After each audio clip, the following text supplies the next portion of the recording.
What was it that we wanted? To be remembered as heroes? Or to perish and be forgotten? Yet we knew we never had a choice.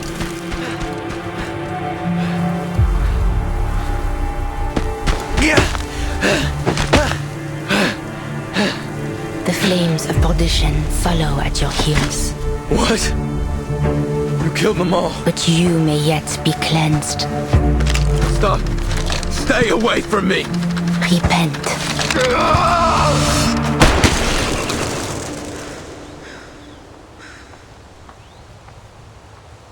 What are you? You goddamn monster. We have a situation. The Colonel was just taken out within our safe zone. Eyes up. Who are you?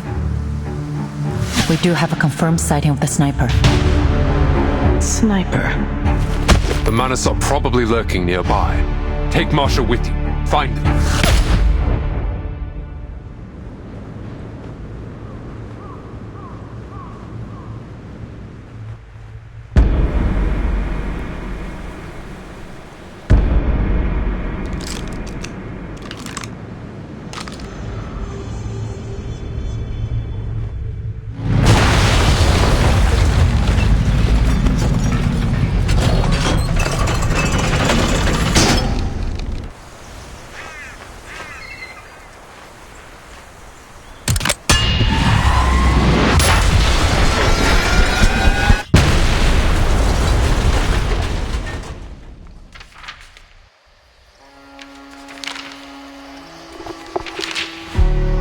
Years of war has deeply shaken our faith and our resolve. I'll come find you after the war ends. How does that sound? I now know the true cause of the conflict, and I have seen the face of the true enemy. Farewell, Garon. I want you to save yourself. On the 11th hour, this war will come to an end. Scheiße! Scheiße! Deckung! Sanitäter! Hilfe!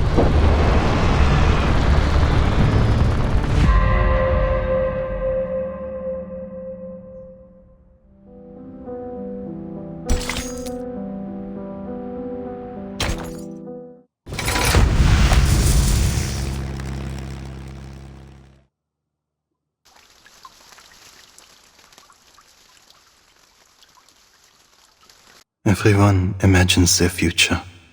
In most, they grow up, they make friends, get married, and hope to make their fathers and grandfathers proud. We enter this new era full of those same hopes for our future. We had no idea what lay in wait for us. We called it the triumphant opening to the greatest era in history. A rite of passage for every man to be. Join us in an adventure side by side, bound by courage and loyalty. Return home victorious, and let your legend be told for generations to come. That was the future we imagined. Now, those sweet and fitting lies have melted away. Barely more than children, we find ourselves bound, not for adventure, but for an open grave of mud and ruin. Those of us who were lucky, or unlucky, to survive this battlefield, were forged into something new. Numb, cruel, corrupted. The earth became fire and mud, and all of us devils. What was it that we wanted from this war? To be remembered and celebrated as heroes? Or to forget and be forgotten? The answer may seem obvious. But the question itself lies at fault. Because death, meaningless death, came for thousands of us, every day. And we knew. We soldiers never had a choice.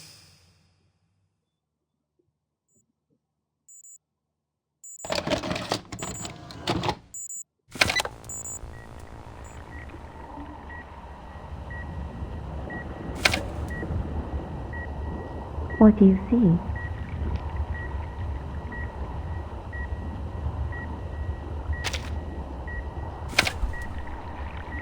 Anything else?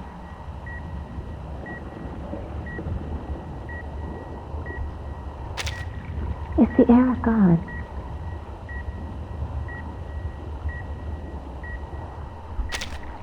Well then, what year is it now?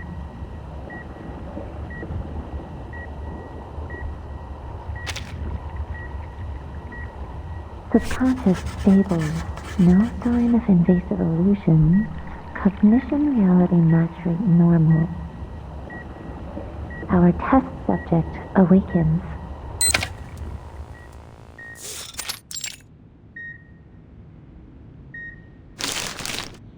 Last question. What's this?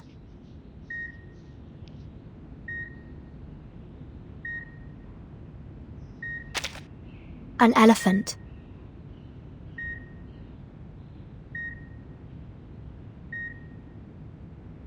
Correct. A plain and simple answer like that is an excellent sign. This test isn't like the others, from the artificial somnambulism we used to go through.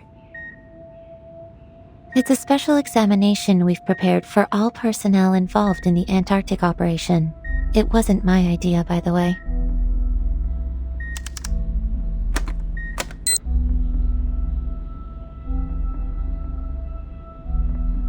I would say, based on your recovery so far, you could have been discharged a week ago, but we had strict orders to complete our entire course of treatment outlined in the medical manual. Whatever it is that hides under the Antarctic, it didn't do any additional harm to your mental health. You're lucky, you know. Many others have suffered irreversible damage that will limit their day-to-day lives. What about Nautica and Miss Stranger? I have no access to Miss Stranger's information. All I know is she's been sent to another department for treatment. As for Nautica, she's doing great.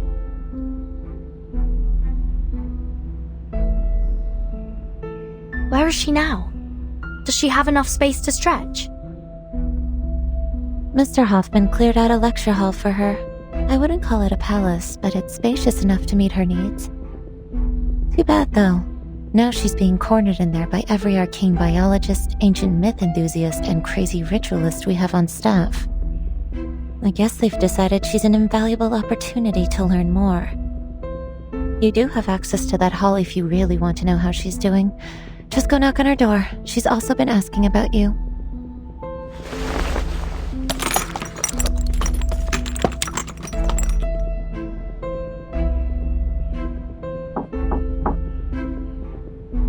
Timekeeper? Come on in, Zanetto.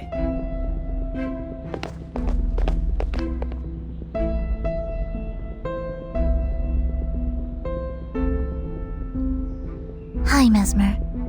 How's the timekeeper doing? She's good to go. Thank you. Just a minute.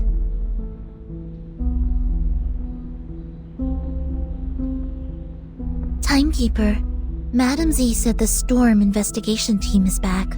She's waiting for you in Madam Vice President's office. Let's head that way then. You two have fun. Take care.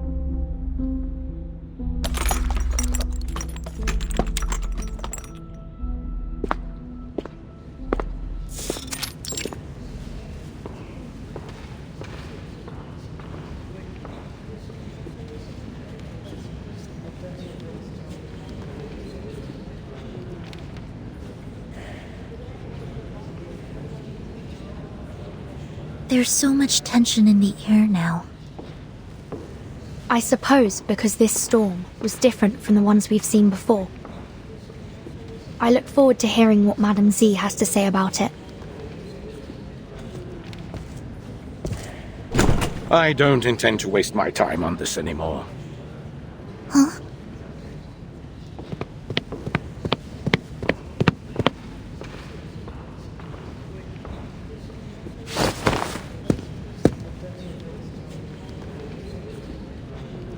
Please, I thought we reached an agreement, Aranai.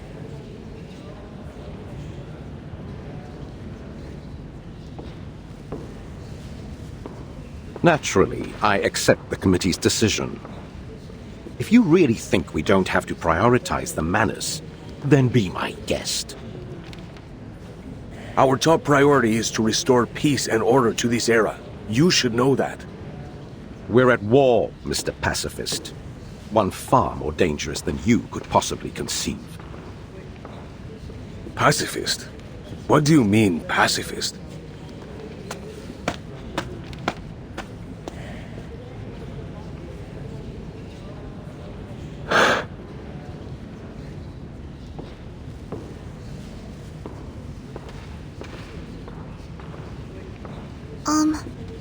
The room they just came out of, is that... It does appear so. The Vice President's office. Let's go. After you.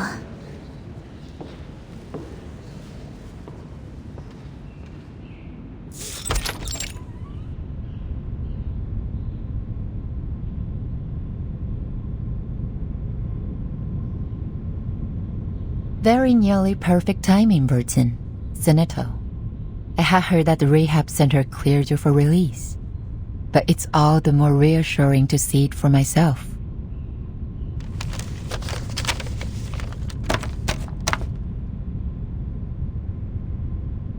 Madame Z, we saw Iranai and Pedra at the door.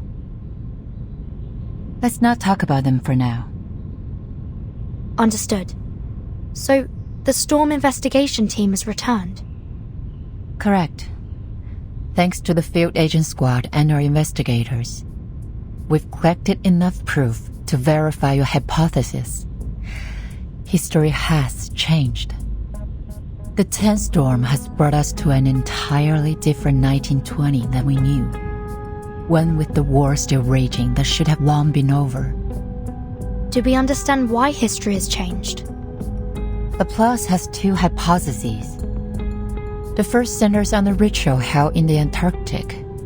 Despite being interrupted, its flood might have changed the storm's nature, which has resulted in an even greater deviation from history as we knew it.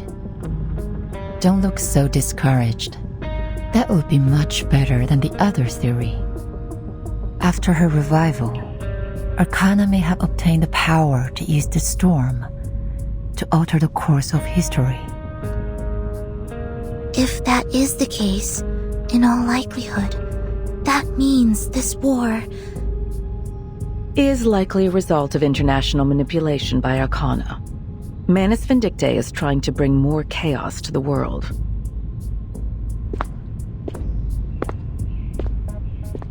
It's been a long time since we last met in this room, Timekeeper. It seems like nothing has changed. But there's no time to dwell on that. I have some critical updates for you. This war may be close to its end. Though the fighting continues, we've begun engaging each side's leaders, and we believe a truce is possible. There will be a peace talk, and the committee has decided to act as its mediator. Peace is always the Foundation's top priority. After this situation is stabilized, we'll pool our resources and focus on the Manus. I see. How's the progress so far?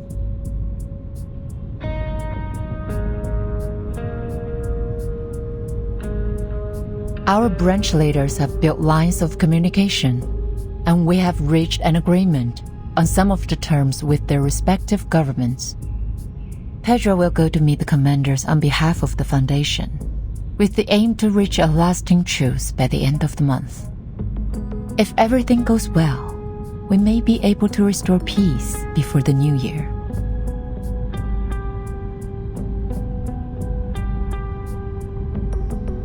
As we arrived, I heard Iranai call Pedra a pacifist.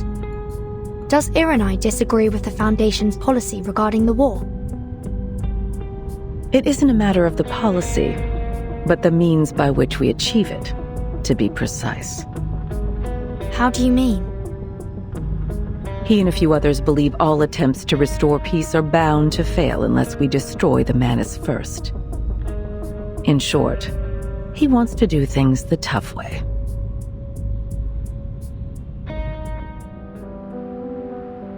Ah, a visitor. How unexpected. There's nothing here now, only the ashes of war. What is it you want from a place like this? Run along now, back to your school books, or a swing in a playground perhaps. This is no place for a girl like you. Then you and I are in agreement. The stench of rust and burnt flesh is quite unbearable. Even the maggots squirming over the soldiers' corpses have summoned all their strength just to crawl away. But the entire world is in ruins now. I have nowhere else to go. And it seems you're stuck here with me, you poor sap. You trekked to the end of the world, fought a pointless war, and for what? A broken spinning wheel? Even that they took away from you, along with the girl clinging to life by a thread, before sending you off to the next battleground. I hope that rusty old thing holds some kind of secret to saving the world or ending this war. Maybe then you can take on another career before you die. A watchmaker, perhaps. I've nothing more to say. Would you kindly leave me alone for a while? I have no tea or snacks to offer. I can't even recall what they taste like. Go on. Savor the war. There'll be another after this. No need to worry about things going exactly as you'd like.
This is all we could find.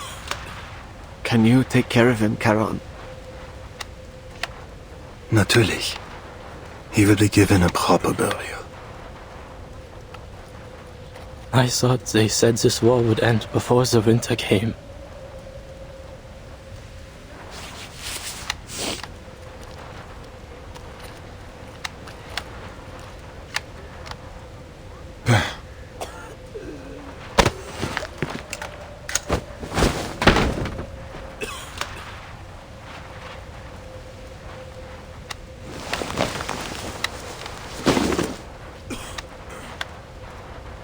Now he'll be ready for the march home. You sure that was Franz's leg?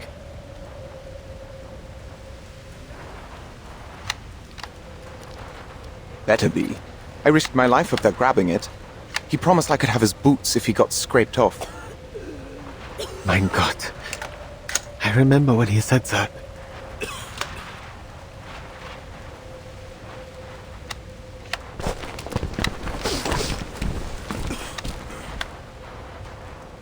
But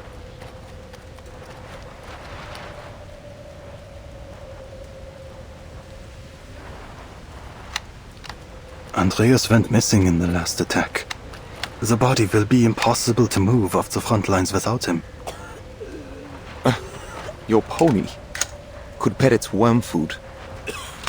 Shut up, Erich! Please, don't worry. There will be somewhere quiet nearby, but it may take a while to find it. Take your time, Charon. The weather's cool these days.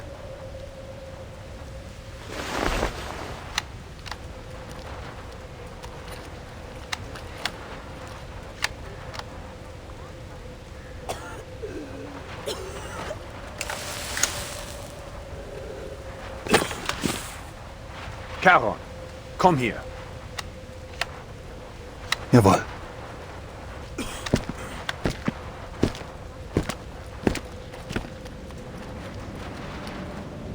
You remember Montpaix? The town near Aria? Gewiss. We fought there in the warmth of summer. Our Oberstleutnant died in that battle. You were in charge of a company, until you were injured and sent to recover. There were many graves to be dug, but the days were warm and dry. It was a hard fight to drive our enemy from that town. A damn good one. Even if our lines have only moved a short distance past it since. But why this talk of Montpaix all of a sudden? Army Command has decided to attend a parley held by the Foundation in Montpaix. Colonel Hirschfelder will be present on behalf of our nation. We've handed it over to the Foundation. They're calling it a safe zone. Many hope that peace will come before the winter.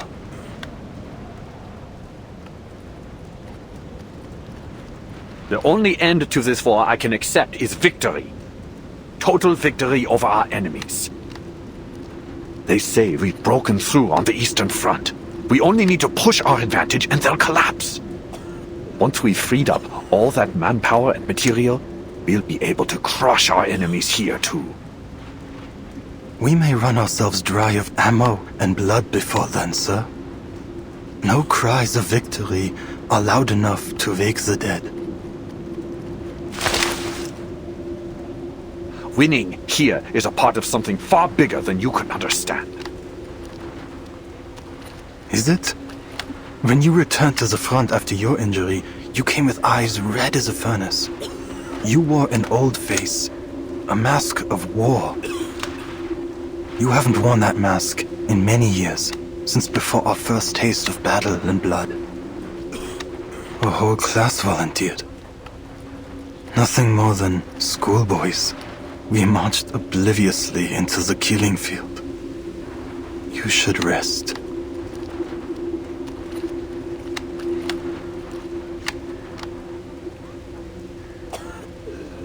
Enough with the poems, soldier.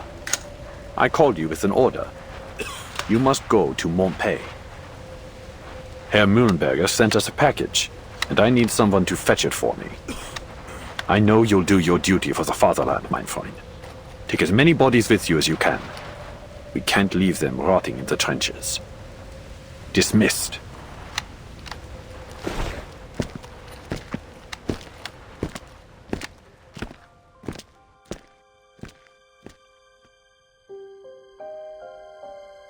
Montpaix looks like it had been a nice little town.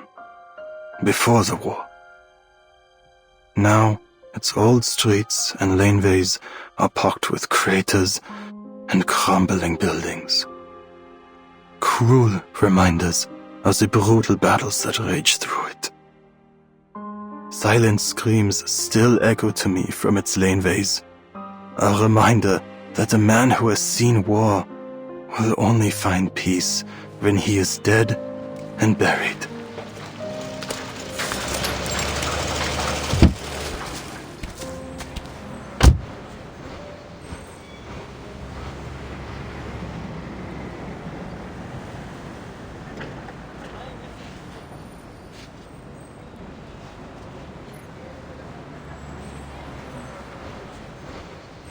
Are you looking for help, sir?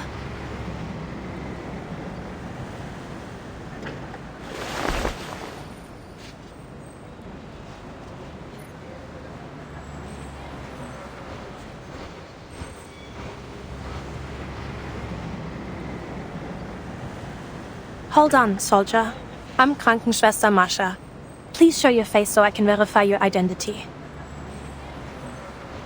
Guten Tag, Schwester. What lies beneath this mask will not give you the answer you seek. Here, let this serve for identification.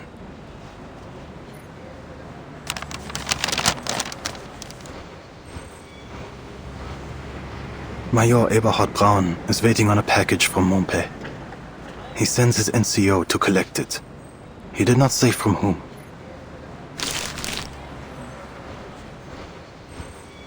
I see. Your name is Paul. Karan. That is the name the soldiers use, and the one you should use as well. The name you see there doesn't belong to this war any longer. I've heard your name before.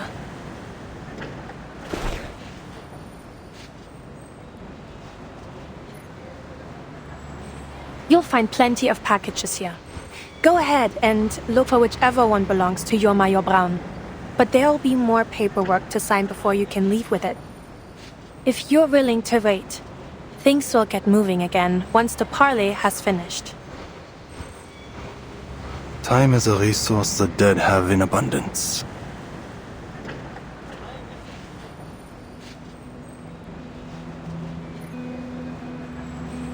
Are you certain you're a right soldier? The war has taken its toll, but there's nothing you can do to fix these old wounds. You said that you are a medic, Schwester Mascha. Is that why you ask? Yes, of course. Ordinarily, I would be at a clinic, but I was asked to lend a hand here. Where are the dead from your clinic laid to rest?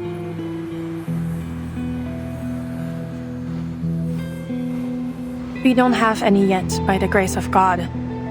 Though, I don't expect that to remain the case. There's a bare slope just outside of town. I noticed it when we first arrived here. It could serve that purpose were someone to die. That is good to hear. That someone might die?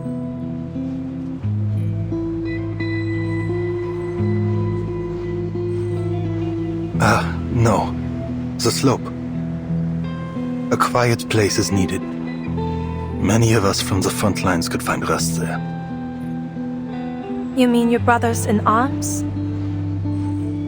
All who need burial are my brothers in arms, though they may have once fought on different sides. Should there be any in your clinic that need it, they will find rest there too. In a coffin under a marker to remember their place as is fitting, if you will allow it. So be it. You're offering them more decency than most others would. I'll show you the spot.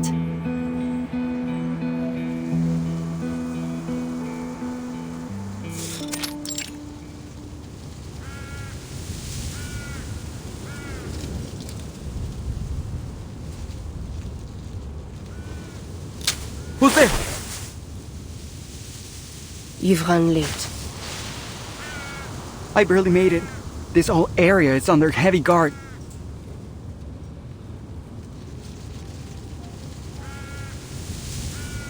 Where's Hector? He never mentioned you.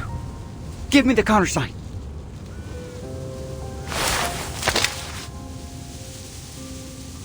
You hear me? Who the hell are you? 2 paths lie ahead for you. What are you talking about? In one, you lead me to your commander. In the other,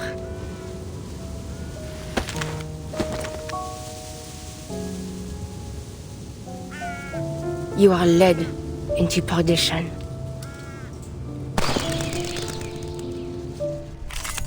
The hidden by God's grace.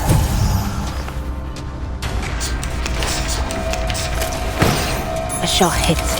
Now is the time for repentance.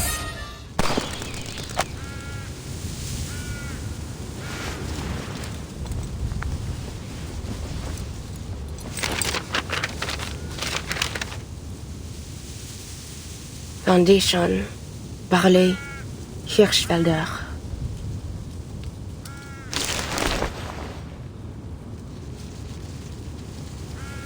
today.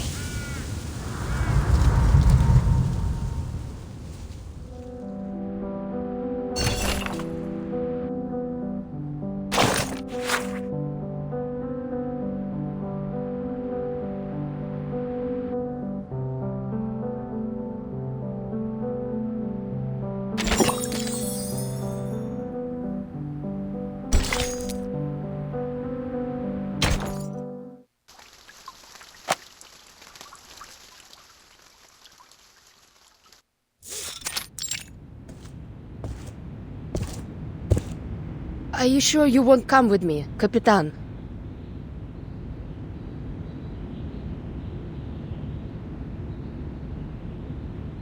Admiral Som assigned this mission to you personally, not the whole team. Besides, Madame Z asked me to stay in the headquarters.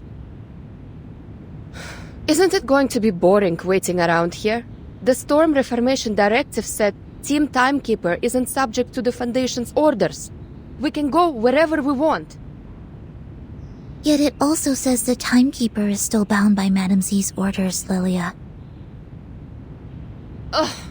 So frustrating.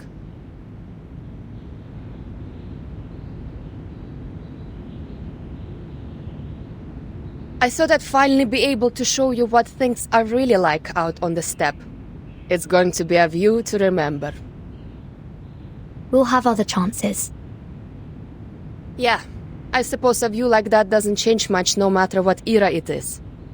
Anyway, any idea when they're going to set you loose again? I think it will have to wait until after the tension clears. What are you talking about? Haven't you heard about the doves and the hawks? We got birds now? Nah, I just got back from vacation. Let me guess. Same thing as ever. Politics. Go on. Just tell me enough so I know who to blast if someone kidnaps Vertin again. Simply put, the committee has split into two factions on the Foundation's course of action. The Doves and the Hawks. The Doves insist on seeking peace through diplomacy, hoping to secure advantages in the post-war political landscape. Uh-huh. And the Hawks? They believe that the governments we're dealing with have been infiltrated too deeply by Manus Vindictae, so diplomacy is off the table. They want to take more direct action by arresting any high-ranking military and political figures suspected of collaborating with the Manus. Really? I would have never thought we'd do something like that. Efficient, the kind of plan I like, but also like it could be the mother of all messes. Precisely. That's why the Doves prevailed, at least for now.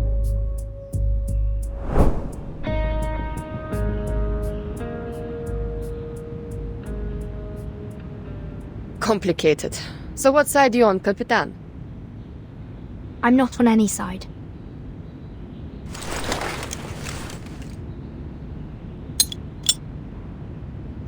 No matter then. I'm on your side. Da Skorova!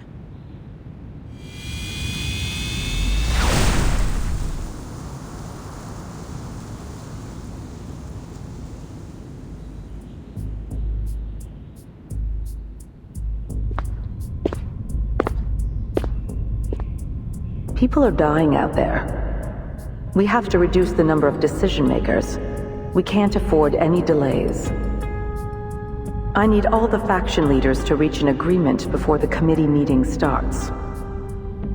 That's why Petra and Irenai were here. Yes, it was not an easy task to persuade Irenai, but we did it. Good. But I'm not on either side. It seems like there's no need for me to stay. Why are you keeping me around? I have my reasons, as I'm sure you expect. The Storm Reformation Act won't keep you and your team secure forever, Vertin. The final result of this meeting, whatever it is, will change many things. That may mean more latitude and resources for your team. Then again, it could mean the exact opposite. Anyway, if you intend to seize anything from this opportunity, you'll need to stay until the meeting's over.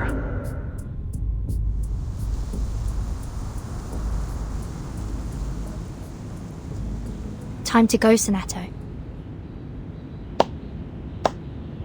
Quite the takeoff. That must have been Lieutenant Lilia, wasn't it? Hmm?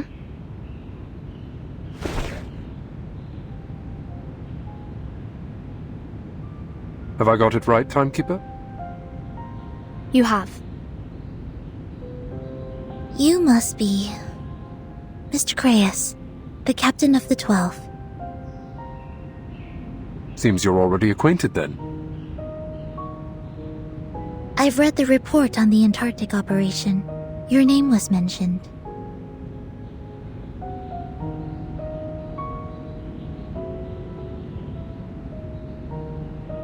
I've been reading up on you.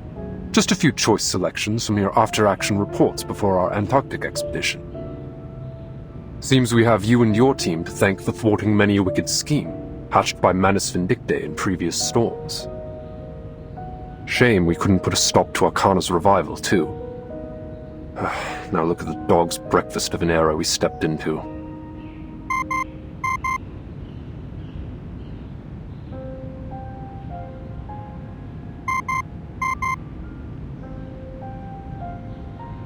I do hope we'll have the chance to cooperate more closely in the future. Feel free to call on me if you find yourself in need, Timekeeper. Thank you, Mr. Creius. I'm afraid further introductions will have to wait. We're called elsewhere.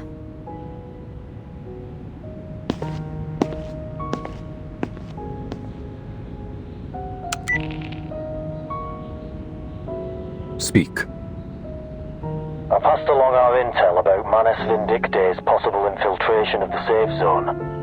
Anyone's guess if they're going to do a damn thing about it. And Marsha was seen leaving the safe zone with an odd-looking German soldier. Any idea where she's heading? I kept my distance. Didn't want to risk exposure. Should I have any concerns about it? Whatever he is, I don't get the impression he's with Manus. He came up from the lines, started a conversation, and just like that they started walking away. You're jumping at shadows, Grace. Ever since Antarctica, it seems like you've been imagining phantom oil stains on everyone we meet.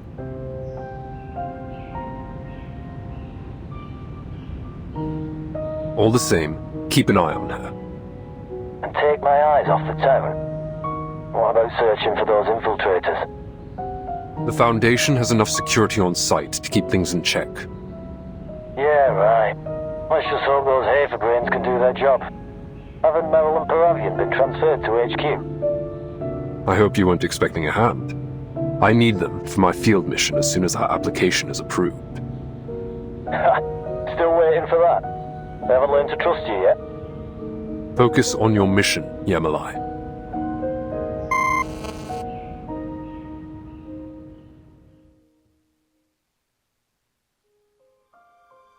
Not many of us have any real idea what it's like to view the trenches from above. But in my haunted dreams and flashes of imagination, I picture them as claw marks. I keep returning to that thought over and over again. The image of some terrible monster ripping the earth apart with its claws. Then we hide, trembling like maggots in the wounds it leaves behind.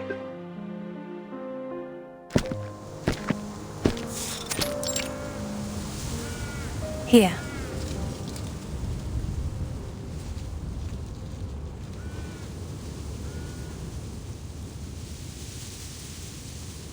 It is quiet enough, but the dead may come to outnumber the empty lodgings below. I wouldn't have thought the dead mind having neighbors. The real trouble is how far it is from the clinic.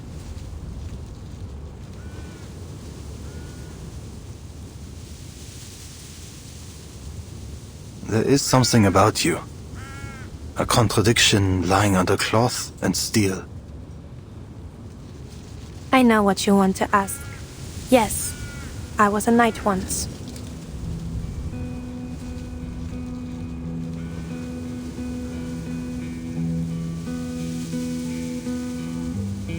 Like other arcanists, I was enlisted in a special unit and sent to the front as soon as the war started. This armor is only a habit. I'm a medic now. It's not much for protection. Modern bullets go through steel this thin like paper. But I want to remember. Only in death does the duty end. Yet you live again with the Foundation. Noch eine deiner Fragen? Diesmal werde ich dir keine Antwort geben.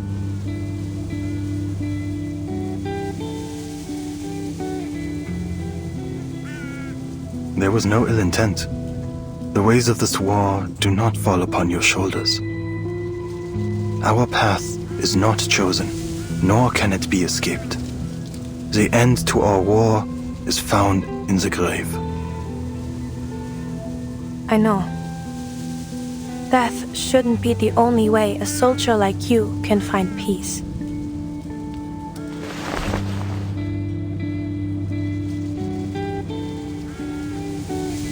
I'm needed back at the clinic. And there is work to be done here. Please, hear this apology. You have chosen a noble path.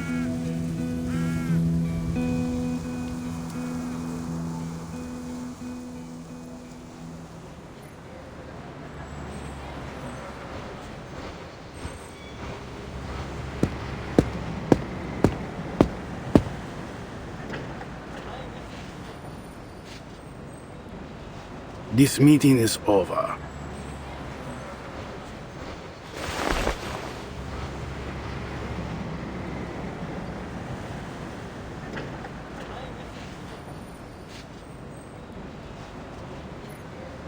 Our proposal really is in everyone's best interest. Please, give it a bit more thought, Colonel. Our best interest, yeah? You have failed to convince me. All I see is the insistence that we pretend this war is not going in our favor. And I will have no more of these ridiculous conspiracies concerning Manus Vindicte. Our war and our victory have nothing to do with this terrorist organization, or cult as it may be. The decisions of His Imperial Majesty's government will only align with a rational assessment of the facts at hand.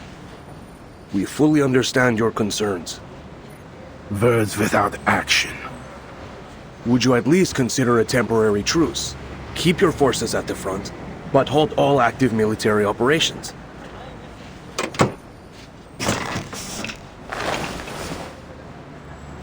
There are two sides to every truce, Herr Negotiator. Our enemy has yet to show any hint of sincerity. You are referring to the assassinations. Do these Schweinehunde have any honor, sending their snipers after our high rank?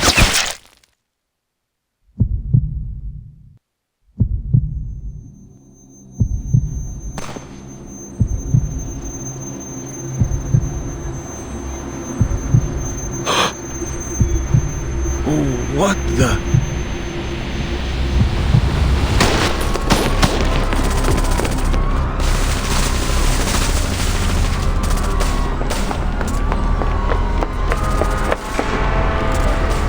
Mr. Petra?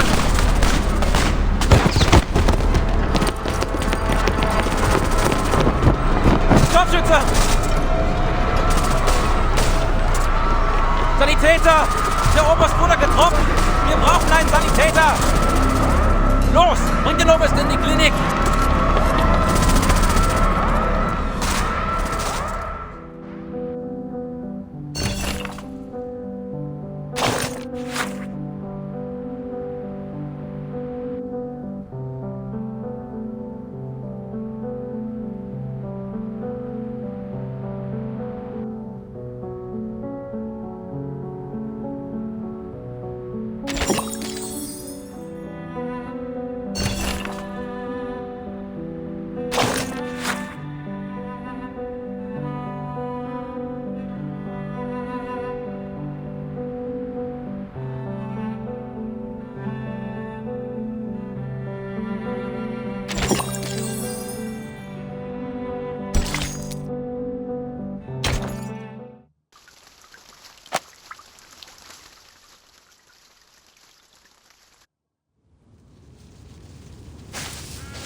Nur ein Hase.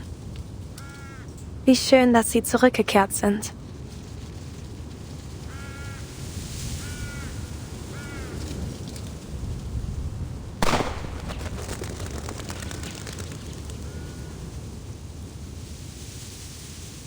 Was that, a gunshot?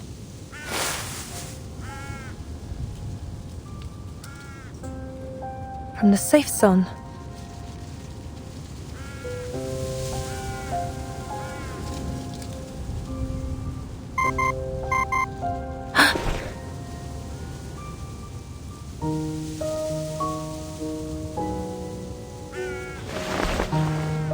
No ID. But it has to have come from someone in the Foundation. Marsha, right? Who are you? No time to explain, just listen. Colonel Hirschfelder was just assassinated getting into his car right after the parley. The shot went clean through his neck, severed the carotid artery. The Colonel's dead? Yeah, but the important thing is that the shot came from the forest, somewhere near your location. How do you know where I am? Just take cover. I'll call again when it's safe. Who on earth are...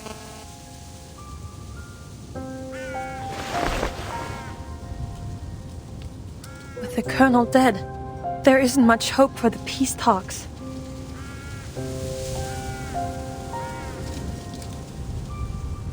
Can't worry about that now. The sniper may still be here.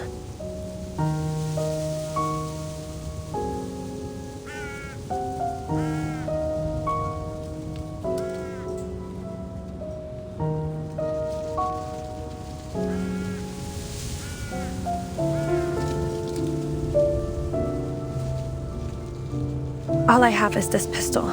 Still, a bullet is a bullet. I'll just need to get close.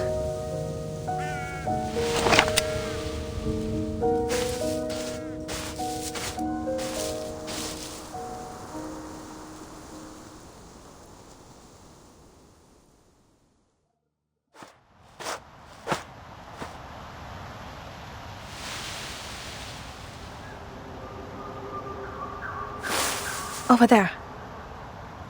Who's there?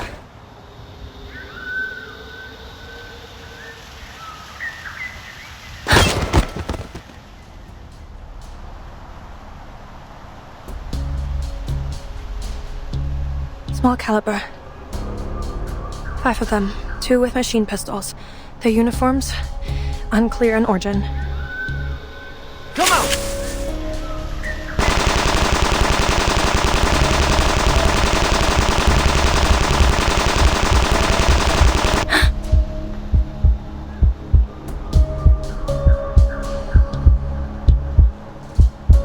Need to leave one alive. Now, to get a little closer.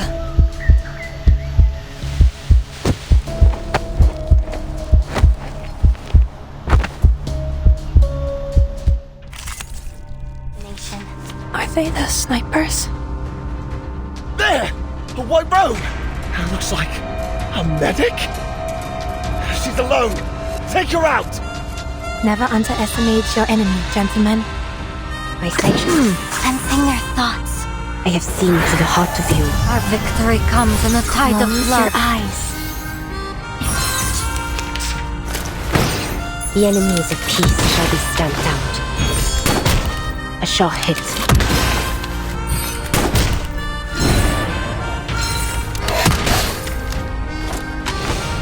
Daniel?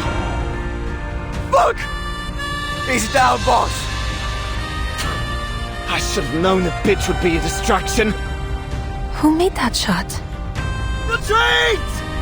Taking a peek and agree. The enemies of peace shall be Though it stamped may out. come with pain. Trust me, it won't hurt. A shot hit.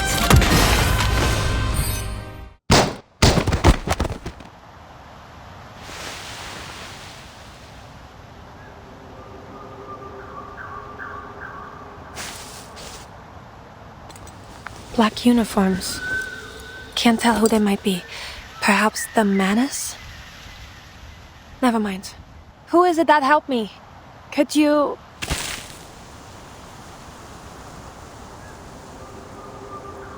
Cast your eyes up. Huh?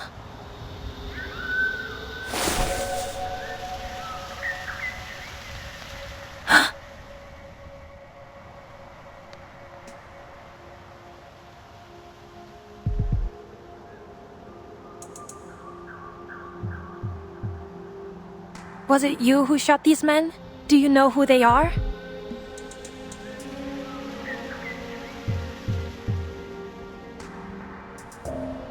You must have something more to say. Why bother showing yourself otherwise?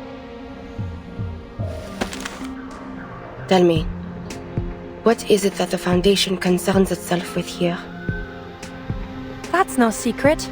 We're working on a parley to end this war. But one of the representatives has just been assassinated. These soldiers dressed in black could be our culprits. No. They were sent forth to protect Hirschfelder, though they tarried too late. Wait, you know Hirschfelder? Do you have any idea who shot him? I did. You! You...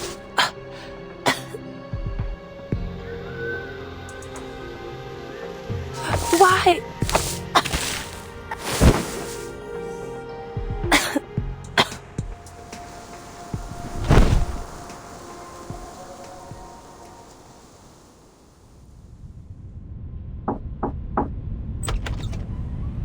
Management dictate?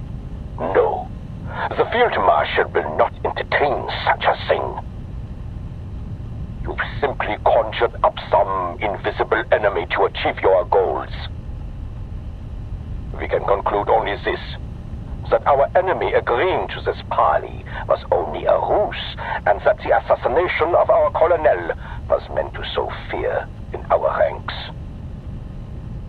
We will not yield to such a contemptible tactic. They have chosen war, and we will answer in kind.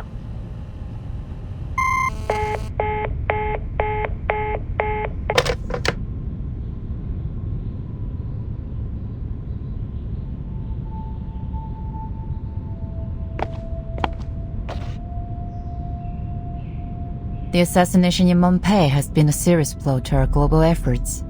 Many nations have withdrawn from our peace talks in response. Did we lose anyone? No. Our investigators on the scene confirmed they heard just a single gunshot at the time.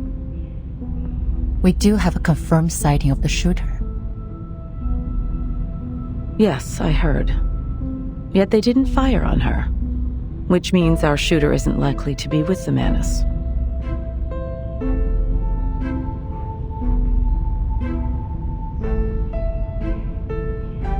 The Hawks have reacted strongly to this incident. They're calling for the Foundation to enter a state of war readiness again. Iron Knight gave quite the speech at our last meeting. It's clear the moderates are wavering over to his side.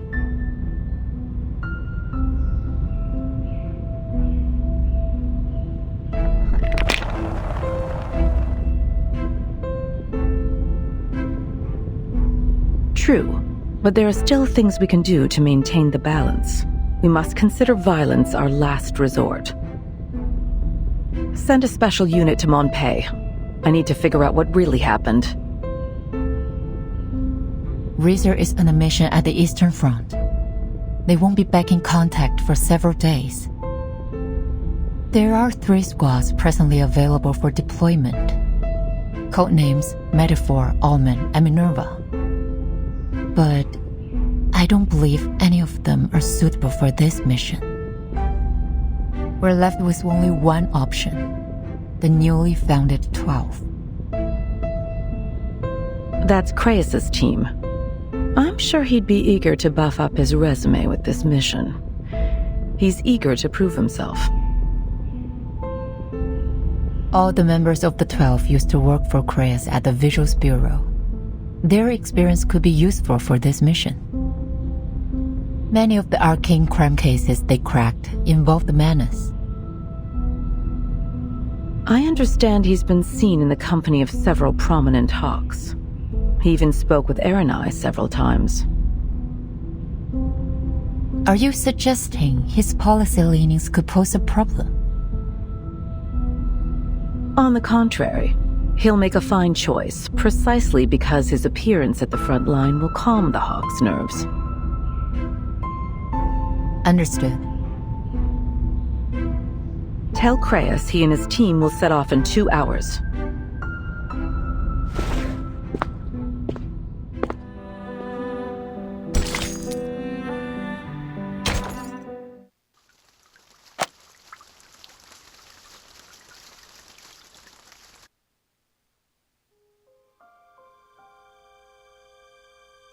Since the first grenade exploded in our trench, we've been dreaming of the moment when the guns fall silent and our commander calls out, "The war is over." The marshals will attend the victory banquet in His Majesty's palace, and the officers will pin shiny medals on their chests, and we will get to go home.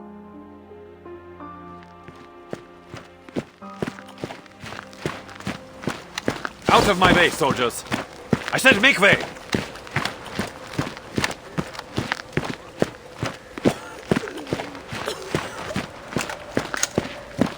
What's wrong?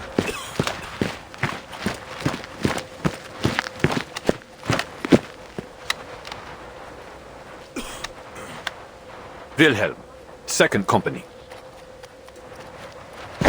Jawohl, Herr Major.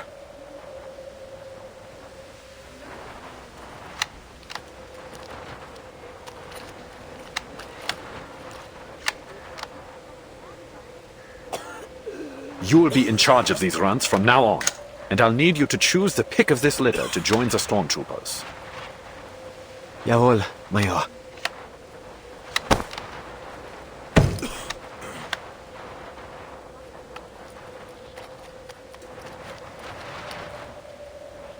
Soldiers, I have some bad news. Half an hour ago in Montpaix, at the site of this so-called parley, our representative, Colonel Hirschfelder, was assassinated by a French sniper. What?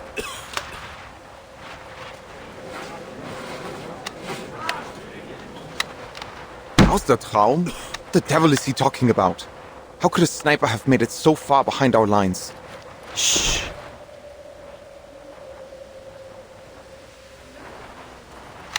Soldaten!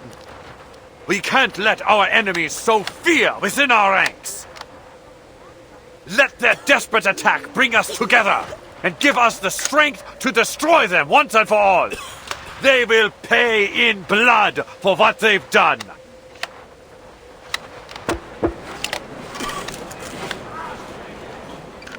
Was zum Teufel? I thought this was finally going to end. I can't. I can't even force myself to care. With hate and rage, they scheme to destroy our fatherland. But we march against them with strength and cunning of wolves. Will you stand with me, soldiers? Will you stand for the Kaiser and for victory?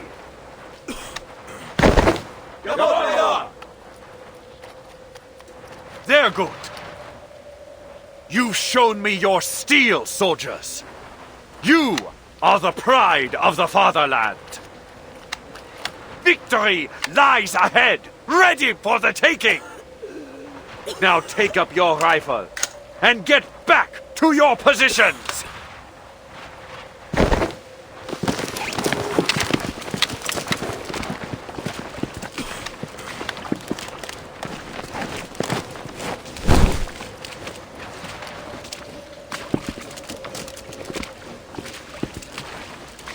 Frontischwein, what's that you're holding? You got a fresh tin? Eisencow? Sausages?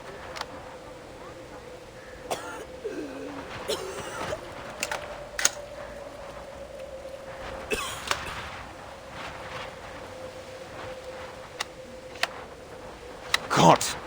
Did you see the way they looked at us? It was like there was nothing behind their eyes. Erich, did you notice? I don't think they understood a word you said. Shameful.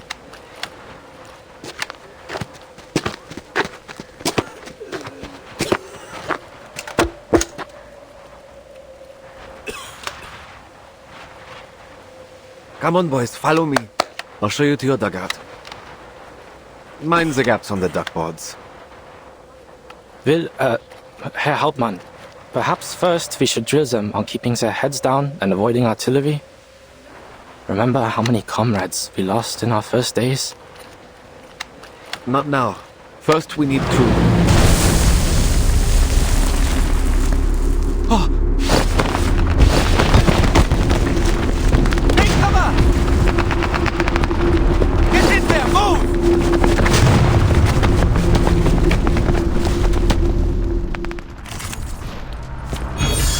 Move! Gott im Himmel, you're not bulletproof! Watch my hand! I'll send you where to run, understood? In Deckung, boys! Come on, don't just stand there, follow me! Everyone's panicked! Rudolph, give me a hand! We need to get them moving! Close your eyes. It will all be over soon.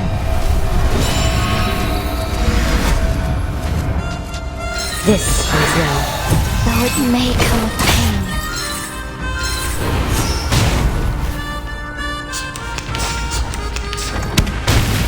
The enemies of peace shall be stamped out.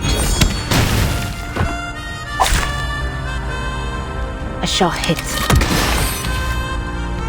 Stay behind me. I'll keep us safe. Now is the time. A shot hit.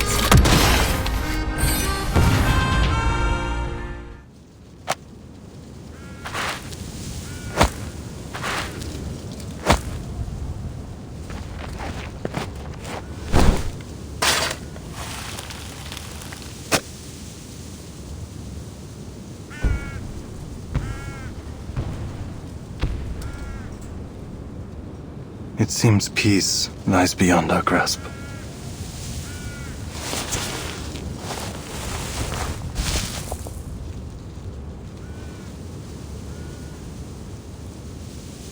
Caron!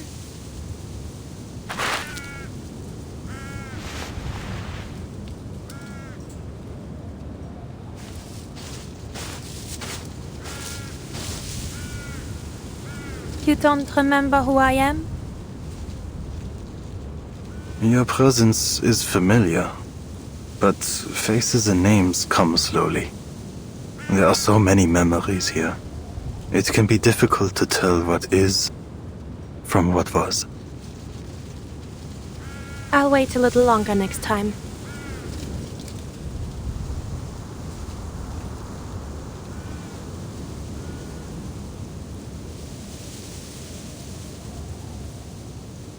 The Patriots. Did you make the cenotaph? A stranger brought it here. A gift for the dead. I see. I found your Major's package. Here.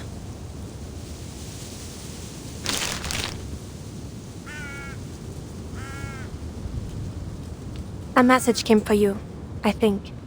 From the front. It seems your Major needs you to report back immediately.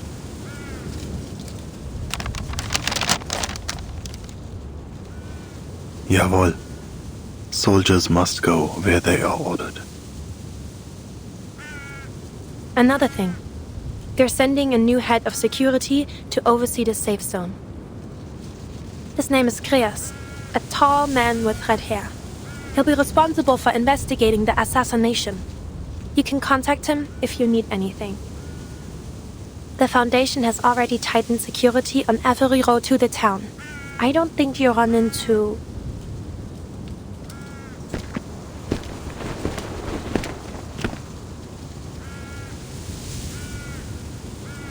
any danger on your way back.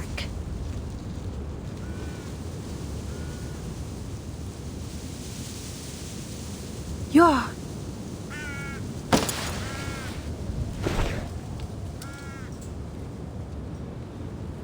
The dead rest here.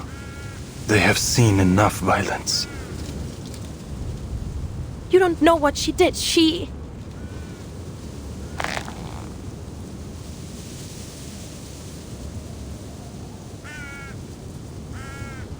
Do you know her? She brought the cenotaph to honor the dead.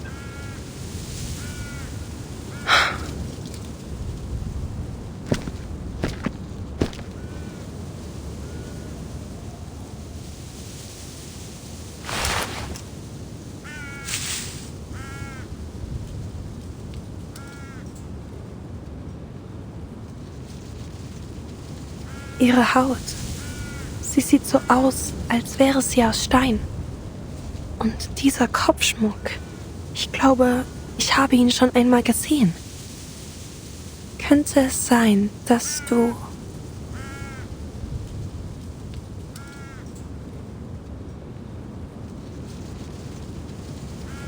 La coquille brisée est abandonnée, mettant fin à la pénitence sans fin.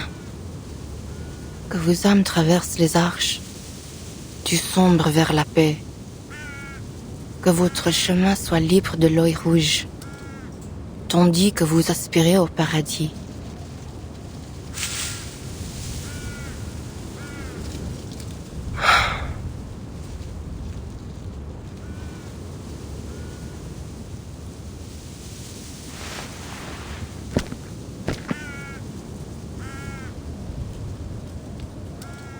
We meet again, young chevalier.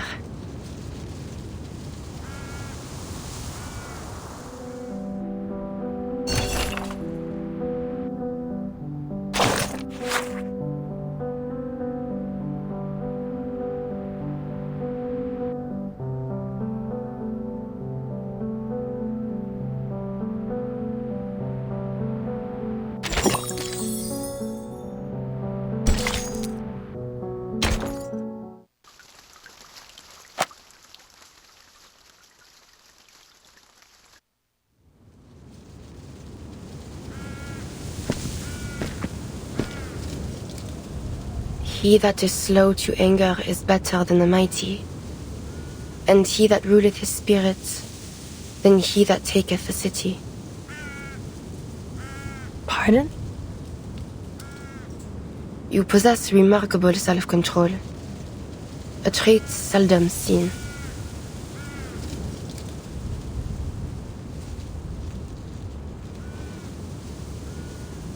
My thanks. But I have a question. As I have one for you. Why did you kill the colonel? Answer me likewise. Why did you protect him?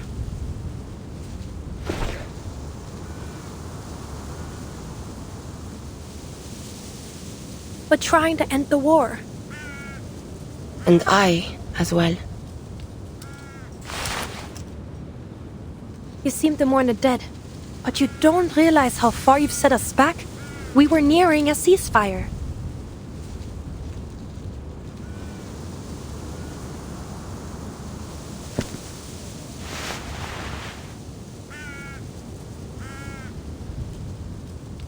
"6 years and the war rages still. Do you think ending bloodshed is as simple as to say, 'tis done? Have you any mind of the mission the Foundation pursues here? We know it won't be simple.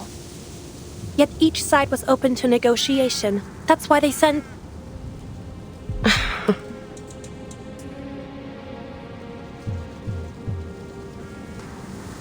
You placed false hope on Hirschfelder. You invited a wolf into a bed of lambs. You think his death to be the spark of a reignited war. But even if I had stayed my hand from him, your plans would have been for naught. The Manus scheme, and the wicked prosper. Manus Vindicte. You know of their plans? Then you're claiming that Hirschfelder was a Manus?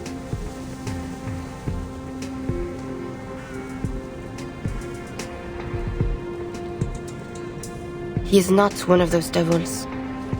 He is only one tool of many.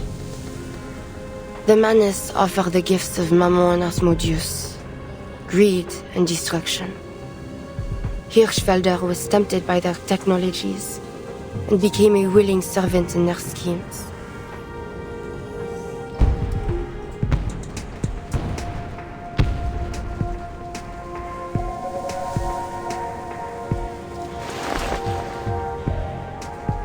but others serve them unknowing, affected by an arcane skill which clouds their eyes in red mists, driven to blood and glory as a starving dog is to the hunt.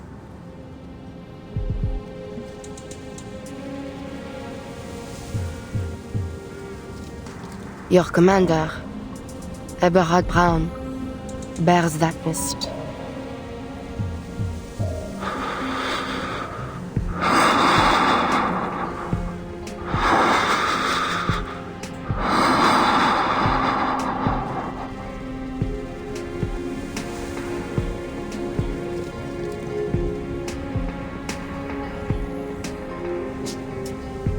Then will you see that death comes to him, as you did Hirschfelder?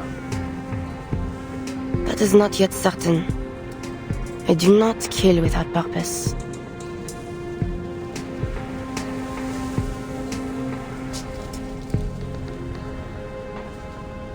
What you just said about the Manus, can you confirm any of it? The Foundation could make use of any intelligence you have.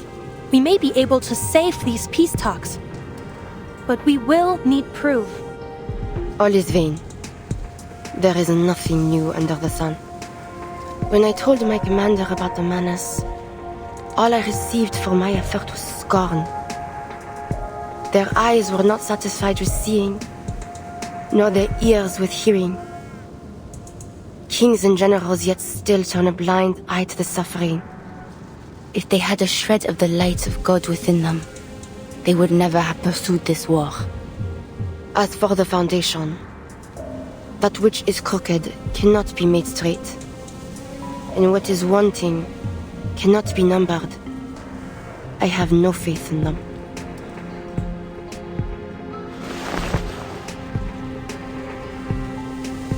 That is all I have to say. Spare him.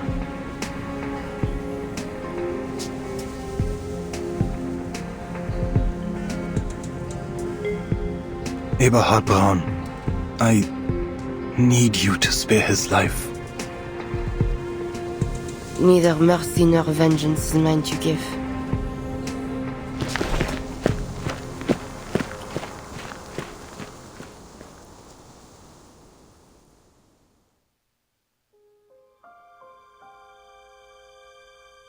It is officially 1920. I wonder at other people's impressions of this war. From what I've seen, there are two contrasting views, though in various forms. One of heroism, and the other, sadness. There is one truth which I have found bridges both of these visions. Despite how cruel it may sound, this war is the prelude of a new era. I have to believe that, because if this death and destruction so unparalleled in history does not herald change, then there is no hope for humanity.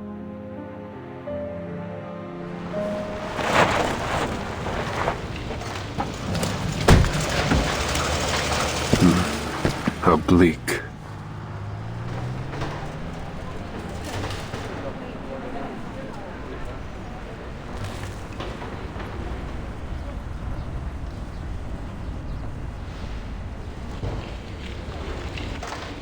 Blackbird, give me a hand. As soon as I finish my bread, Beagle.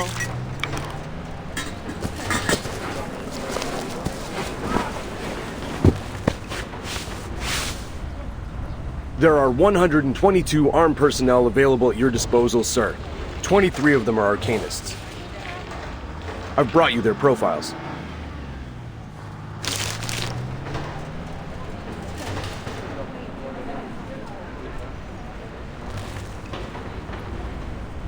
Right then.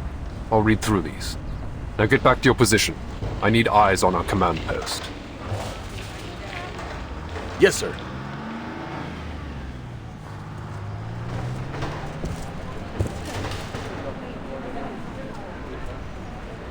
Marcia, is it? You recognize me, Mr. Krias? I read your report on my way here. You're the one that encountered our sniper. Twice now, I hear.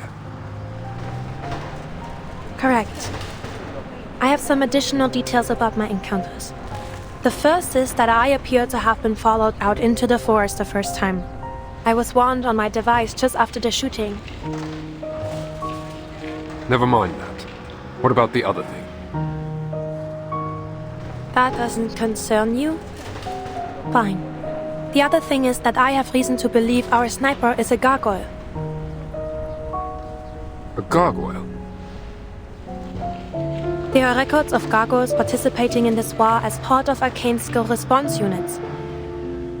They're able to petrify their bodies at will, making them immune to small caliber arms. And I believe they're able to render themselves undetectable. Sounds as if you fought them before.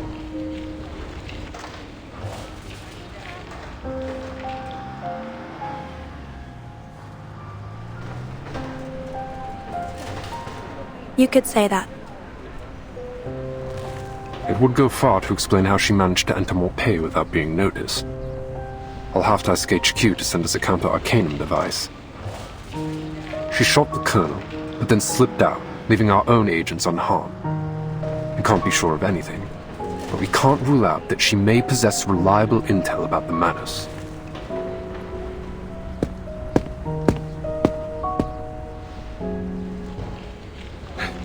Mr. Caius?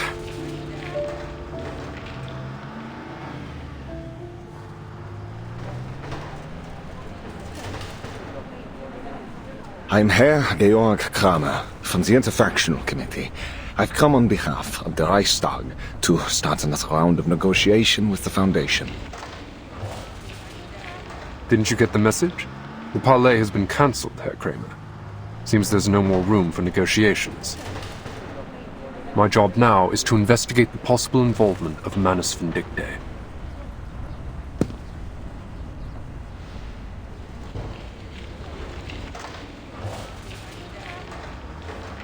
Precisely what I'm here for, sir. We received a warning from the Foundation that Manus Vindictae has infiltrated our armed forces and is attempting to usurp our rightful authority. I am worried this may be true. I do not intend to lie, sir. Germany lies on the verge of total collapse. Both politically and rationally speaking, we have no reason to continue this war. Yet it seems our army command is out of control. They are determined to drive this war to its bitter end, regardless of the misery and death they are causing. And I have reason to believe the Manus are behind it. I take it Army Command is not aware of your visit then, Herr Kramer.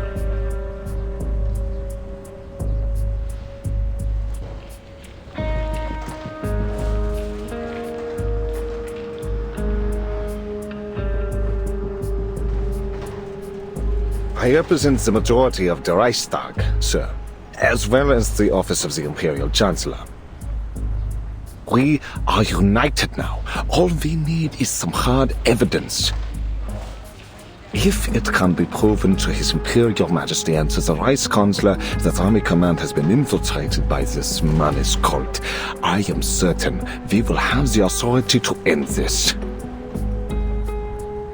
So, you're asking me to share the results of my investigation to root out the rotten apples in your army? I am, sir. We will do everything we can to restart the parley once we take control.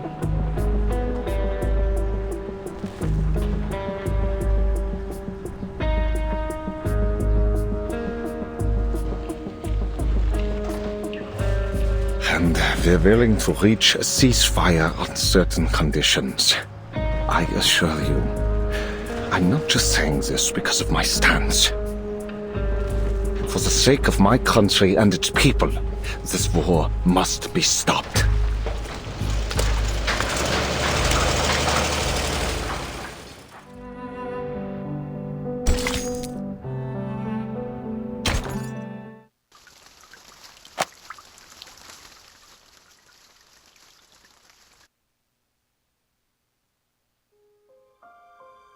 In the first 3 months, I had no idea who I was fighting or what lay on the other side of the trenches. It was as if there were a black wall standing between us and our enemy. They could attack at any time. I can't sleep. I don't want to die. I don't want to see their faces. I don't want to know what our enemy looks like. And worst of all, I don't know why.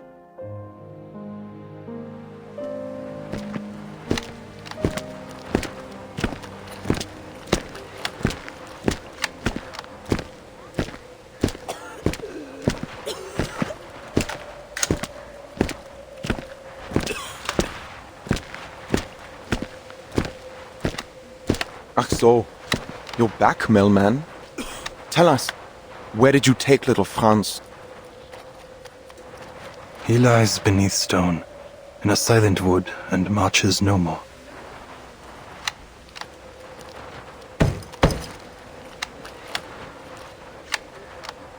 Huh. I bet Herr Wille you'd take the opportunity to keep walking and never come back. Lucky me. Where is he? He's dead. I guess you'll call me Herr Hauptmann now.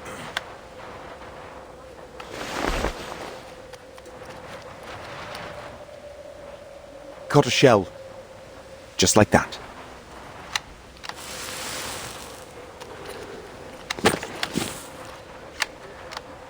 Lucky me. Unlucky him.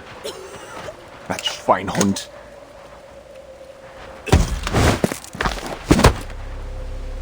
Er stirbt. Und wem soll ich jetzt meinen verdammten Sold geben? Warum bist du überhaupt zurückgekommen? Wir haben schon genug Geister in diesem verdammten Schützengraben. Du schlendest hier einfach durch und holst unsere Brüder. Du begräbst sie. Warum? Warum darfst du zurückkehren und sie bleiben tot? Willst du uns verhöhnen?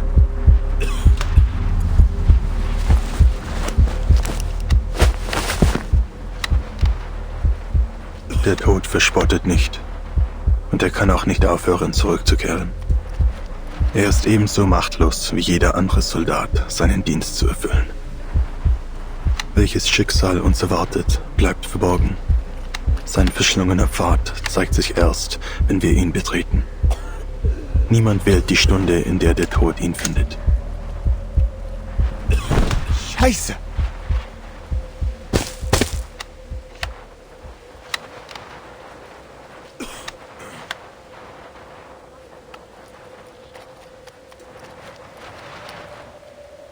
I just want to keep myself in one piece when my time comes. Better make sure I look good for my funeral, right? Now, off you go. Sir, there's movement coming from no man's land.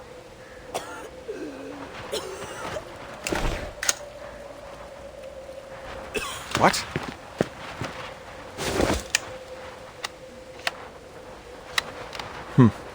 That's just 2 soldiers. Could it be a trench raid? I don't think so, Herr Hauptmann. Why would they go over the top in broad daylight? Look, they're waving their arms. Huh? What are they doing? Wait. Their hands are wrapped in bandages. Is that a problem? Keep your eye on them, soldier. I think I know what's going on. The living walk over dead men's ground. Deserters, I'll bet. I heard some soldiers used to shoot their own palms so they could be sent back to the rear. But they reward that kind of cowardice with bullets nowadays. Do they come seeking death or life? With all the officers keeping their heads low, maybe they decided they don't want to do the punishing themselves. Just kick these poor bastards out of the trench and tell them to walk till they drop.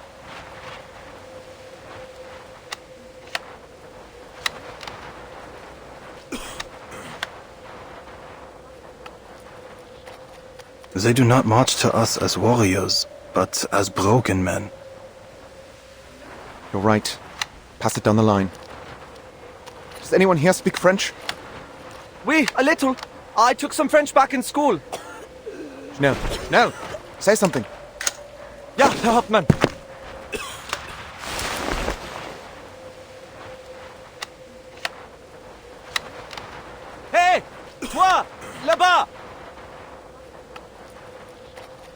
lâchez vos armes et venez ici.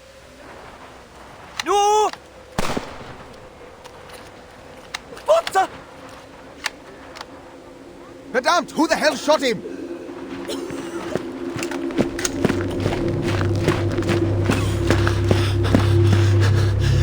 What are you waiting for, soldier?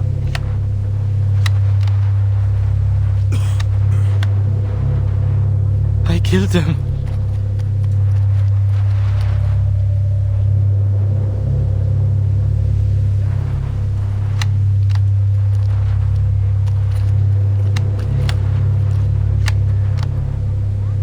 The other bastard's still standing. Are you blind? But, Herr Major, he surrendered. He dropped his weapon.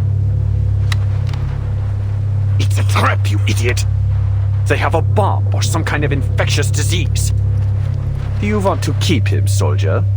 You going to share your rations with him? Herr Major, we're supposed to accept all prisoners. There are camps to send them to, or even the safe zone.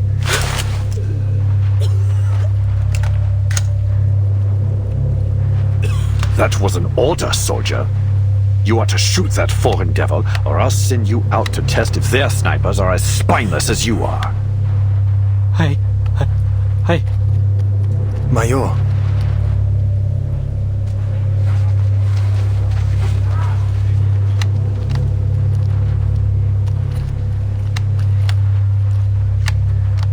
Carl, what took you so long?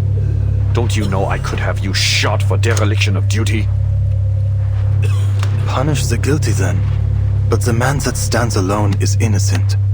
Spare him.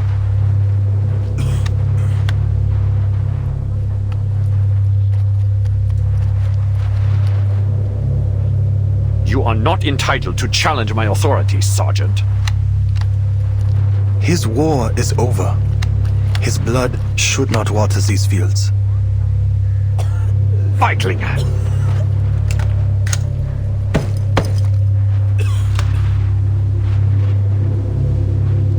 Verdammt! You're just like those foreigners, poisoning the hearts of our youth with feckless sentimentality. Your weakness, this fatalism, is a plague spreading through our ranks. That man over there is a threat to our fatherland, yet you plead for his life.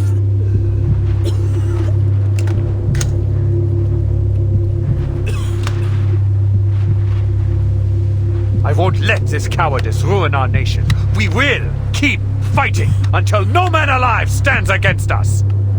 Only through their blood and our tireless sacrifice will we grow fearless and retrieve the glory of our birthright. There is no glory for the dead, Eberhard. Only suffering, guilt, and regret for those that remain. No courage is found in the blood of the innocent. Only stains that can never be washed out. Unsinn! I remember you. Major Braun, my old friend, would never say these things. What lies were whispered in your ears by Manus Vindicte? Shut up! That's slander! Who told you that? I do not slander you, Herr Major. Explain yourself! Explain all of this!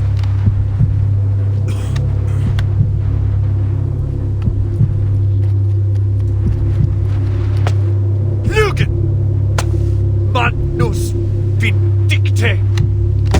Was soll das heißen? These are not your eyes. Antworter!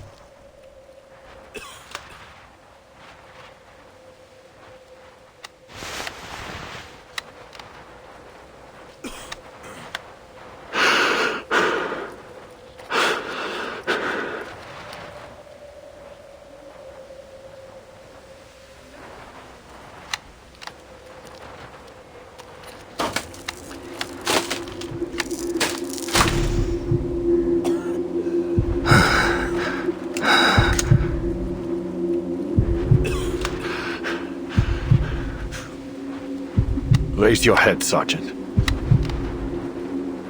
Eberhard. Do not call me that. I am your superior officer. Verdammt! Obey my orders. It should not have been this way.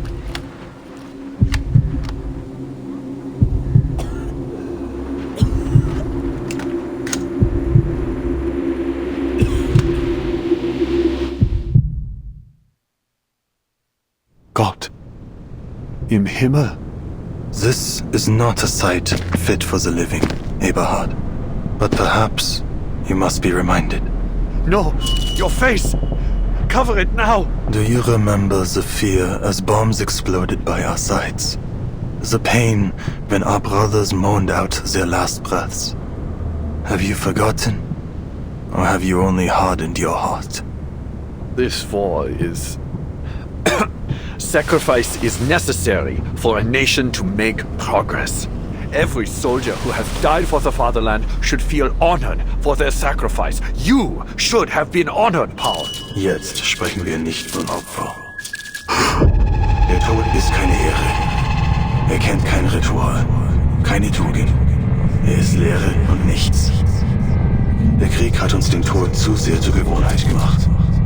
Du, Eberhard, du hast den Respekt vor dem Leben verloren. Ganz gleich wie dieser Krieg endet. Wir haben bereits verloren. Ich bin dein Vorgesetzter. Du willst mich töten? Dann tu es. Der Tod wird dich nicht retten, mein Freund. Ich hoffe, dass du dich selbst retten kannst.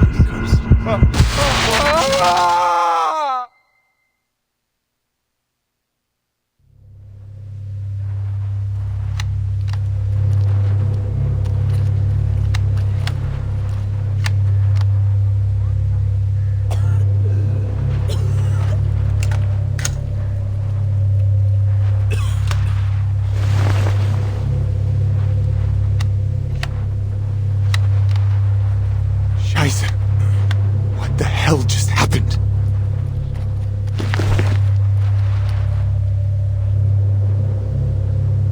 Is Major Braun dead? Carol, you didn't... Did you?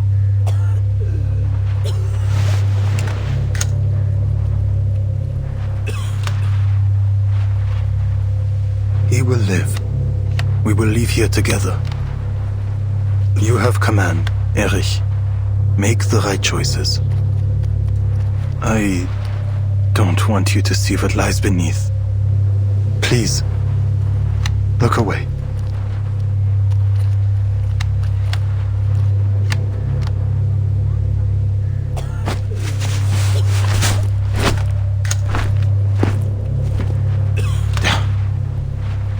All right. Someone grab that deserter. I'll search him. Show's over. Move it, soldiers. That poor sap is still waiting. Ausführung.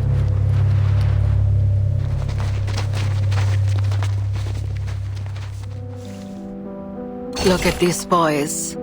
They left home with puffed chests and confident smiles on their faces, thinking they'd go to the front, pull a few triggers, kill a few enemies, and come back as heroes. But when their feet hit the soil, they turned pacifist, it seems, wounding their own hands rather than their enemies. Their mothers should have begged them to stay, not waved their handkerchiefs to see them off. Ha! Misjudgment. Quite a convenient excuse.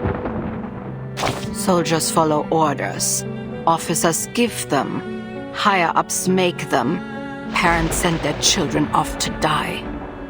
And not one of them will bear the weight of their misjudgments. Only the dead must answer. Look there. At the lifeless body laid flat in the mud. He couldn't even muster the courage to flee. So he bribed a fellow soldier, a man he barely knew, with 3 cigarettes to surrender with him. He died. killed in a moment of pure senseless hatred. And the other lived, saved by a flicker of mercy. Where should his mother aim her grief? At the officer who changed his mind just a moment too late? The officer will be pardoned. They'll say he, too, was a victim of this endless, miserable cycle of hatred. So tell me, please tell me, to whom this rage should go, and I will take this kitchen knife and plunge it into their heart.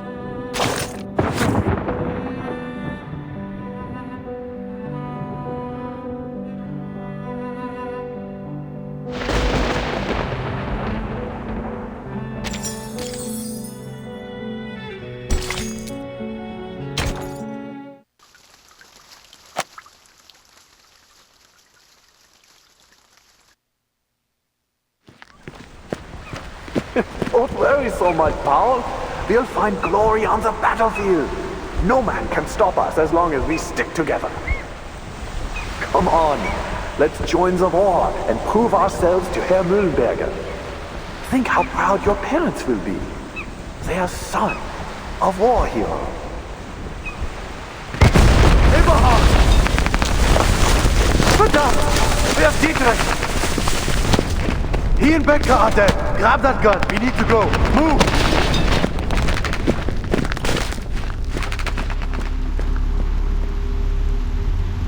Do you think we'll win, Paul? I don't know, mein Freund. I think I just want to go home. Dietrich, Becker, and Elvin. What did they die for if we just give up?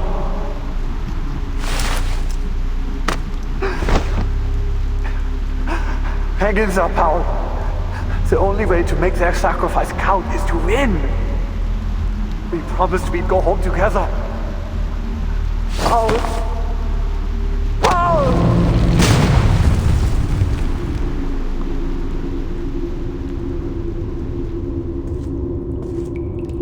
Major, the past is in the past. You can't change anything by letting yourself be overcome by sorrow. Don't forget that victory is the only thing that matters, and we can give it to you. Give it to me? How? I'll make you a true hero, one without fear or hesitation.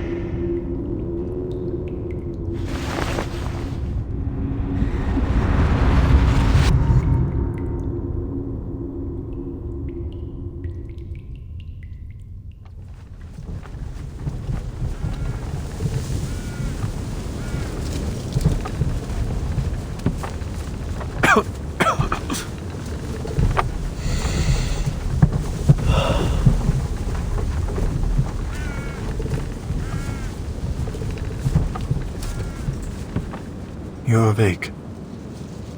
Paul?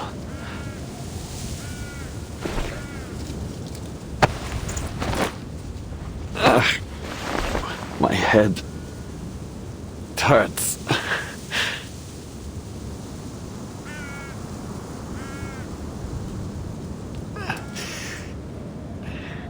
Where are you taking me?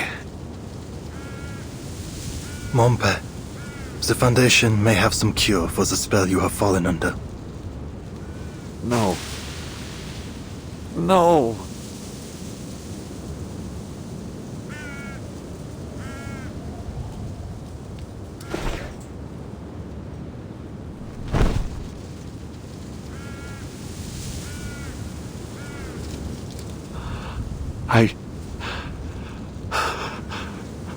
Gott im Himmel.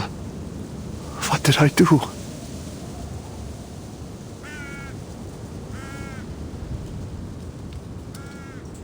That deserter. I ordered Rudolph to pull the trigger, but I was the one who killed him. The other lives. Eri saw to that. He wasn't the only one. So many have died. And I was the one that sent them to their death.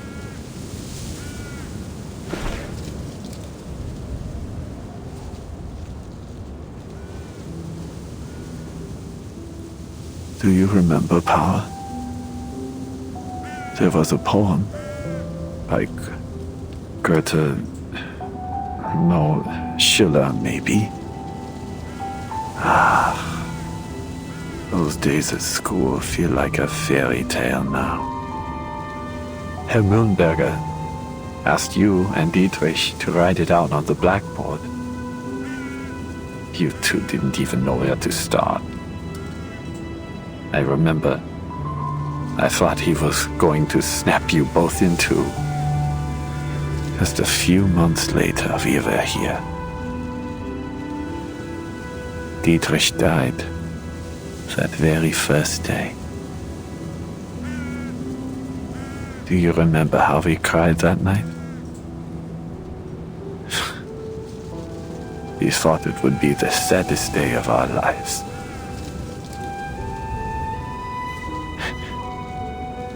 We ran out of tears before anything else. Mir ist kalt, Paul. Die Angst kehrt zurück. Halte sie fest. Sie wird dich wärmen.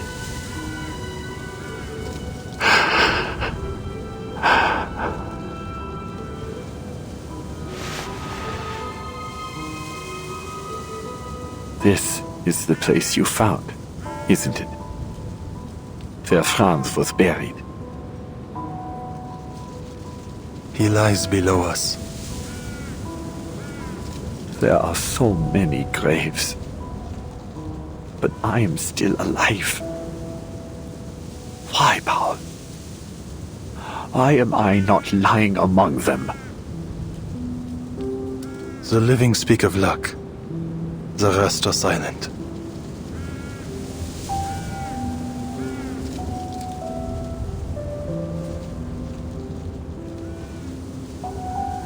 I wish I could forget it all now. If I didn't know what happened, I wouldn't... No. No, it's not right for me to ask that. But I'm still alive. Is there anything I can do for them? That isn't a question for the dead. I can't tell you what to do, Eberhard.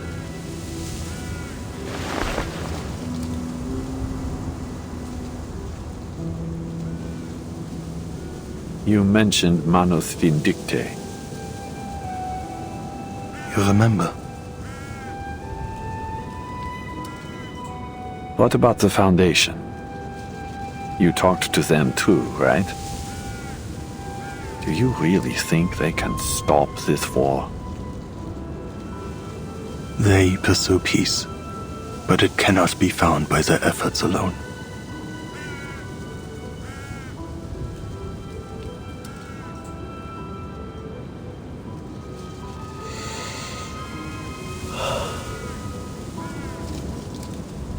Come on.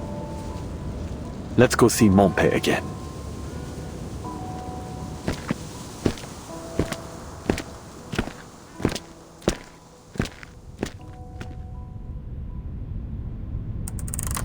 I was about to pay a visit to Herr Mühlenberger when someone from Army Command said the colonel wanted to see me.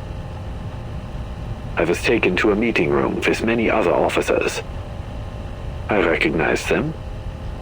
I knew many had just been promoted like me. Colonel Hirschfelder showed up to give us a speech. Yeah. The same colonel who was assassinated after the parley.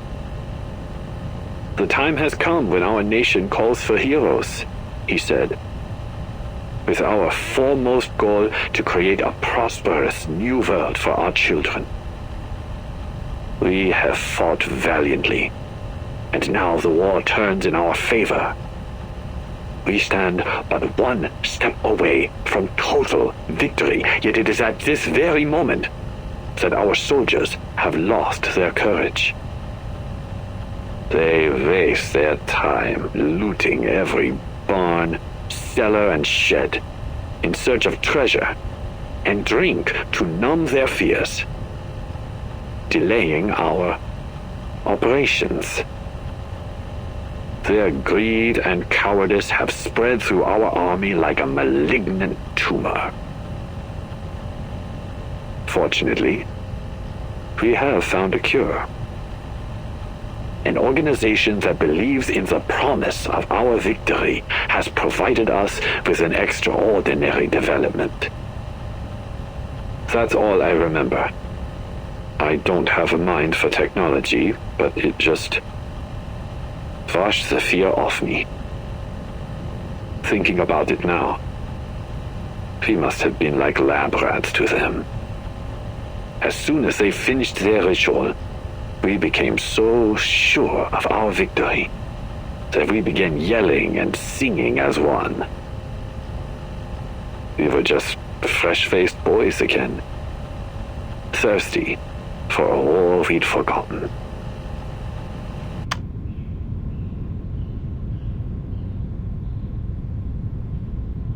I think that's enough for now. That was a recording from a German major we encountered in Montpaix. I intend to submit a report with full details, including his entire statement and an explanation for our inquiries.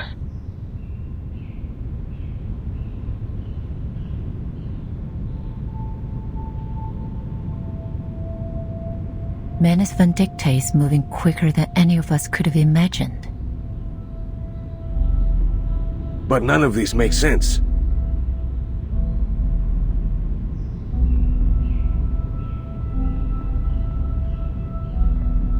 If they came to this era at the same time as we did, how could they have already infiltrated the military higher-ups in such a short time? We've already theorized that Arcana may now possess the power to rewrite history. Which means going forward, any records from history as we once knew it will be unreliable for estimating their strengths.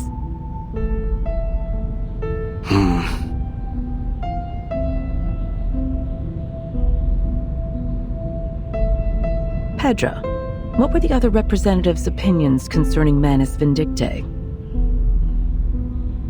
They all denied its existence. I see. It seems as though we're left with no other option but to change policies. No, we can't resort to such radical measures.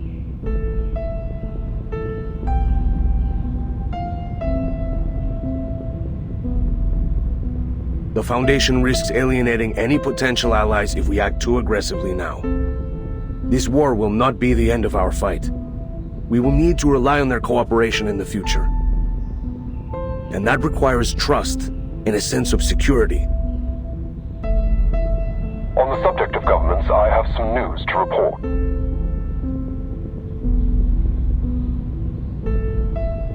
A man of the Interfactional Committee paid a secret visit to Montpaix, hoping to obtain intel about the Manus. A secret visit?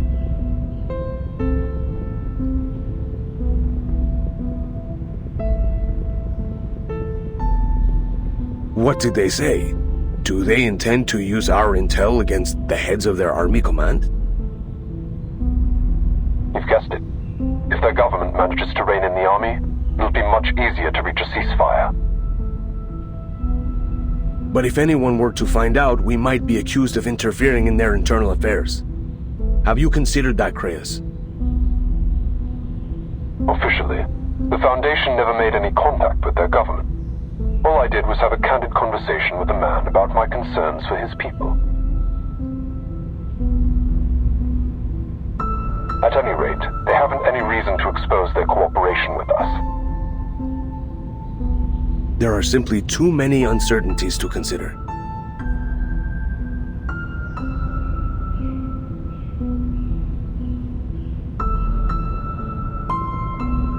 History will only be restored to its rightful track if the peaceful factions on each side can rise to power and stop this war. This has been our goal from the beginning. It doesn't matter which era we end up in. We always benefit from a political climate that is friendly to the Foundation. That's undeniable. What do you think, Pedro?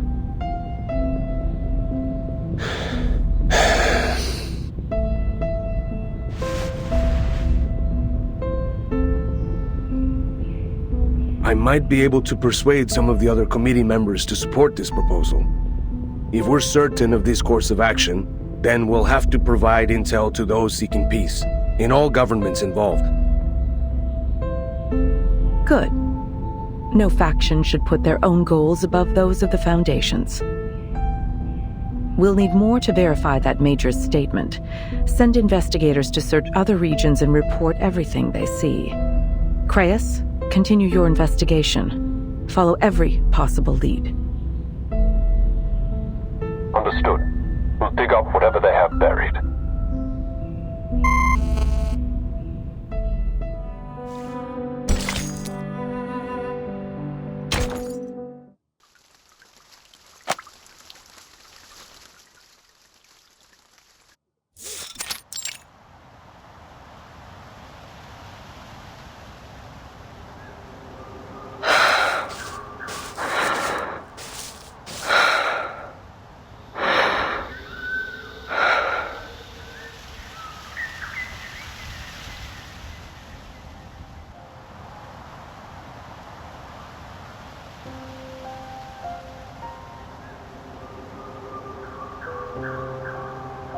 Un homme est proclamé coupable, et pour cela condamné à mort, près même de la justice d'un procès.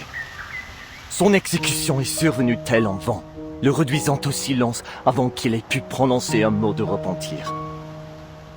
Et c'est cela que tu appelles la justice? Leave me be, Ladislas.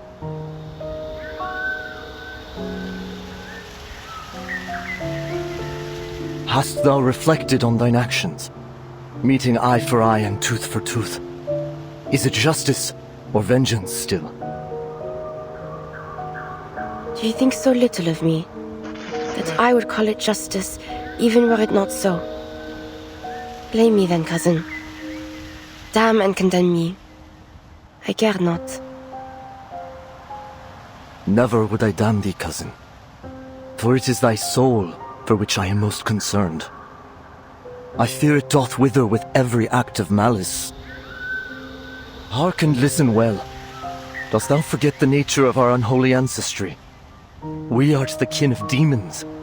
1,000 years hence, and their malevolence yet floweth thickened in our veins, and their whispers pricketh still our ears in the silence. Then answer me this question, dear cousin. You stand before the scales of a balance.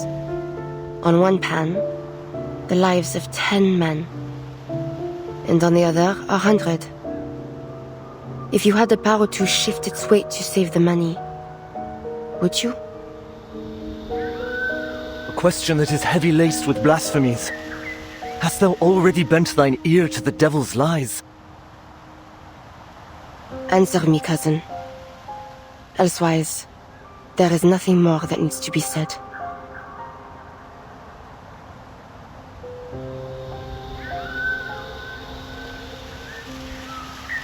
Silence? Are you truly so naive? The scales are laying far heavier for those in the throes of war. Yet you have not even the courage to answer a simple question. I'm afraid you have mistaken your weakness for virtue. Go back to the monastery, Ladislas. This is war. Red in tooth and claw. And your heart proves too quick to kindle.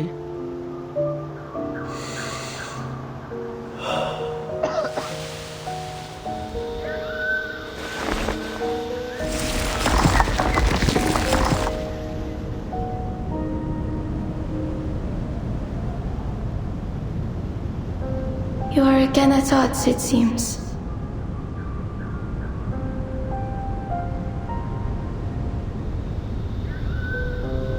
It was not a battle, I thought. Our cousin is more learned than either of we two, but he lacks in courage compared to thee, most daring of us all. I do not deny his learnedness, but there are neither letters nor prose that might aid my mission. Thou burnest too short a wick, and the flames of perdition rise to meet thee. I fear for thee, Marie. that thou go forth to a battle that will consume thee, whether in defeat or in triumph. Marcel, Antoine, and Yvonne, they once promised to return as thou didst. Yet they fell all the same, each after the last. Yvonne was taken before she had even tasted battle. Let remorse consume me if it must. But God willing, I will see the end of this war first. Ere then, the fear of regret will not stay me. Not now. And perhaps, on that day when peace finally comes, we will return to us.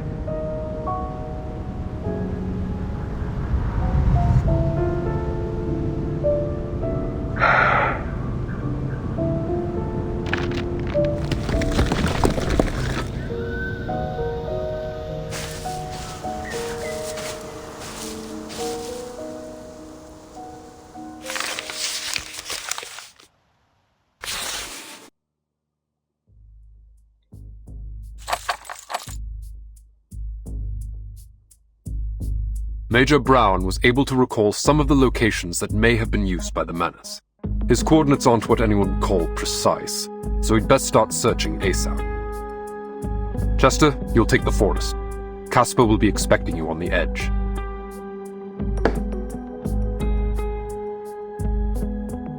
On it. Camilla, Lee, you'll search from here and move along the river. We'll get it done, sir.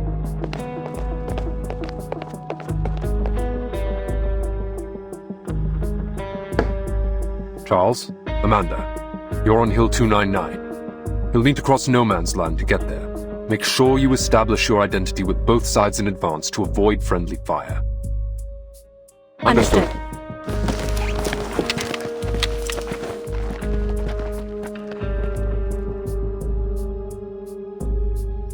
Paravian. Yes, sir. I want you on this village. Take Marsha with you. She's a skilled combatant as well as a medic. You can count on each other. Yes, sir.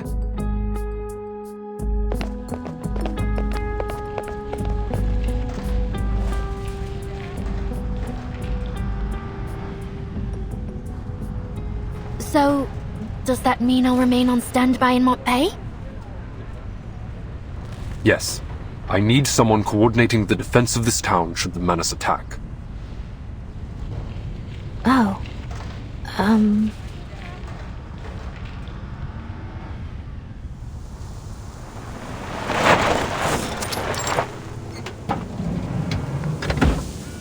Is this it? I believe so. Let's get on with it.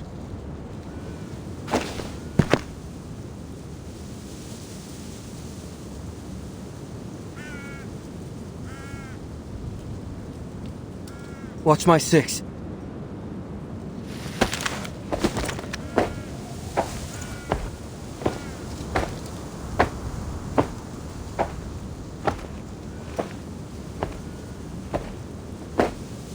This place is empty.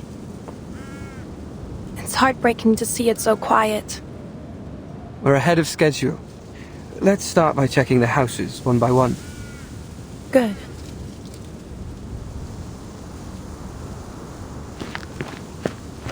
Find anything? Only some letters I can't read. I guess they didn't have time to post them before they left. There were some small arms in the basement. All of them older models and rusty. The ammo was damp.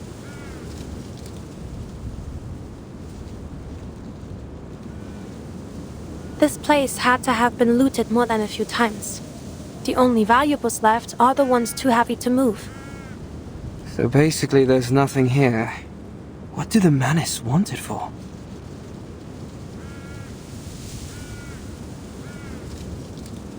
I was rushed through the investigator training before being sent to Montpaix. It's possible I missed something.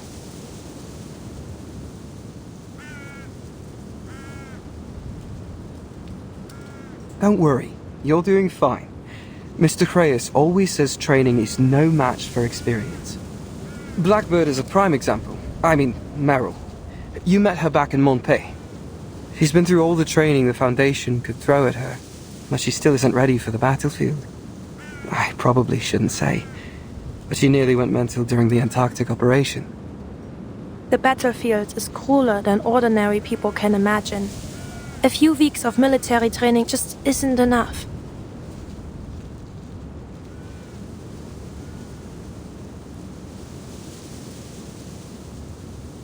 So, what's your deal? I know you came from some order with special arcane training. You can freeze your fear and pain, emotional stuff during battle until you feel safe. I only skimmed through the briefing. Is that right? It's more complicated than that. But I'm not sure I'd like to get into it now. Yeah, sure. Sorry. No need to apologize. Just... Do you think we missed anything? Well, let's take a minute. What could they even possibly hide here? Arms? Chemical weapons? Secret files? Or gear smuggled back from the future?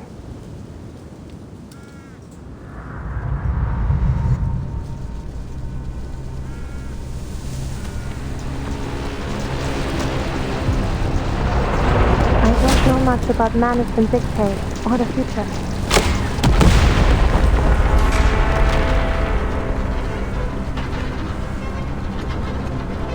Incoming!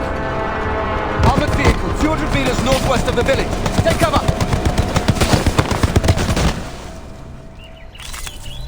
See the light. Close your eyes. It will all be over soon.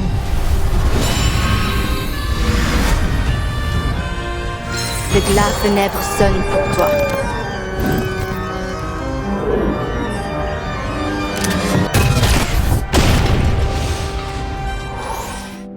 I'm afraid I only have turnip stew to serve you. I will add a few sausage scraps to your bowl, however. Here. Now go. It's best you leave before another battle breaks out.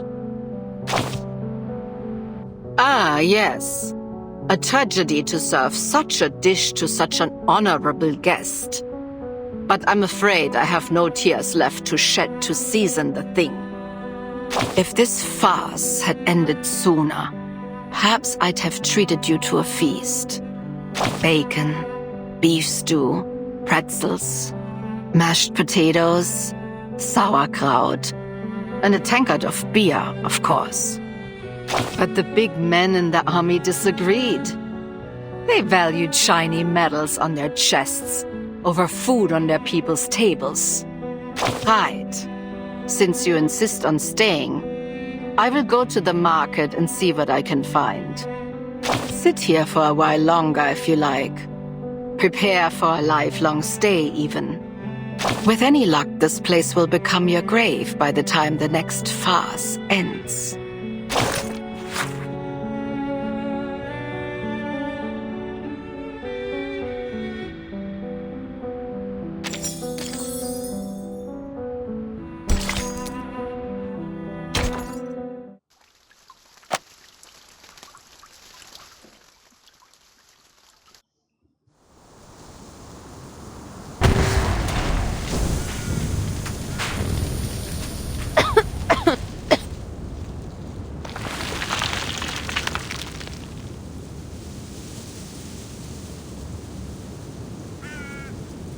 It's over.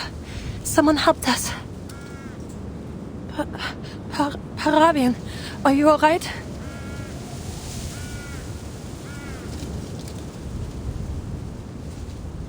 Stay put, Marsha. You're bleeding. I can get myself out.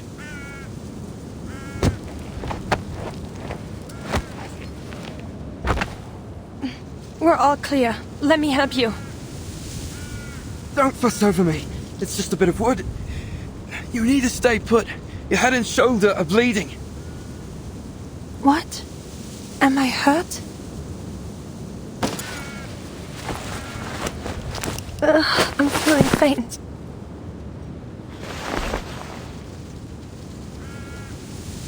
Seems you're right. I'm bleeding profusely from several wounds. That's what I get for suppressing all my pain. So, just a little shrapnel. Nothing too serious. Treat your wounds first, Marsha. Understood.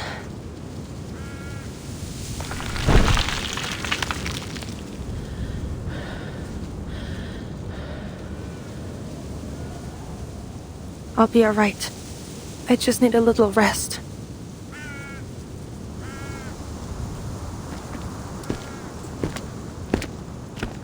Huh?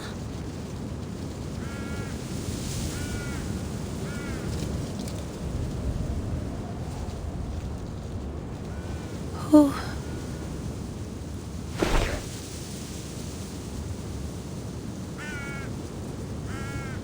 You, again. Sit.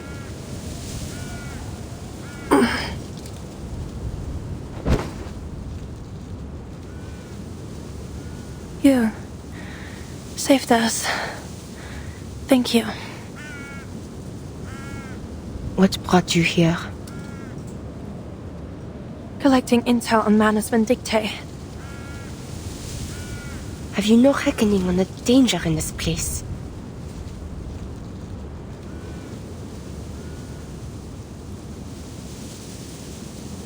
Imbecile. You might well have breathed your last in that battle. Let go! Huh? Who's out there?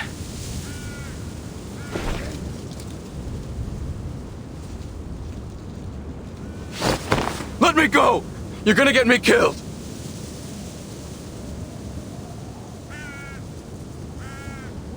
No! Sterling, please!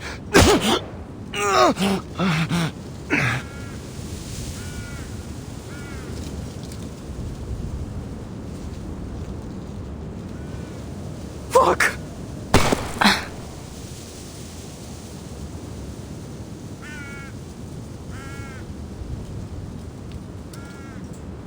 What the hell? You goddamn monster!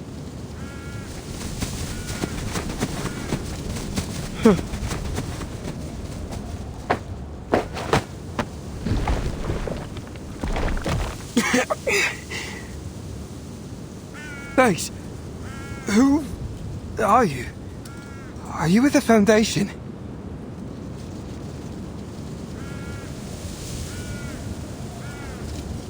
Stay here and tend to your comrade. I will tend to our enemies.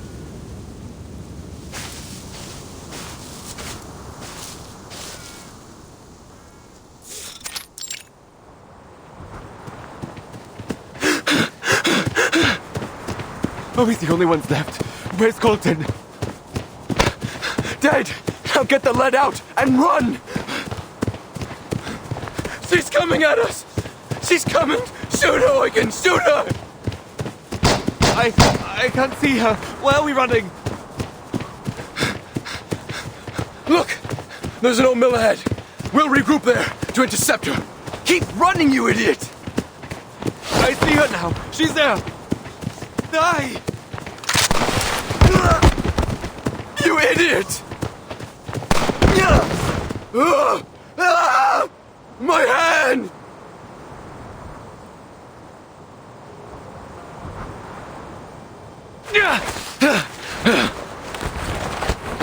For the wicked flee, and I pursueth.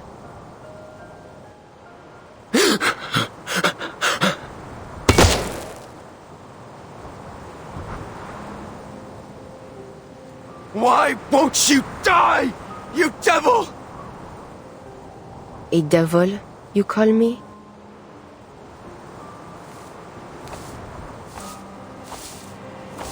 What are you, then?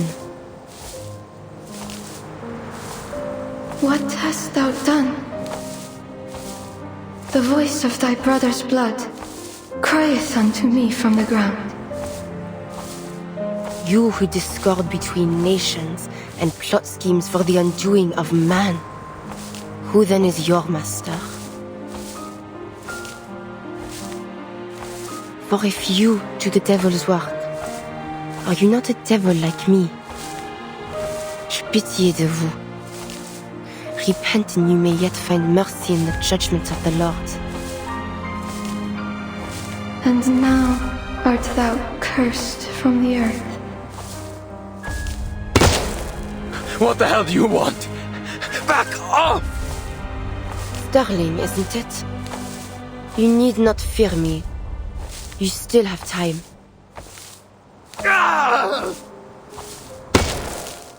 Which hath opened her mouth to receive thy brother's blood from thy hand. Repent and you may yet be saved. Speak. What are you talking about? What do you want from me? When thou tillest the ground, it shall not henceforth yield unto thee her strength.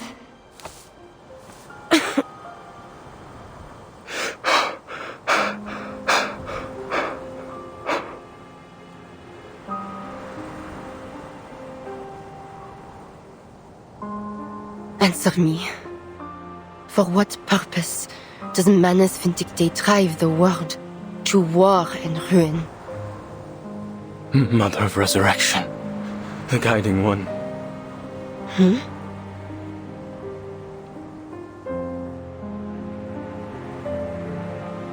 Please have mercy on your humble servant. I pray for a miracle, a ladder into your eternal kingdom.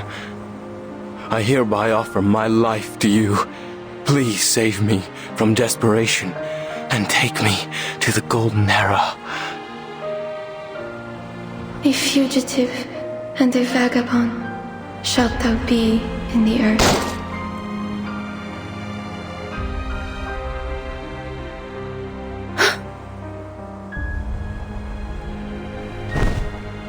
A blasphemer to the end.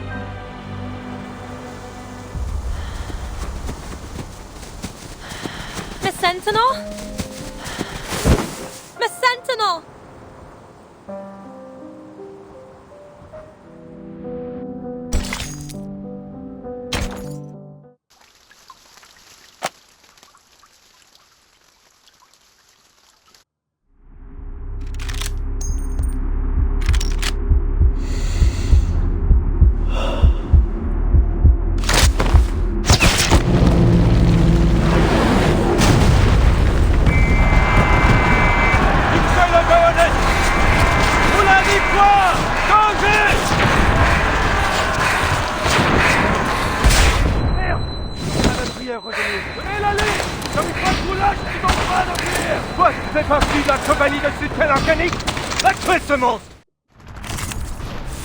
Merde. Those accursed knights.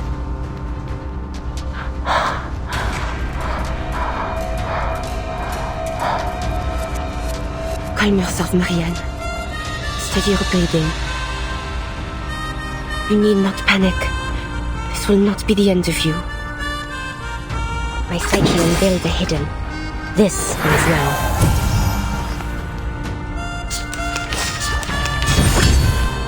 Now is the time that the enemies of peace shall be stamped out. Target locked down.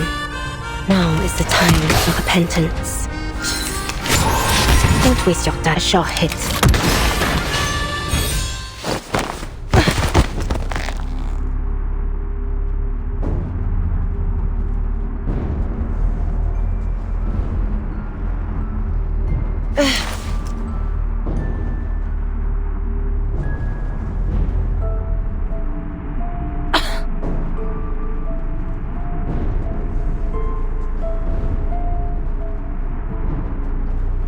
Dost thou recall when once, in our youth, we fought over an apple tree?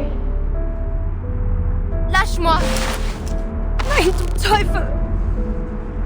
Thou wished to cut its wood and make us a fire to roast a chicken.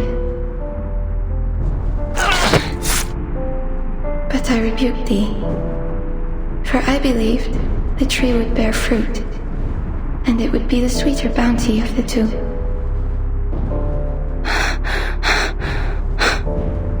Thou thou didst find a bush with overripened berries and hurled them at me, crying that they should serve as my supper, while the chicken would be for thee alone. And I retaliated in kind. Ere long, we were painted red with juice. What a bloody melee we fight, we laughed as we laid down our arms. What fun we had that day. Non, je ne veux pas. But the battle thou fightest now shall not end in the gentle smears of red berries. What drives humanity to war? Could it be so different from what drove us to it beneath that apple tree? I dare not imagine how a slaughter that has claimed the lives of millions could be waged for so small a cause. That we should be brought to bloodshed driven only by the fear of those whom we were taught to despise. What immortal hand or eye could frame the cause behind these deadly ends? Thou art more courageous than I, Marie. Never hast thou doubted thy conviction. So tell me, I pray, is there some purpose in the war they now fight? For I see no divine meaning to be found in this killing and dying.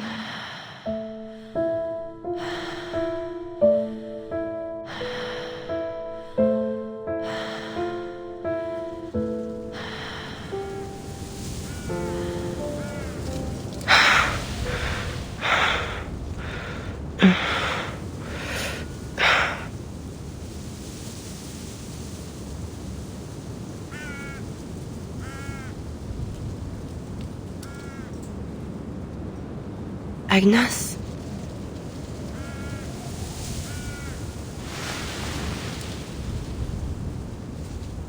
Who's Agnes? She matters not. But what brings you here?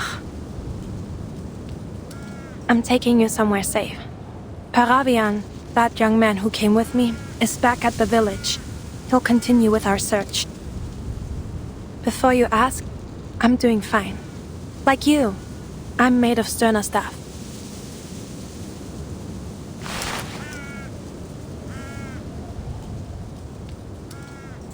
I checked over your wounds, but I have no earthly idea what to do with this gravel. I know how to treat flesh, not stone. But that wound won't be a problem for you, will it? No.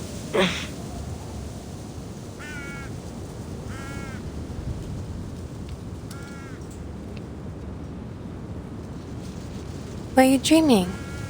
Seemed like a nightmare.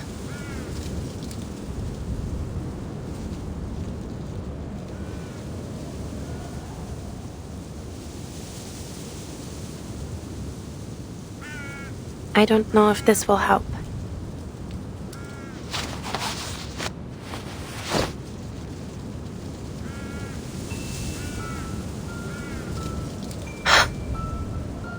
Could it be? Are you... I am. But that battle is long over. You and I are no longer enemies.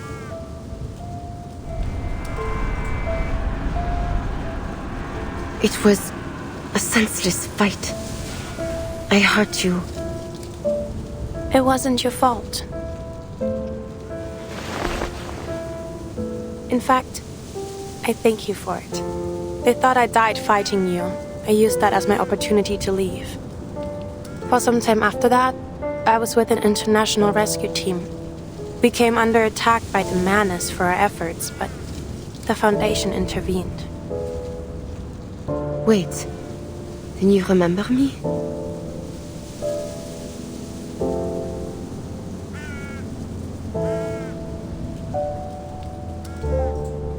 And you didn't. I was wearing a helmet. But you don't have a face one forgets. Marianne.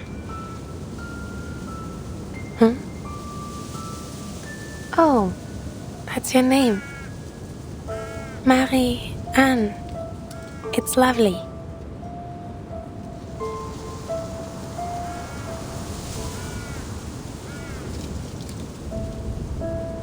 Tell me then, what do you know about Manus Vindictae? They are a secret organization open to only pure-blooded arcanists. Simply put, their goal is to cause as much chaos as possible and eventually destroy all of human society. And this Mother of Resurrection is like a god to them. Something like that, yes. She died once, but they managed to resurrect her through some awful ritual. A resurrected madwoman?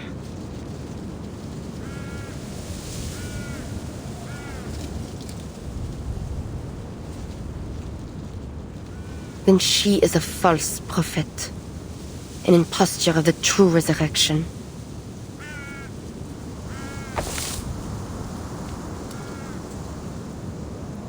The war between the Foundation and Manus Vindictae has lasted ages, longer even than this war.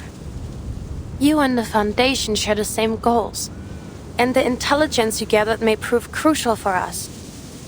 If you would be willing to share it, we may be able to reach a truce sooner. So please, mull it over.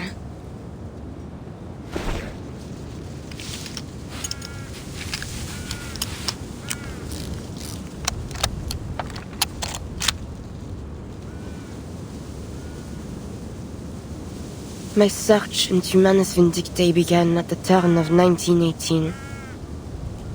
Their documents, personal belongings, letters. I sought and scrounged for every clue that might be found.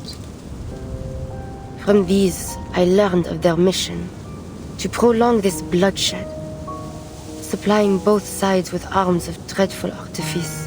Then, as now, I still do not understand why. I brought my evidence before the powers of my nation, but they cared not. So I spoke out against them, still hoping they might awaken to this madness. But my words went unheeded. Worse, they turned against me, hiding even the very name of Manus Vindictae from all their publications and letters. There is no longer any truth in the words they print.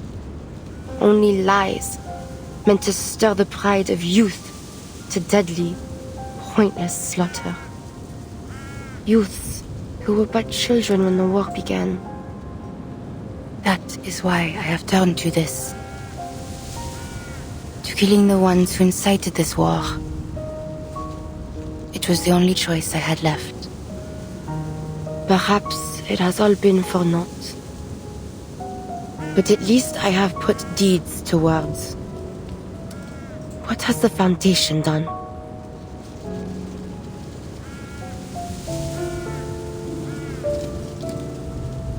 We have done more than you know, but I'm not authorized to tell you.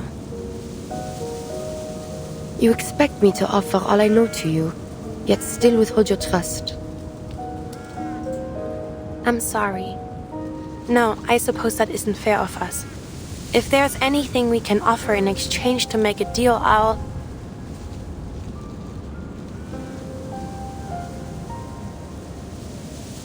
try my best to honor it, but I can't guarantee anything.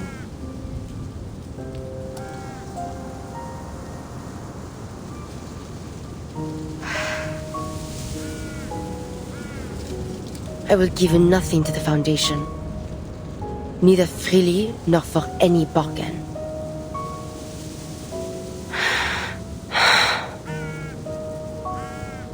But you, Marcia, you have my trust.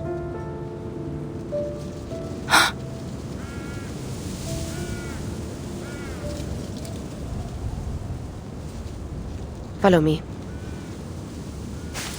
Oh, of course.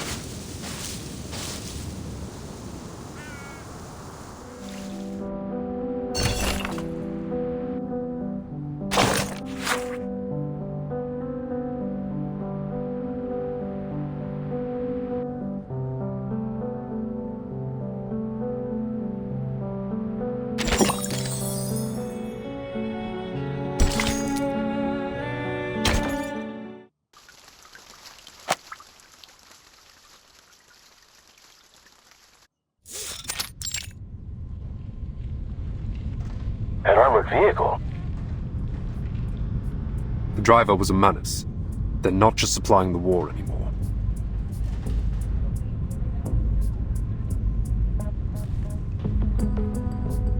What do you think that means, Chris?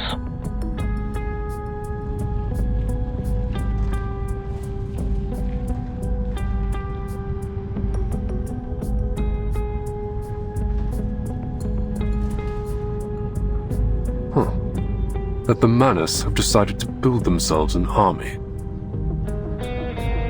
That seems likely. In that case, we must prepare immediately for a response. Xeno's main force is still at the Eastern Front. They won't be able to reinforce us if anything happens here. The Foundation will need an army of its own. That's completely irresponsible.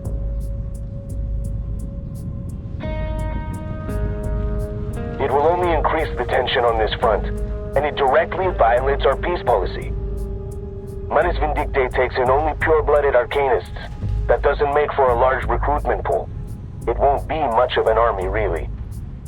To say nothing of the fact that they lack the organization or discipline that is needed for a true large-scale military operation. Armies need human leadership. You forgot to take Arcana into consideration, Petra. You don't know what she can do to her followers with her new power. Whatever the case, we cannot take anything for granted. The Foundation will need the strength to defend itself from future attacks by the Manus. If we act quickly, we may even get ahead of things. I'd like to see what the committee will think of this plan. I hope they'll have a better grasp of the consequences. You're not seeing the board, Petra.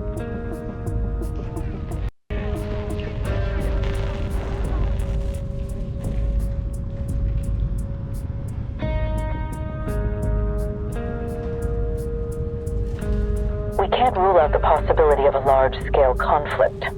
However, the committee will maintain its peace policy until we have reliable evidence. And if the worst happens? Then we'll do what we must to survive, even if that means igniting a worldwide war.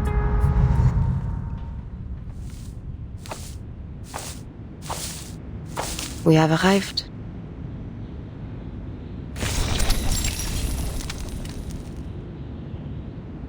I see.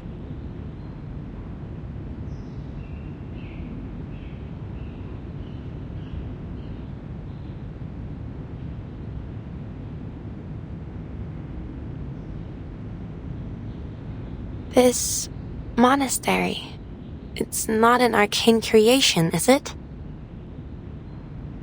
No. It has only been enchanted with our arcane skill, Carthusian. Beneath its protection, those that dwell here will go unnoticed by any who pass near.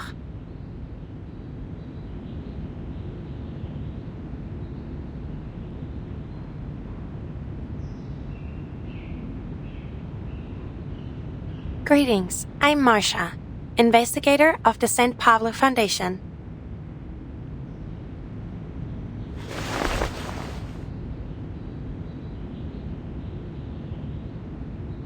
Oh, I see. Have you made a vow of silence?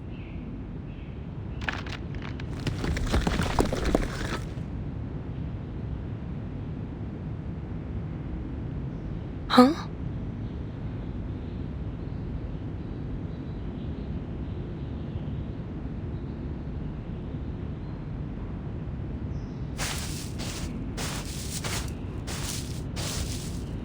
Marie, mon petit chou, the rest return to us again.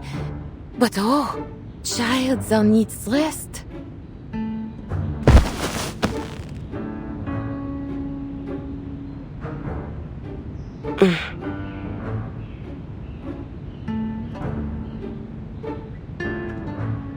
And this is a friend?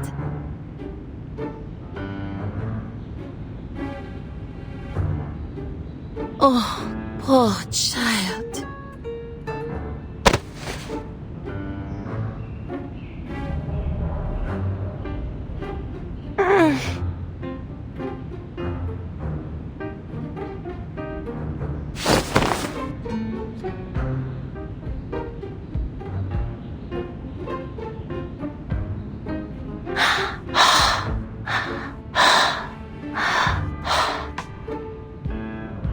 Marie has never been tireless in her toils. 'Tis a shame that she never permits us to aid her. Am I truly too aged to be of service? Oh, but perhaps my age has eclipsed my wisdom, for I have thus far been an unwelcoming host.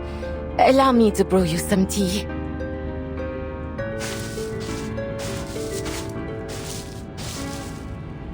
My aunt is a gentle soul. She came by here 1 year ago, not fearing the danger, saying she must take care of everyone left in the family. That old lump of stone that greeted us came here to take refuge with his brother after they were injured last year.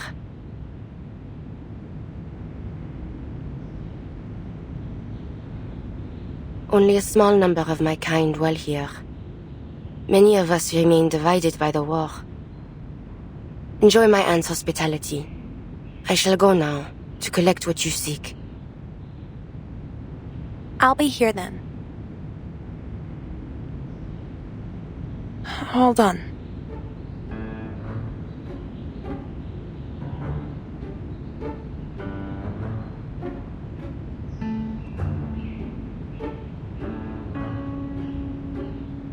Bonjour.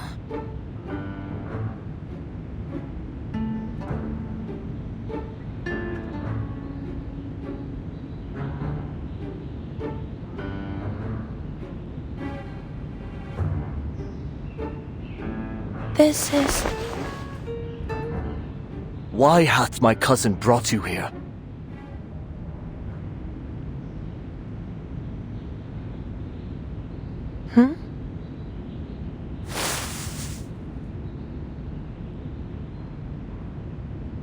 You are not one of us.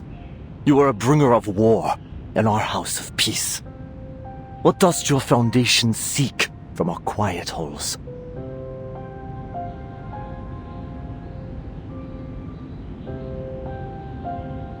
You misunderstand. The Foundation isn't bringing war. We're trying to end it. This war is neither yours nor ours to end. What are you saying?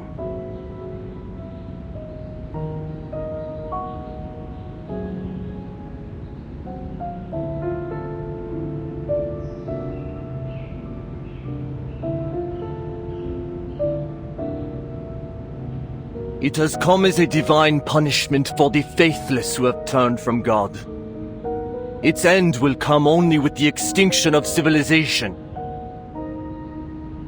It sounds like you want everyone, humans and arcanists alike, to suffer and die. You twist my words, Chevalier. I do not seek this end, this path of suffering, out of hatred for humanity.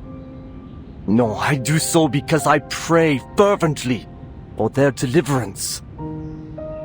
But deliverance waits for the last edifices of this sinful world to crumble. When the faithless nations, as a fire consuming its last embers, burn themselves to ash. Soon, the artifices of modernity, their factories of war and death, will crumble, as Babel before them had. Their lies of advancement and revolution dying with them. We must return to the innocence of the past, as Nineveh did, heeding the word of God. Assez, cousin.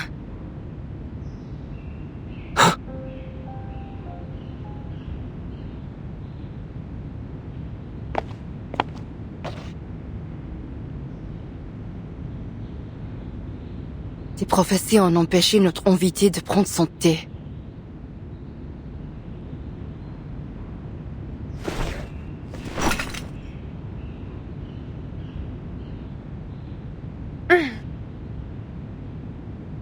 Are you able to lift it? No problem. I can handle it.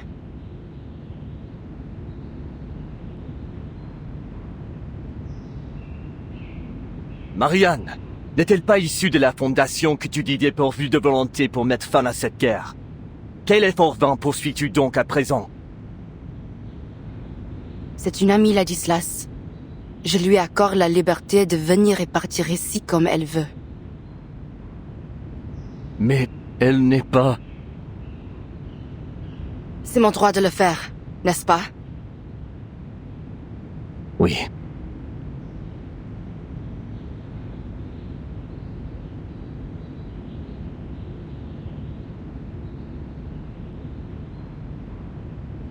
You will find here all that I've collected since 1918. Most useful to you may be a list of those in each military who have made contact with the Manus. Take them from here to your foundation, and make of them what you will. I hope they will serve you better than they did me. I will. Thank you.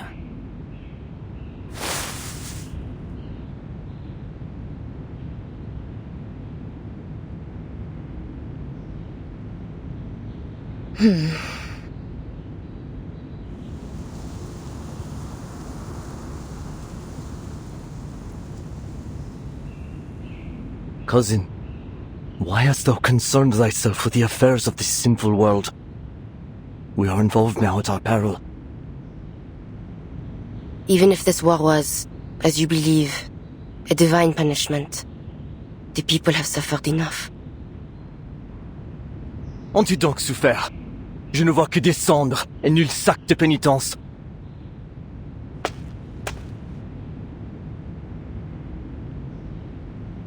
Hast thou learned nothing from our chère Agnès? Leave her out of this. It was she who prophesied this war.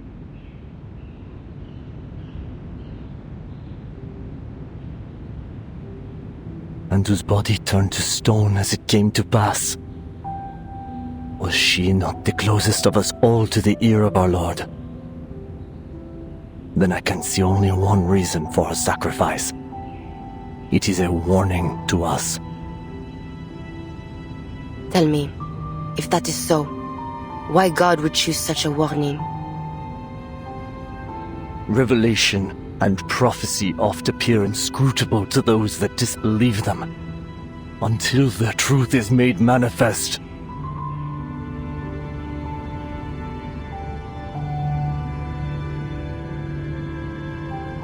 Mais je crois, et je vois clairement ce que tu ne vois pas, que notre Seigneur nous enjoint de ne ni combattre, ni mettre fin à cette terre.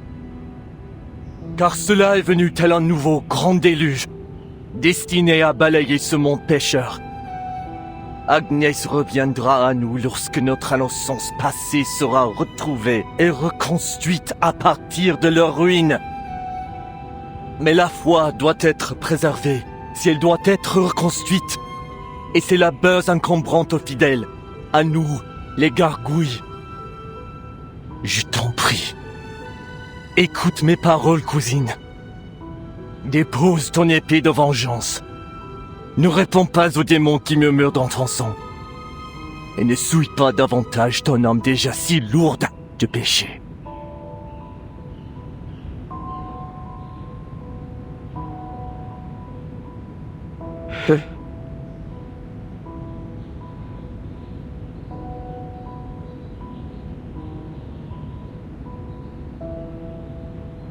Armes à feu, canons, tanks, bombes. Tu te souviens comment ces machines ont détruit nos vies, n'est-ce pas? Alors, tu sais déjà que l'innocence du passé ne repose pas simplement enfuie, prête à être reconstruite. Elle est morte et disparue. Si porter un fardeau de péché permet de mettre fin à cette guerre, ce prix me semble dérisoire.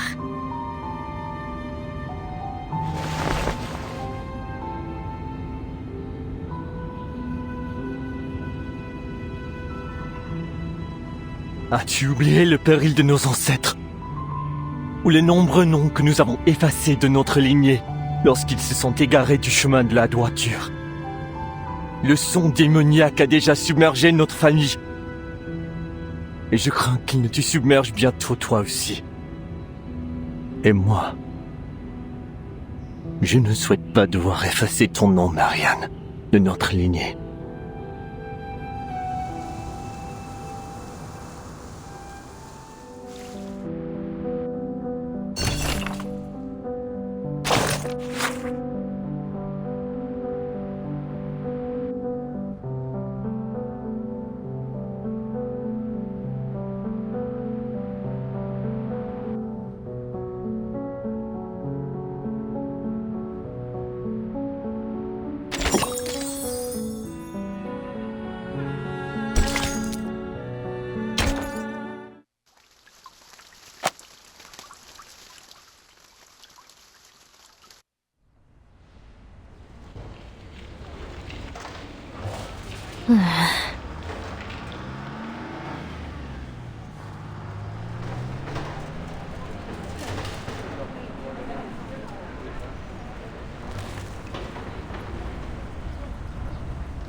Clearly, no one's bothered to do any cleanup then.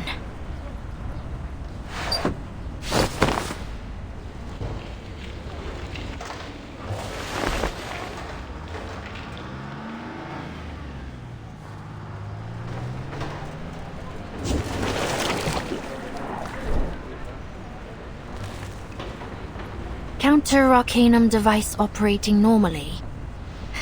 Looks like I'm not needed here either.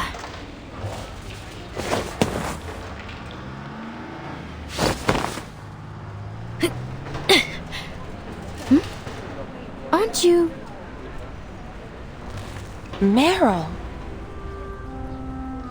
Masha!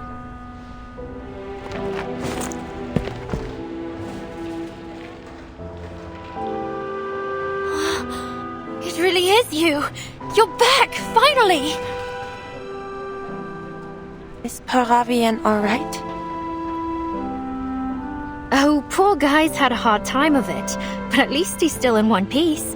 He's lying in a sickbed as we speak. He should recover soon. It's too bad he didn't find anything too useful in the village. Well, aside from that armored vehicle. Fortunately, Sentinel happened to be there at the same time. So, it really was her? The one who assassinated Colonel Hirschfelder? Yes, she'd collected a wealth of evidence concerning Manus Vindictae. I've already delivered it to Commander Kreas. As for the assassination, it turns out her actions weren't entirely unjustifiable. Let's just consider it a misunderstanding. Misunderstanding? She literally killed a guy. She's not the only one.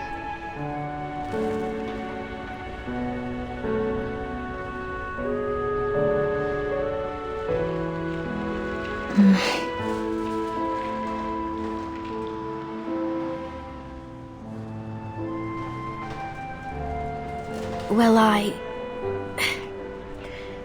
Anyway, I was just worried that something bad might have happened to you.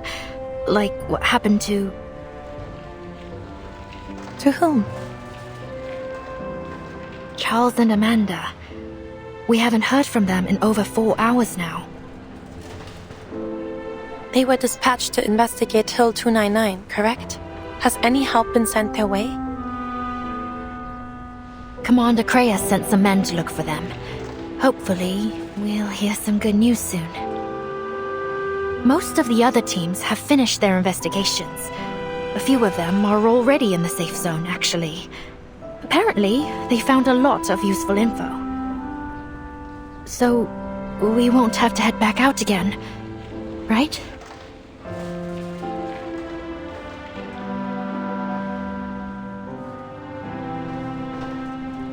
The front's getting shelled to hell and back. I mean, chances are we'll...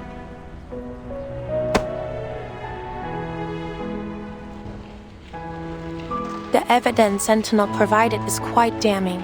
Our job here will be over just as soon as we can get a hold of the team at Hill 299. Don't worry.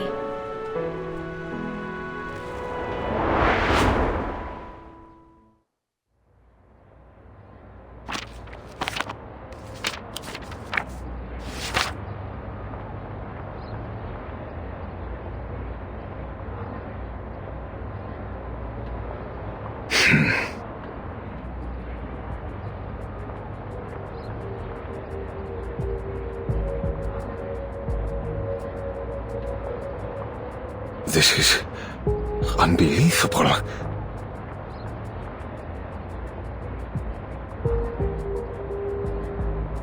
These documents, the evidence is undeniable. Every one of those absurd conspiracy theories was true. The 1918 peace negotiations really were sabotaged by Manus Vindictae. The nations on both sides of this war have been under the deception of an invisible enemy. It is no wonder that even the victors of the 1919 offensive gained no real advantage. My God, to think Manus Vindictae has been sharing war secrets with both sides to ensure neither can win this war. That they have used our commanders as tools for their massacre, it is nigh on unimaginable.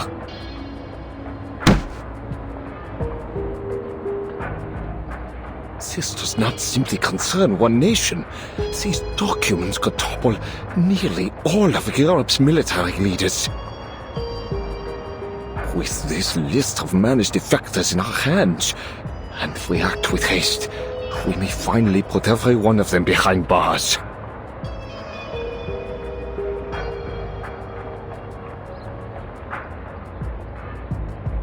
Let me remind you that Laplace may be able to heal these so-called defectors. Eberhard's case proved that the Manus' mental influence can be purged. Yes, of course. Whatever the case, we must act as soon as possible. The Chancellor and the Reichstag are prepared to strike.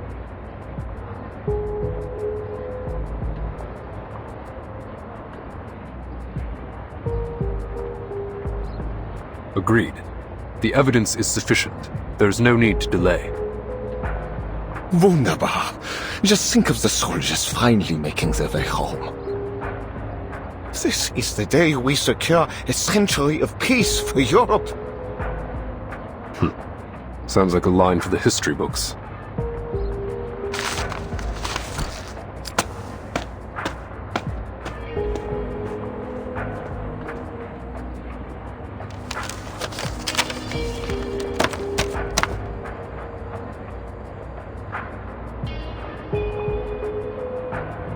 Everything's going according to plan.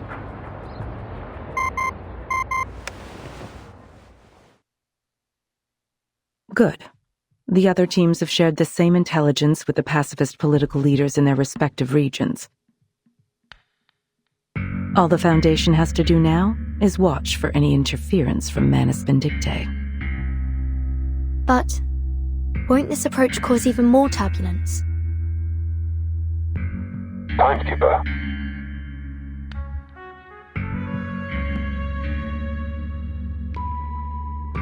Oh, yes, Crius. I was just listening in. I see. In any case, the outcome can't be worse than the war we're living through, Timekeeper. As I'm sure you learned in your history studies, this war claimed tens of millions of soldiers' lives. Not to mention the equally massive number of civilian casualties, whether direct or otherwise. We are now 2 years on from what should have been the end of this war. The death toll has already climbed much higher, and it will only continue to rise if we don't put an end to it soon. At least our efforts have won us a marginally better outcome. I see. In short, the war is already over. Once the pacifist political parties take power, an armistice will surely be signed in Montpaix. This may not be the time, but I have a question to ask. Does the Foundation Committee have any contingency plans should things take a turn for the worse?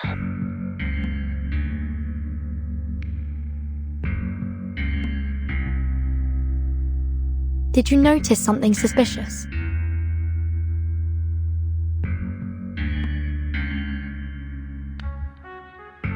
It's about Hirschfelder's assassination. Do you remember a certain detail from Marshall's report?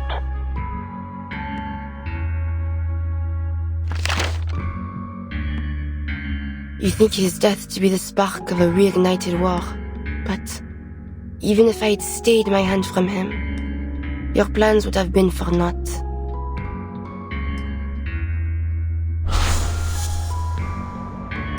If that was so, why would the Manus risk exposing Hirschfelder? Why would they allow him to meet with the Foundation in Montpaix? If Hirschfelder hadn't been killed, would the negotiations have become a fruitless tug-of-war? Manus Vindictae would only cooperate with the Foundation on something that was sure to fail.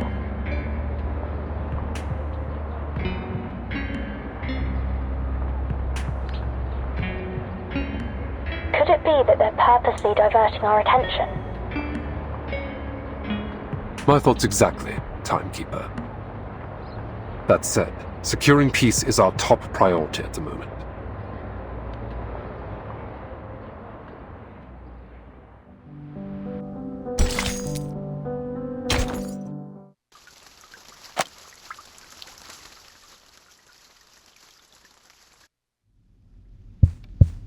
"6 years of war have deeply shaken the resolve and faith of our nation.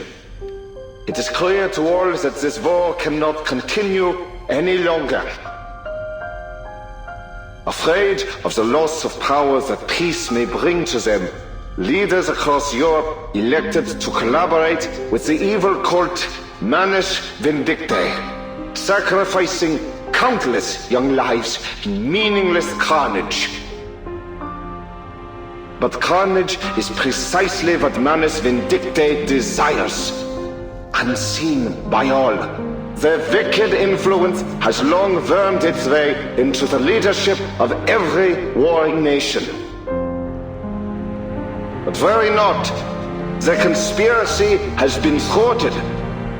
Every treasonous general has been arrested and will soon face a fair court-martial. The heroes who bled for the fatherland are finally returning home. We will welcome them with smiles on our faces and gratitude in our hearts. On the 11th hour of the 11th day of the 11th month of the year 1920, this war will come to an end.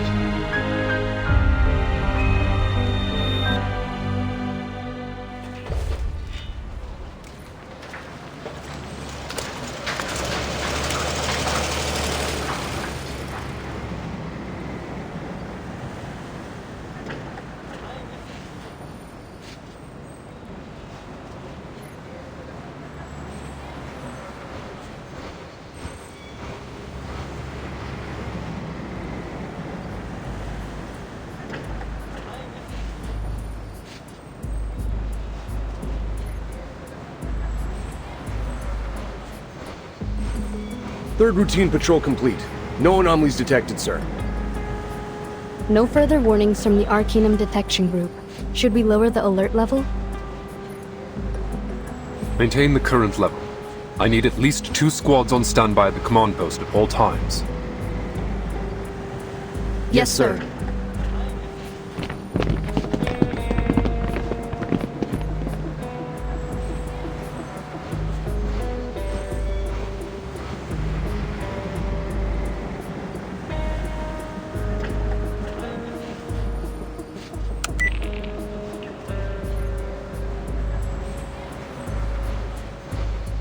Any response from Charles and Amanda? Negative. They've been silent since they reached Hill 299. It's like we're calling into the abyss. Chances are they got snuffed out by the Manus. Luck can't be on everyone's side. Even so, we need to recover the bodies. What? So they can be buried with shiny medals?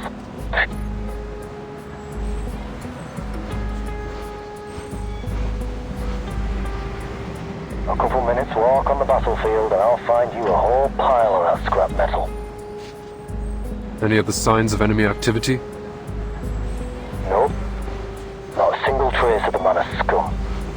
Maybe all this military and political turmoil messed up their plans after all. Let's hope so. Whatever the case, we need to get to the bottom of what happened at Hill 299. We can't afford to let any potential threats slip past us. Already on my way there. How about seeing a psychologist when this is all over, Creius? Maybe they'll finally cure your Manus Vindictae paranoia. Keep your eyes and ears open.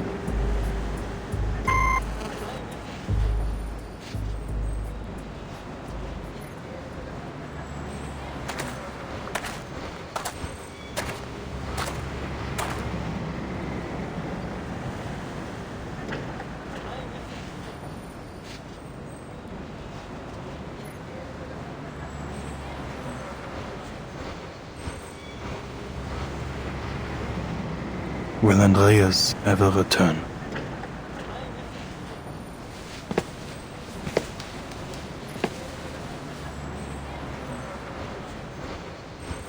Hey, sir! Mr. Charon!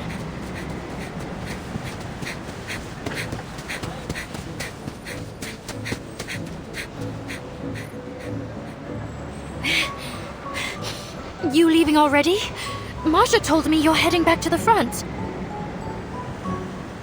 She speaks the truth. And you are? Oh, right.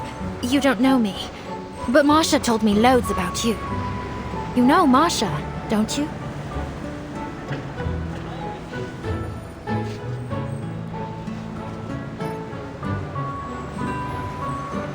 Yes. The night. I remember. Great. I'm heading to the front as well. Do you want to... could you please join our convoy? You wish for me to join you? You know the front better than anyone.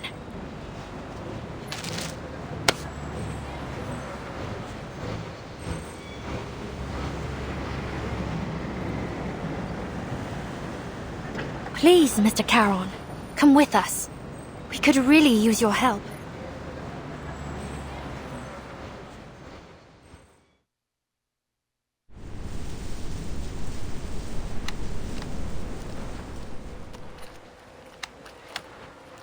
This quiet feels strange.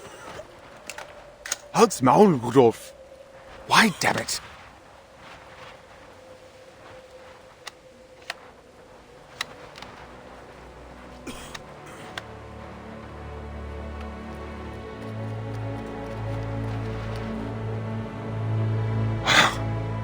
Why did Willy and Franz have to...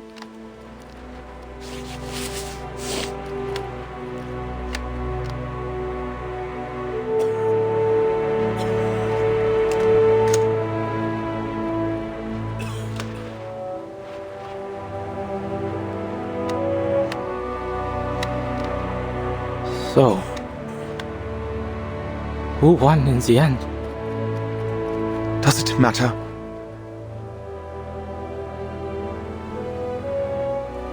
Then, should we start packing up? Sure. You can finally take all those notebooks of yours back home. Weren't you planning to turn them into a book? Yeah, but I don't know. Maybe once I stop being a soldier, my motivation to write will stop too. What about you, Erich? What will you do? Make bread, I think. My family runs a bakery. I can already see it. My old man cracking open his finest bottle of Spätburgunder when I arrive. Speaking of which, I bet we can go and ask the boys on the other side for some food and drinks. They've got wine and soft white bread. At least, that's what POV said. I wouldn't mind some canned peaches. Fine. I'll get you your peaches. I guess I really am your Hauptmann, huh?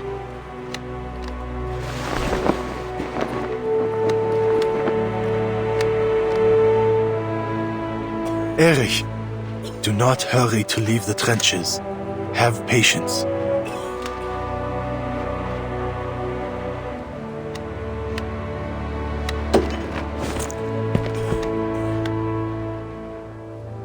Oh, Charon, you're back. Any news? The delegations from various nations have arrived in Montpaix. The armistice will be signed in 48 hours. It is best to avoid any unnecessary danger until then. But I'm starving, Charon. You didn't bring any food, did you? I did. Who are you? The Foundation has issued food and drinks to be brought to the soldiers on the front. She is responsible for distributing them. Yeah, more or less what he said. Right. I need a hand unloading these crates of beer. Any volunteers? There's beer?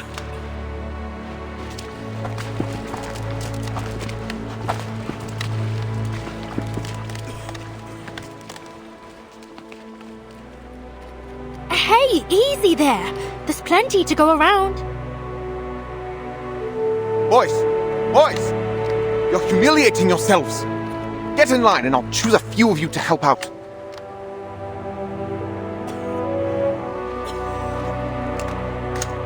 Where's Mayor Brown? He is needed in montpaix. Ah, that's a shame. Ja, he's got a backpfeife im Gesicht. But, ugh, who cares? The war's over. Forget it. You, and you. Come here and unload the crates for the nice Foundation girl.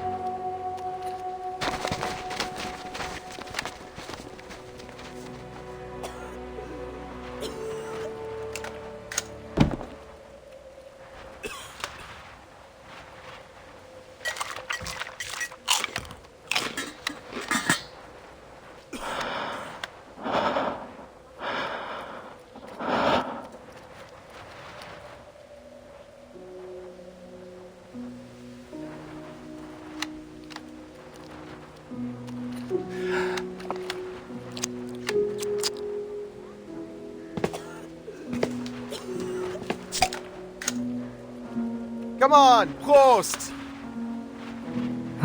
Fine. Count me in. Prost! Prost!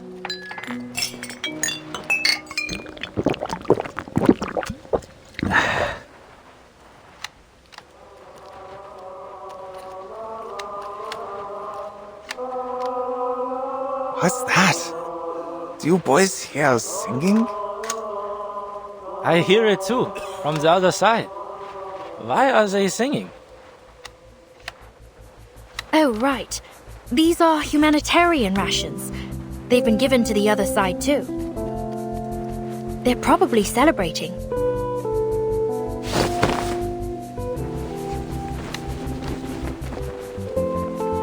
Scheiße! Come on, boys. Let's make some noise ourselves. Prost, you bastards over there! You understand what I'm saying? Prost! Santé!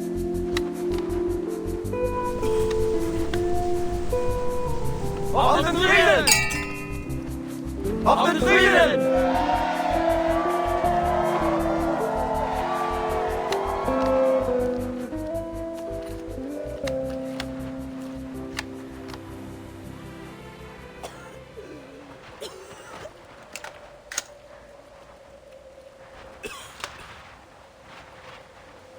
Hey, what are you doing holed up here alone?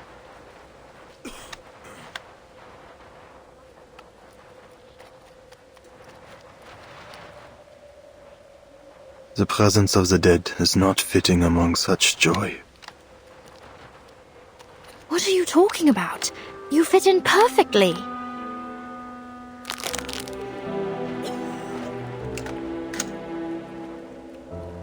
I mean, I know you don't exactly eat much, but you can still enjoy the taste of the stuff, right? I even know a guy with a fish tank for a head who eats every once in a while. That said, I've never actually seen him do it. Does he just pour the coffee straight into his fish tank or what?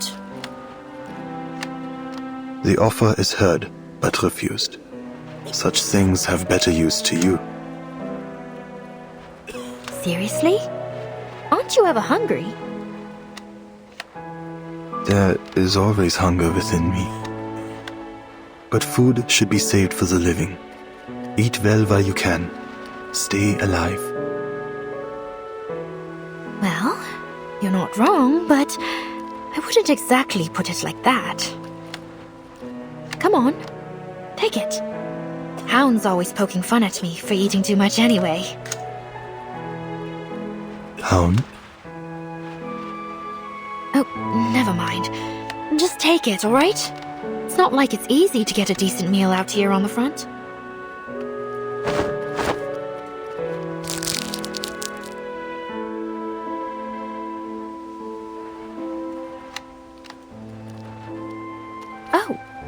Just try the chocolate in your pocket. It'll melt if you leave it in there much longer anyway.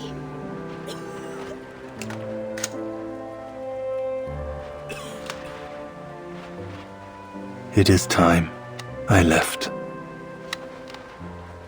Alright. I still have some finishing up to do here. Won't be long. Just have to make sure everyone's got their supplies. Where are you heading anyway? If you wait a moment, I can come with you. No, this must be done alone. There is a message. One that must be sent off.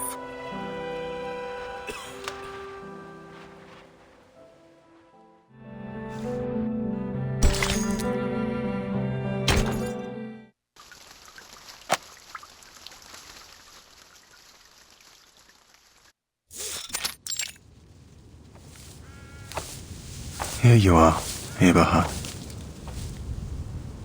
Paul. It's good to see you, my friend. How's everyone holding up on the front? They are celebrating this war's end, singing songs and drinking beer. It's peaceful. Peaceful.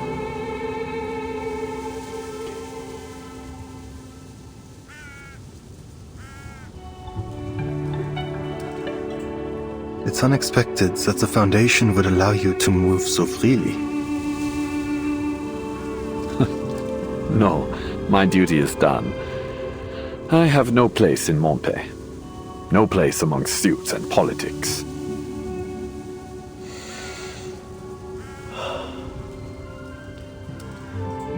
That red-haired official agreed to let me go for a walk every once in a while. He said, someone will keep an eye on you. Whatever. It's getting cold.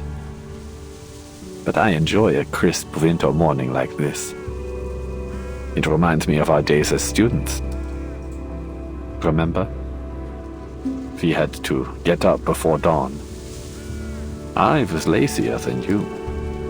I wouldn't wake up until you rode your bicycle to my window and shouted my name. Then the two of us would miss Latin class, just as Walter did. Yeah, I don't blame him. Latin class was hell. Walter. He was a good lad.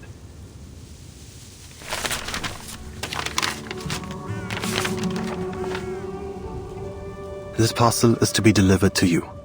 There's a letter within it from Herr Mühlenberger, addressed to those of us in Class 3. Herr Mühlenberger? I was planning to visit him during my home leave, but... well, you know what happened back home. But he doesn't have a clue about what happened out here. What use is this letter? You and I are the only two class members left since the fall of Montpaix. All right, let's hear it, Paul.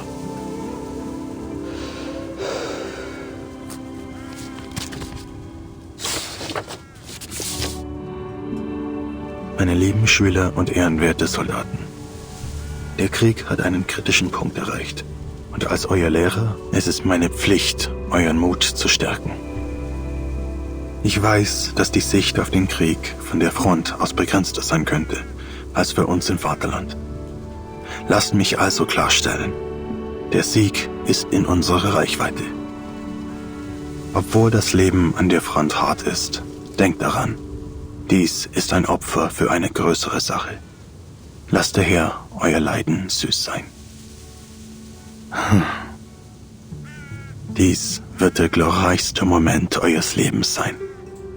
Und wie ich euch beigebracht habe, wird es uns vielleicht eines Tages gefallen, diese Dinge zu erinnern. Gefallen? Ha! Hört ihn euch an. Er hat sogar Lucans Gedicht zitiert. Oder war es Virgil? Es ist höchstwahrscheinlich Virgil. Er hat ihn unten zitiert. Ardentis Fortuna Iovat. Das Zitat über das Erinnern. Wie sagt man es nochmal auf Latein? Forsan. Hayek. Und dann was? Das Et fehlt, Eberhard. Forsan et Hayek. Olim memenise juvebit. Ja, genau das. Dieser alte Fatzke. Er hat geschummelt. Das sind nicht mal seine Worte. Was für ein Dummkopf. Er weiß nicht, wovon er spricht.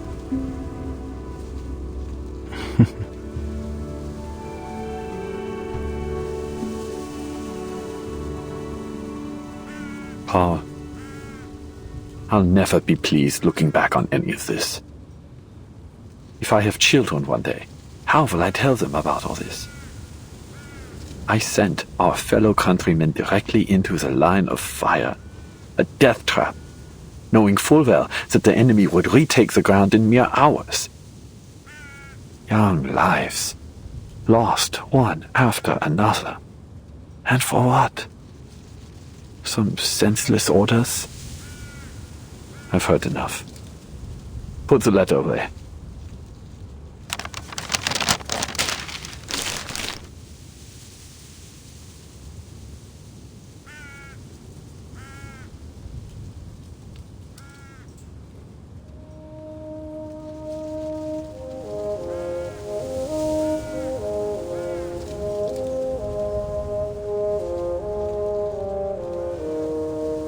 This feeling.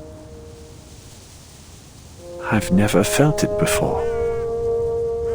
It's as though, for this one moment, I can... No. I have already taken control of my future. I'd forgotten how good it feels to be alive. For the first time in a very long while. My heart feels light, mein Freund. The choices I've made may be irreversible. But I've made up my mind. There is only one path for me now.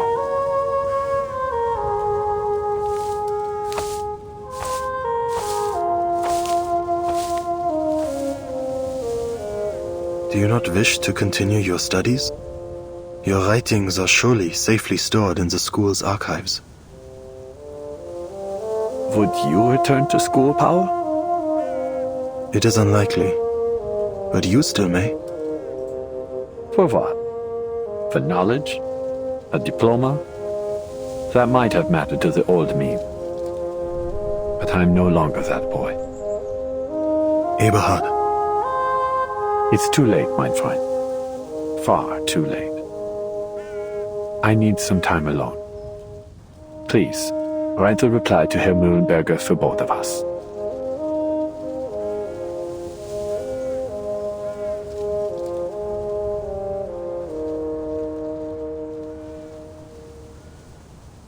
The war is over, Paul. The sky is so blue. Just as it always was. Just as it always was. Well said. Farewell, mein Freund.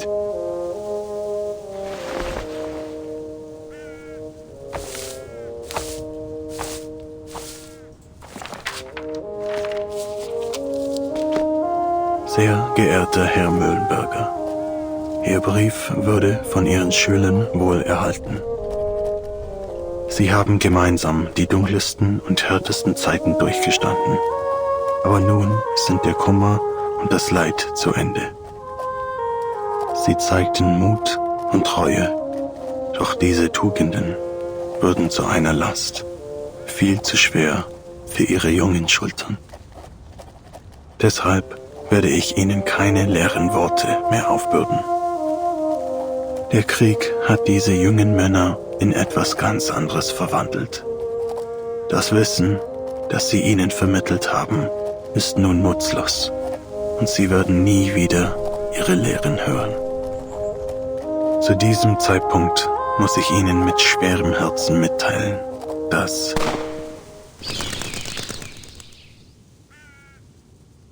alle Ihre Schüler aus der Klasse 3 sind gefallen.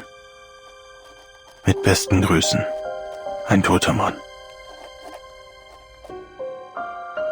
Dies schließt die Aufzeichnungen des Soldaten Paul Haumann ab.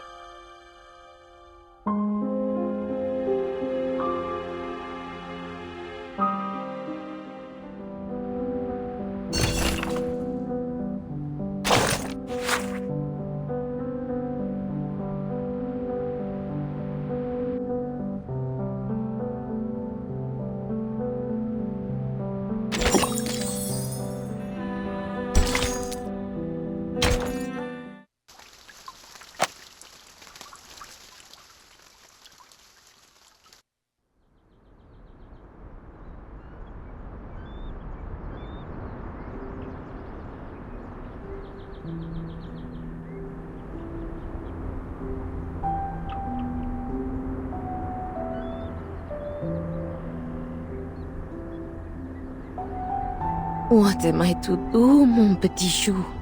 You will not so much as touch the biscuits I baked for him. Never have I seen him in such a state.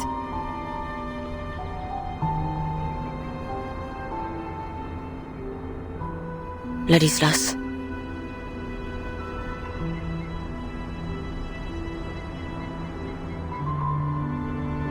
The war has ended, not as he foretold.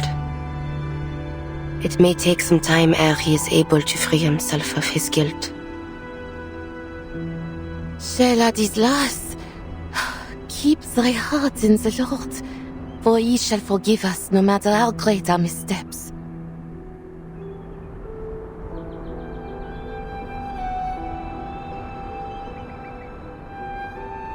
Marie, I beg thee, do something. One way or another, we all must return to Rouen in the coming days.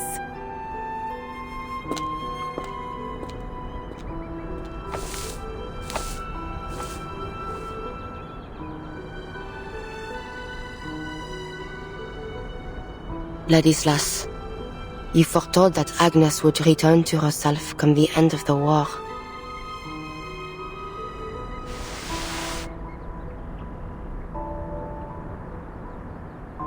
Yet she remains unchanged. Is there truly no way to revive our dear friend? Our family?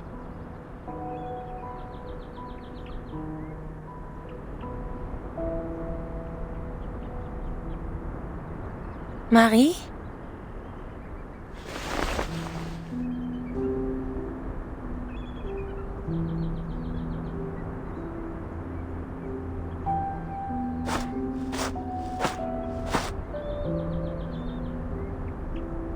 What news from the front? Some troops have already withdrawn. The rest will follow suit once the armistice is officially signed. Ladislas, he still won't eat? Just leave him be.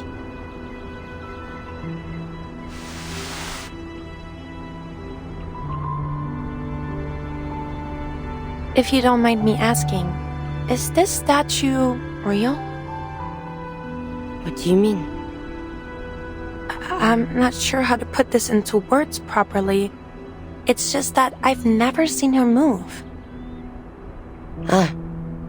Now your words are clear.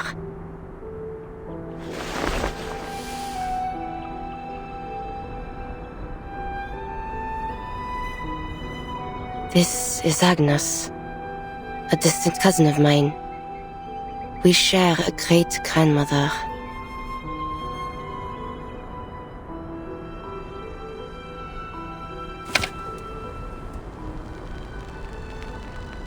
We took residence together until 1914, both at our clan estate in the suburbs of Rouen and in my rented apartment in Paris. When the war broke out, I departed to join the army. Upon returning during my first leave, I found her in the cellar. It came to pass that, in my absence, she had turned herself to stone.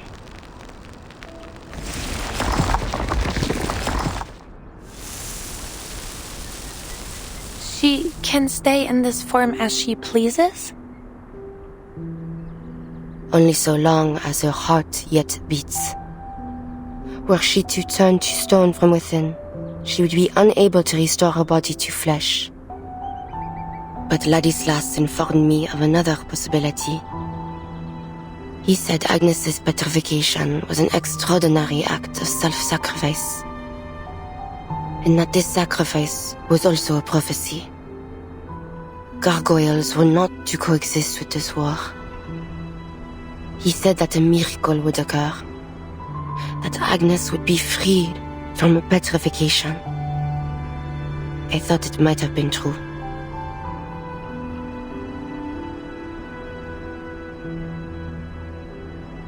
But I suppose it was not. Agnes has shown no signs of recovery.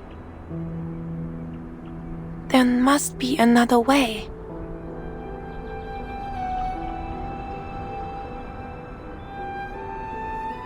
If only there were.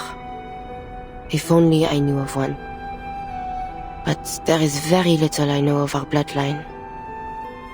While the young of my kin generally receive a traditional education from within the clan, my grandmother supported my decision to attend a secular school in my youth. I resided in a small rented apartment in Paris for some time, hoping to enroll at Lonsad. That was until the war broke out.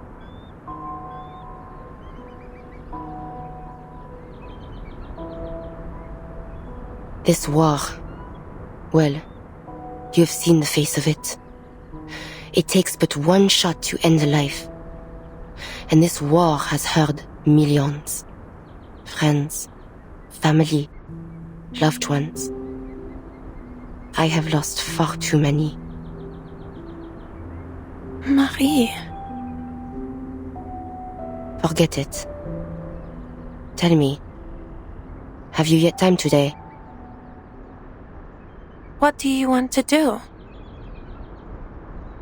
Take a stroll. I have spent far too much time in the monastery.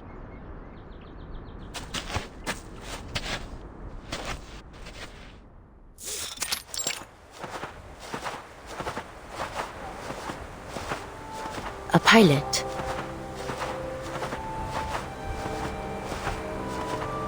Yes, that's what I wanted to be. Why? Many knights joined the Air Force at the time. They believed the sky to be the only battlefield that still maintained at least some semblance of knightly chivalry. It had more than the ground at least. Crawling through mud and digging trenches. I loathe airplanes. They're exceedingly difficult to withstand from the ground. And the engine noise.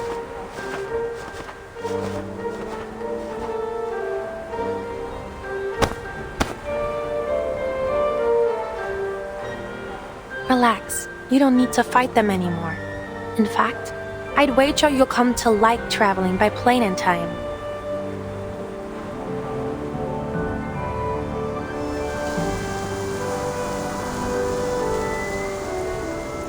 Corpses that lay yonder. Did you see them earlier? No. Perhaps Charon had already buried them. Ha, most likely. He is an interesting fellow, if not strange. And kind too. Without him, you and I would certainly have fought again at the graveyard.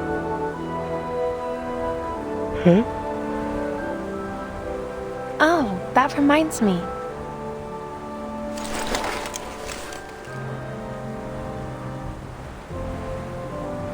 What?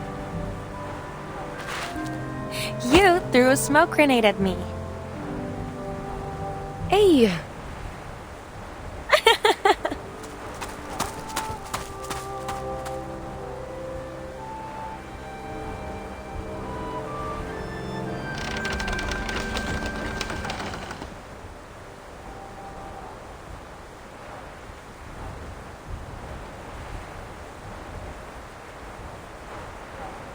Marsha.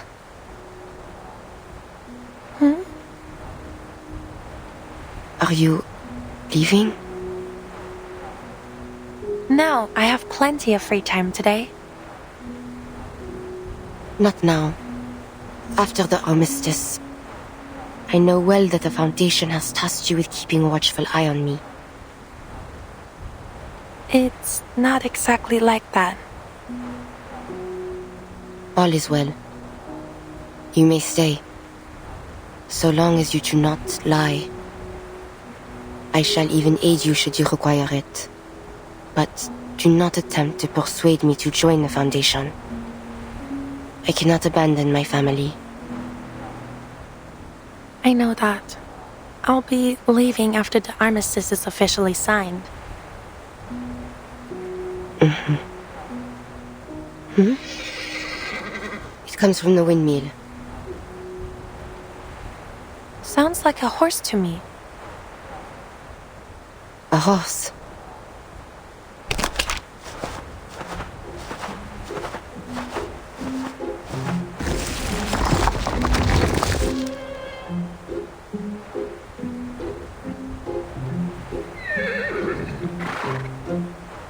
Wow, what a beauty! A horse indeed. What brings it here?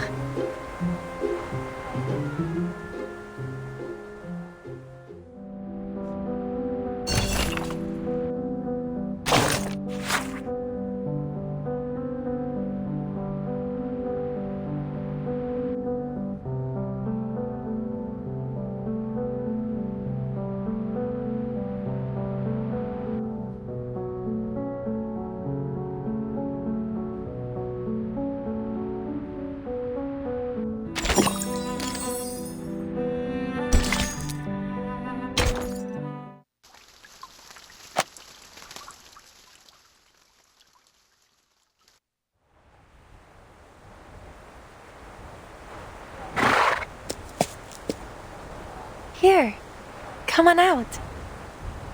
That's a good boy.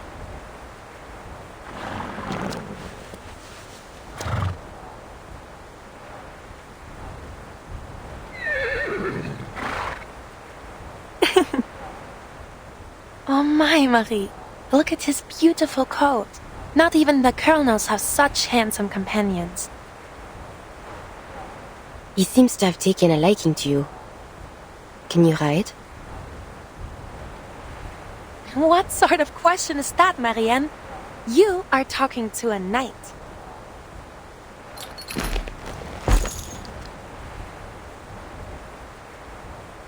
Come on, take my hand. I'll give you a ride.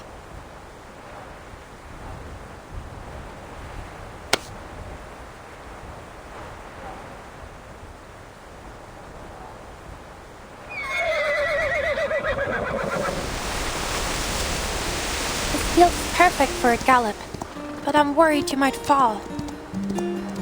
Let me off then. Enjoy it yourself.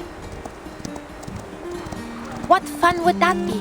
Come on, just hold on tight. Giddy up! Hey! I can't believe you don't know how to ride a horse, but I can teach you. Just think of them as oversized hunting dogs. I'll come find you after you move. How does that sound? Where will you be if you're not staying with your family? Perhaps Paris? My mind is yet made. But wherever I am, I should like to open a clothing store. Then you'd better choose a store name I'll recognize right away. No, you'll become so famous that it'll take no work to find you. Could you make a parade dress for me? I have never before made such a dress, but I shall learn for you. Wow! A parade dress tailor-made for me by a famous French fashion designer. It's like a dream come true.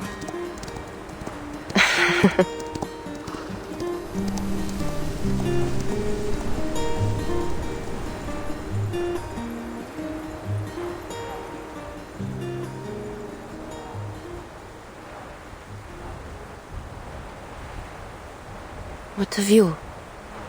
How may I come into your contact? The Lord only knows where the Foundation will send you once this is ended. You may be right. The fight against Manus Vindictae isn't over. But don't worry. I always find a way to get in touch with you. I do not wish to judge your decision, but do all you can to stay alive, Marcia. Do not make a martyr of yourself. Why the sudden sentimentality, Marie? If all this, when all this comes to an end one day, I hope to see you again. Me too. I will pray for you, though I am uncertain if my voice will be heard. I am nothing like Agnes. She is an angel descended from heaven. And I am.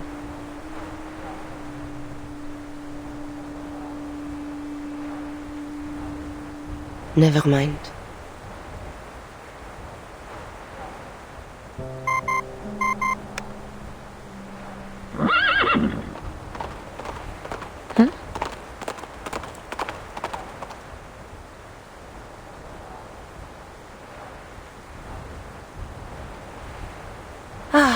There he goes.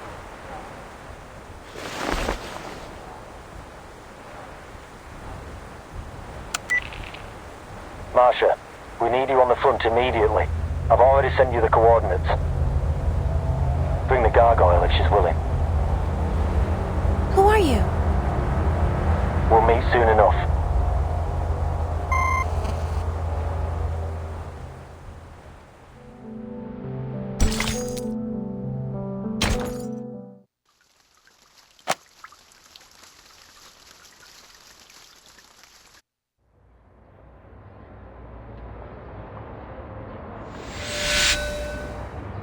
Yes, Herr Chancellor. The delegations have arrived in montpaix. The armistice will be signed before dinner time. Understood. We will be sure to serve a simple but delicious dinner. And of course, all journalists granted entry will be carefully selected.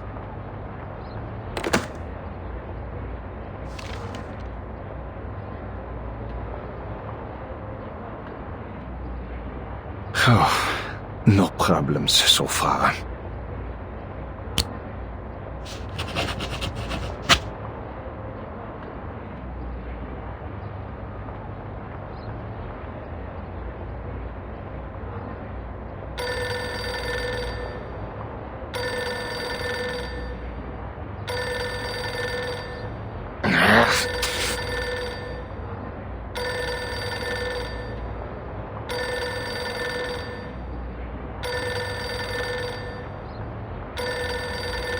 What are you waiting for, Friedrich? Pick up the phone already.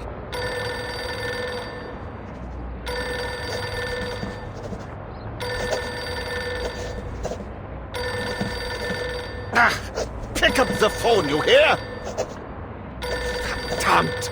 I still fail to understand why they would assign me a dev slot as an assistant. I'll have you fired the moment I set foot on the fatherland.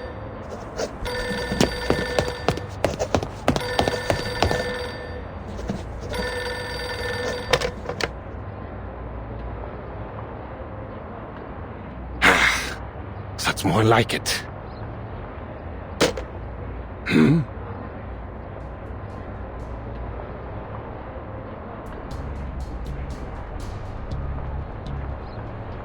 That was an awful racket, sir. How dare you!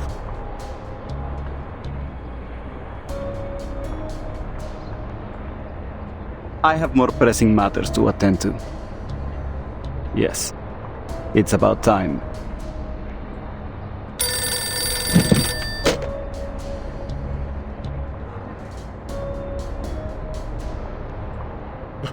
What?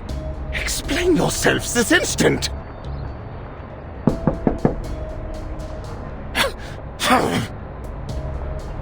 Oh, I owe you no explanation, sir. Who could that be? Come in. You!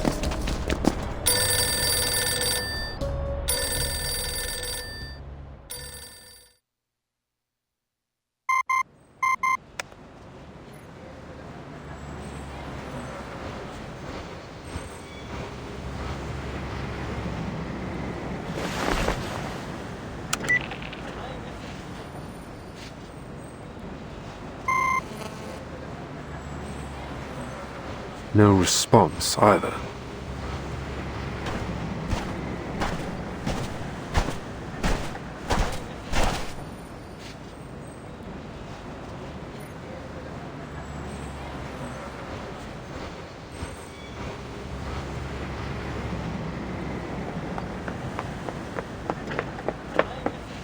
Sir, a new batch of counter-arcanum devices has been deployed, as instructed. Good. Any contact from Meryl in the past 3 hours? No. She's probably still on the front. There's a lot of celebrating going on out there.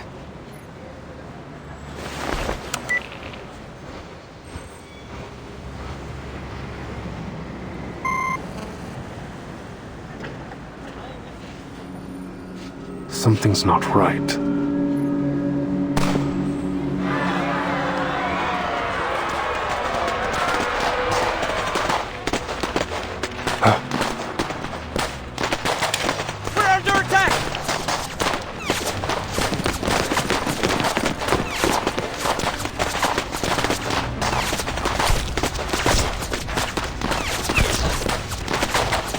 What's the location?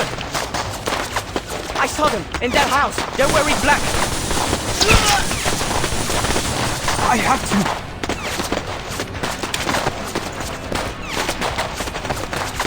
Get back here, Parabi! We need to get to the command post and inform all security staff to resume combat positions. Yes, sir.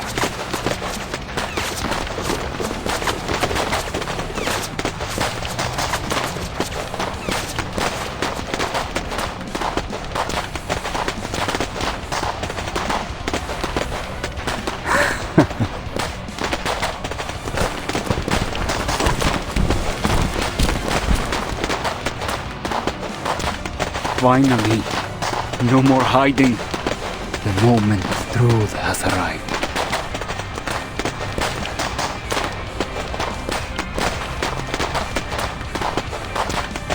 Leave a few of the Foundation lapdogs alive. I have something to say to those sanctimonious hypocrites. As for the rest, kill them all.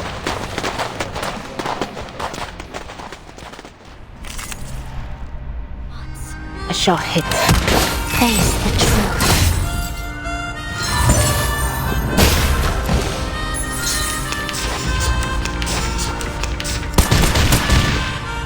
The enemies of peace shall be stamped out.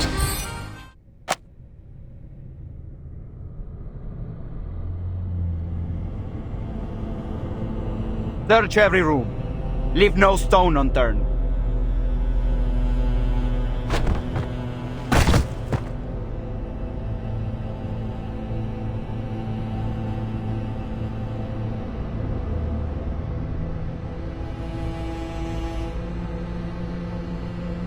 Oh, but keep that signing desk and the documents on it intact.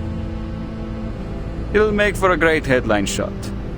Perfect for the front page of the papers. Now, bring her out.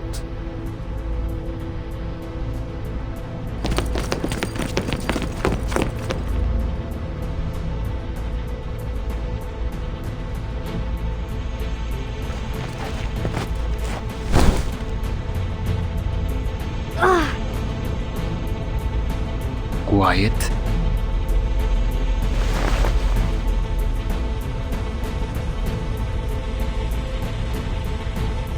Better late than never.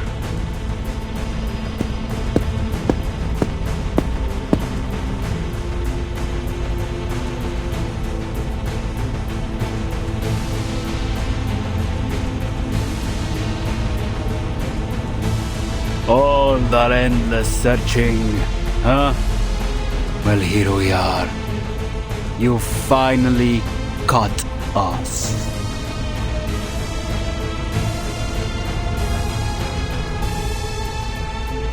You might ask, why must things end like this? Why must we kill one another? Do you want to know why? Because our pleas, our pain, our suffering were all ignored by you. Humans started this war, all these wars, and yet you hurled us, arcanists, onto the front lines like cheap cannon fodder. You have created a world that despises us for our bloodlines and mocks us for our arcane skills. Yet you force us to use those very skills to fight the war machines you built. You humans have sown untold horrors in the name of conflicts created by your own hand, and still you refuse us even a single scrap of bread in reward. These are the lessons history has taught us, a history of arcanist suffering that must end.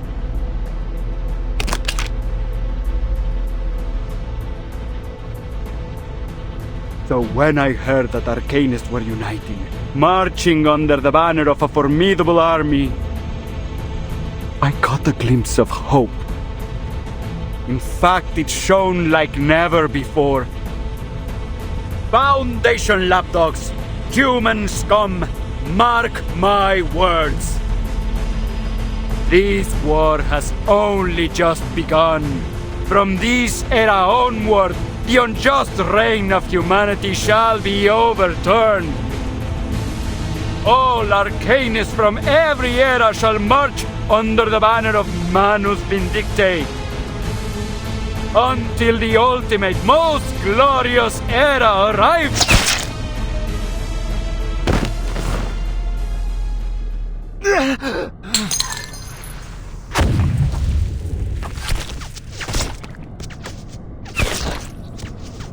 Who did that?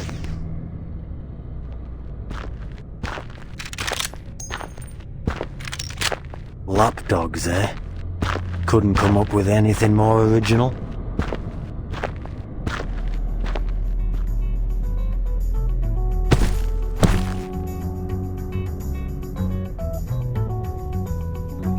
Command post clear now.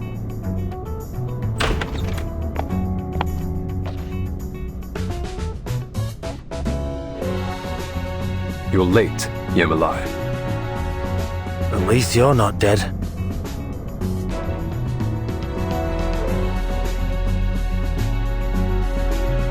You won't always have someone around to cover your arse, Chris.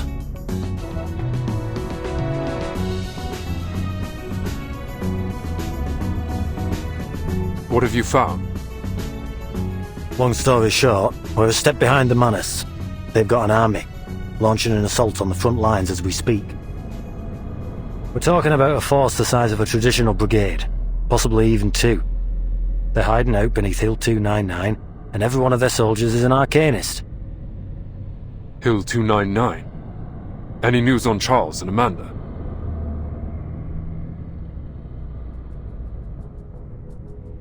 Yeah. They're both dead. But they did leave behind some critical info. Turns out Manus Vindicte's built a colossal, full-fledged underground fortress inside Hill 299. That's where all these Manus troops have been coming from. The ones here in the safe zone and the ones sent to eliminate the human soldiers at the front. Did you carry out the other order? Yeah. I've sent the request for reinforcements and your frontline contingency plan to headquarters. All available Foundation personnel in the region are moving towards the designated locations on the front. All except Meryl. I haven't been able to make contact with her.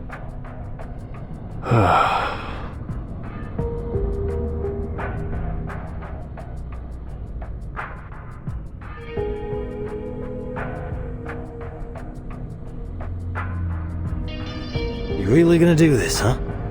This so-called frontline contingency plan? I don't think we have much choice.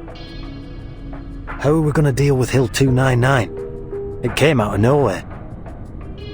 Every plan has its surprises. We'll deal with it. Follow me. We're going to the front lines. You can fill me in on the details on the way.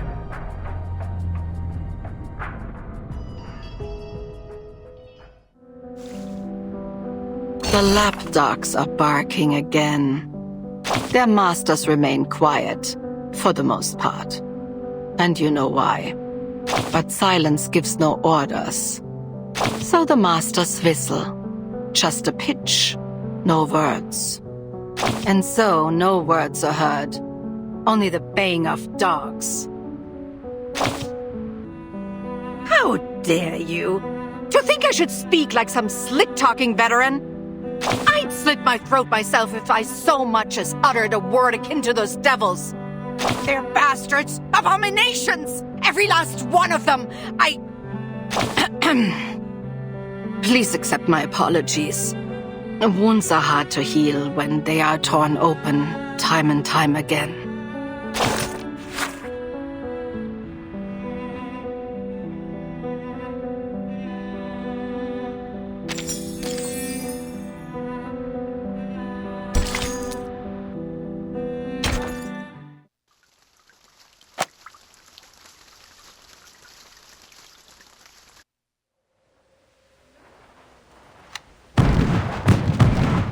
What's that sound?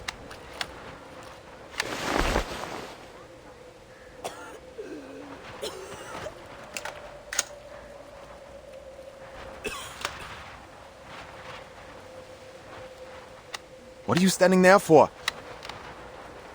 They're firing again. So? Surely you're used to it by now.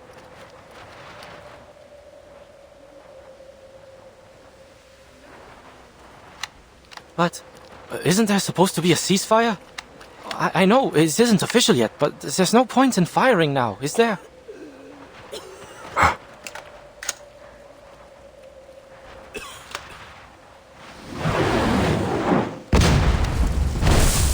Scheiße! In Deckung!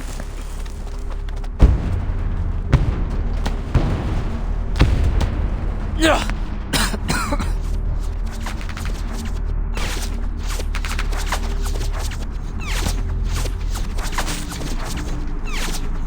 Verdammt! Is everyone gone mad? Diese alten Säcke! I thought they were supposed to be negotiating peace! Why? Why are we fighting again?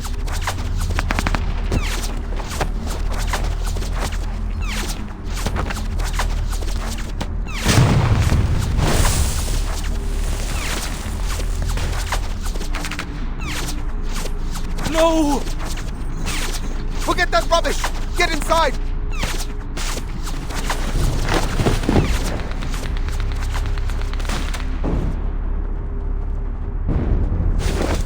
Scheiße! Scheiße! Who in the hell is attacking us? I don't know. They're not even wearing blue. They're in all black. Right. Are they wearing masks? Can they even see through them? The flank!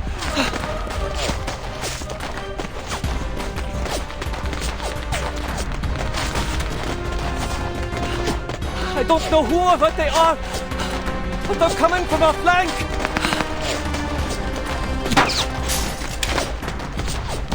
Verdammt nochmal!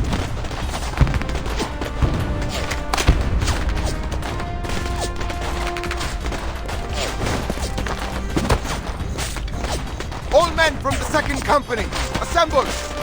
Focus fire on enemies in black uniforms! Where are our men? This is all I could find. We've been caught off guard. Everyone's confused. Snap out of it! Scheiße! Don't you see what we're dealing with here? Get to your positions, boys! Fire! You hear me? Fire! Send these Scheißkerle to hell! Jawohl! Agreed. Recycle and build the hidden. En la acumulación de laberintos, suéltalo todo una vez más. This is now. Our blood will burn. We're not afraid of you. Close your eyes. The enemies of peace shall be stamped out. Now is the time of repentance. A sure hit.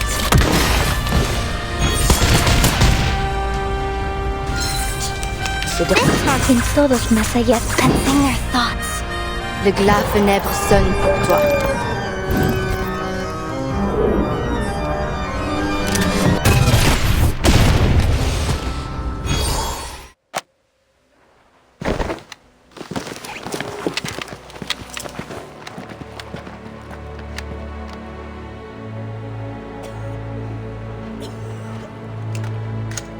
Have they lost their minds?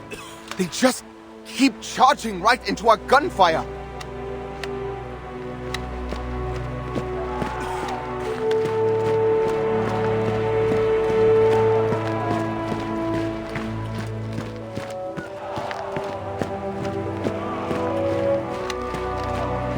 Look, the mist! What the hell is going on?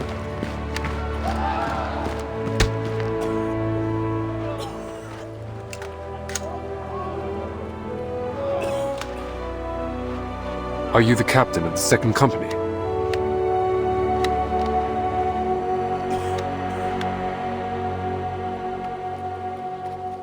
I am. You're with the Foundation?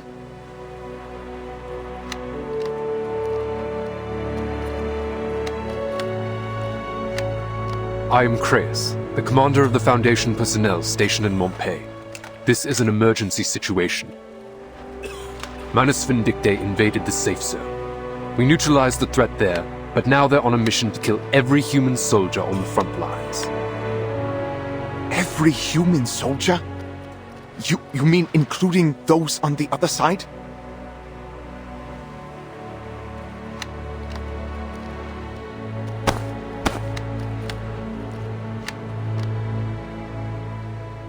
If you're willing to give up this position, follow me. I couldn't give less of a damn about positions, but where are we going?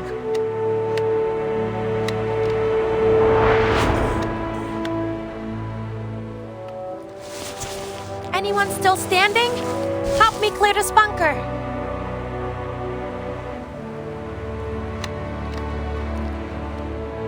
Doktor, mein Bruder! Er ist verwundet! Bitte! Bring ihn zu mir.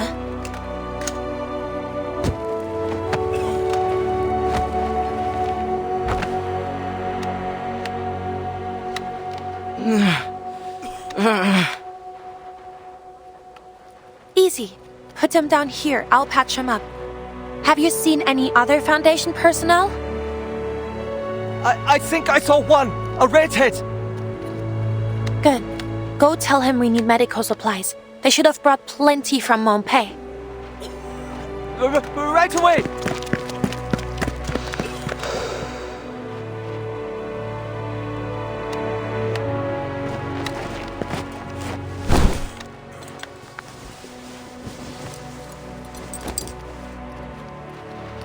I'll stop the bleeding first. What about him? He's dead. Now, relax and try to stay with me. He's dead? No!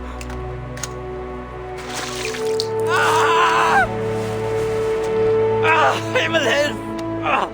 It's over! I'm dead! I'm dead!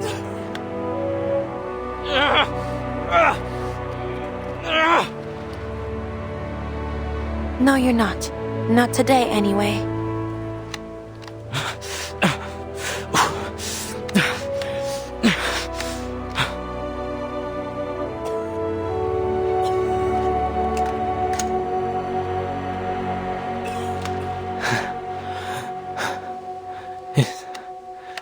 Is that...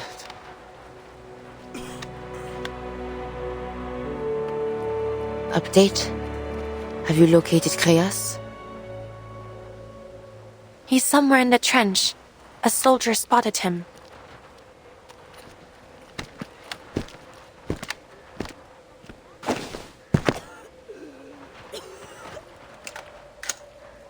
I didn't expect to run into... Save the pleasantries.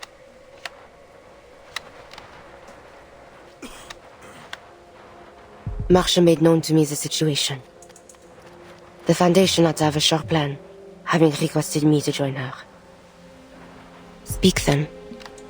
What would you have me do?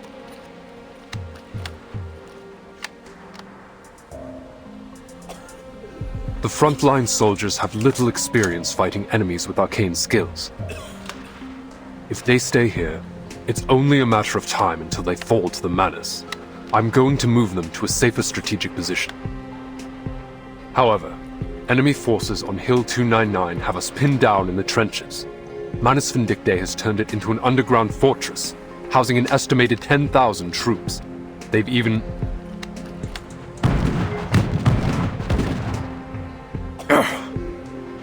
positioned artillery on the hillside.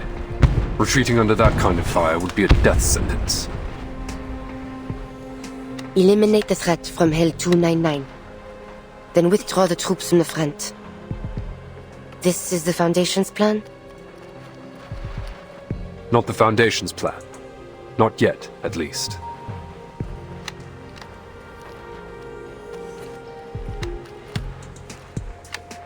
This is my course of action. How do you intend to do this? Even with an army of 100,000 at your command, to take a fortified high ground under artillery fire is no surety. I know. That's why I need your help.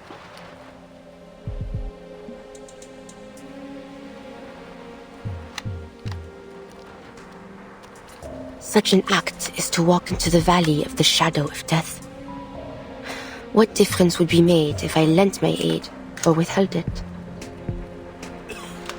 If I recall correctly, gargoyles are insusceptible to poison gas. That's correct. So? So we may be able to take a subtler approach. Please, come with me. My subordinate will give you the details.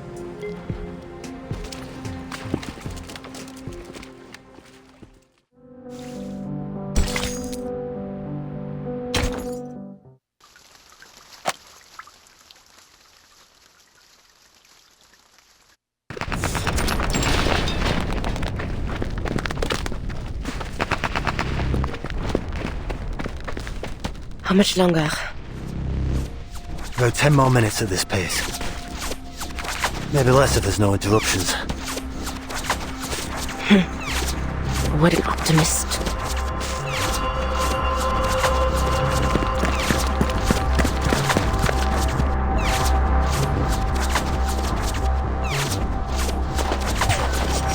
Take cover.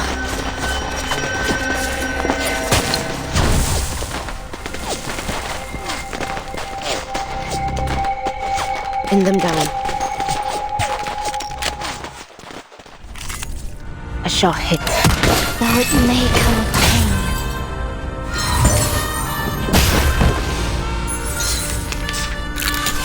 Now is the time of repentance.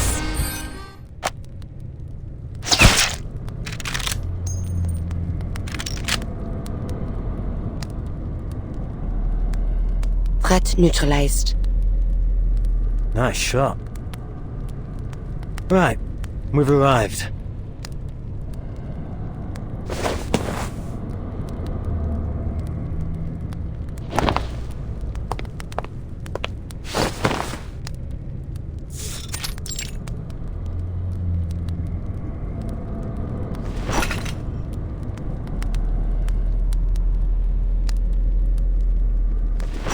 Take these.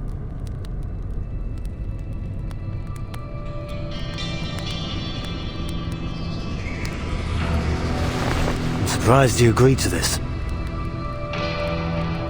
I have my reasons. Sure.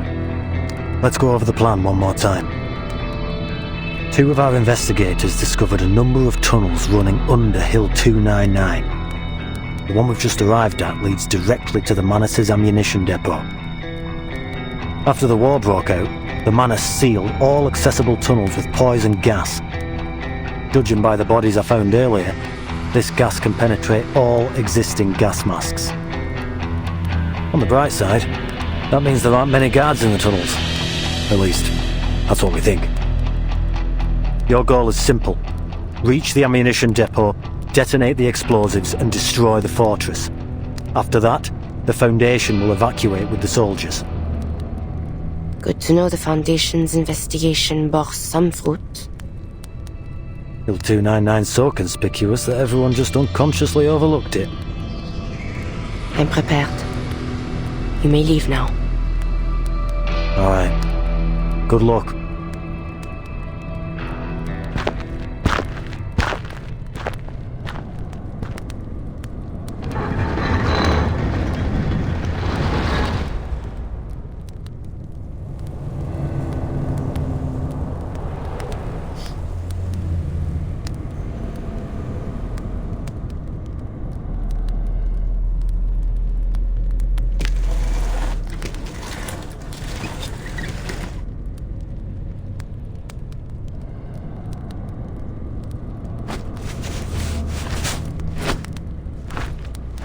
What are you doing here?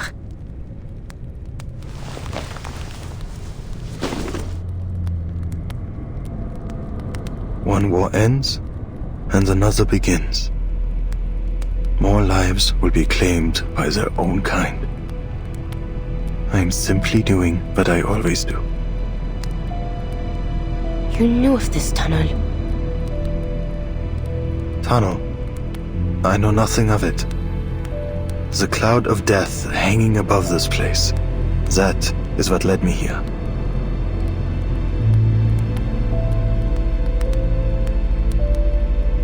Cloud of death? An ambiguous omen. An omen? Tell me then, who will this cloud of death fall upon? Death is impartial. It doesn't decide who will live and who will die. But I can.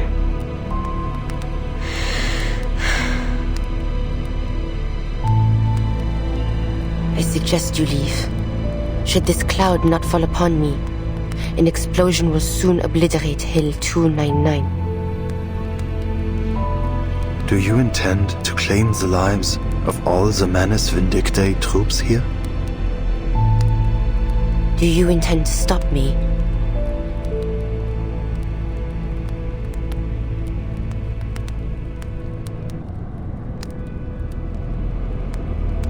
I should leave. Time is pressing.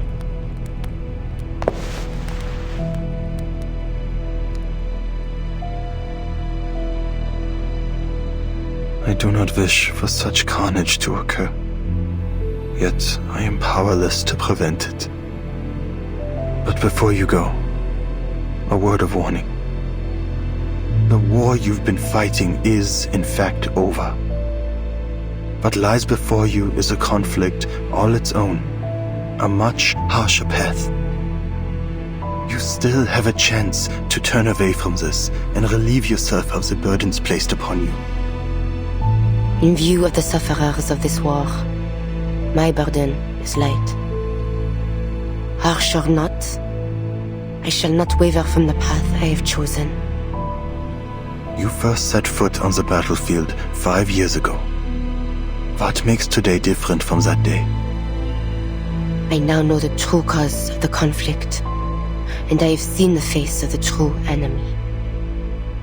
If I must sin to fulfill my sacrifice, then so be it.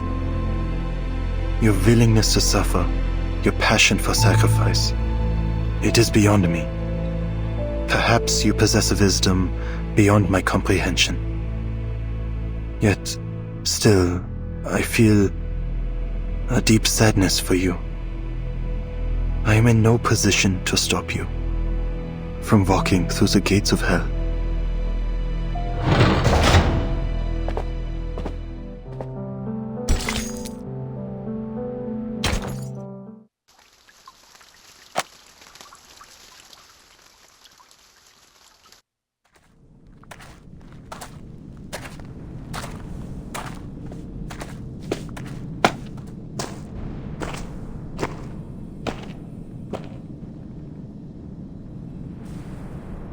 Le peuple qui marchait dans les ténèbres a vu une grande lumière.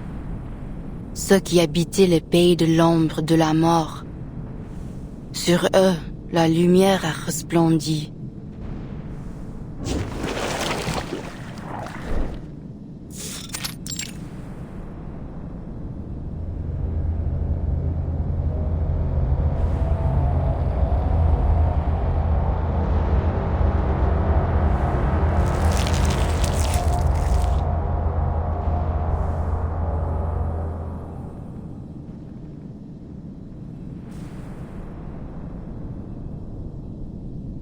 Blasphemy.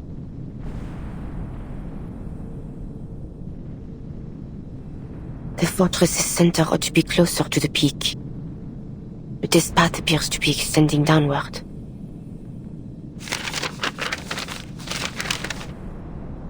The Foundation's map says this is the route.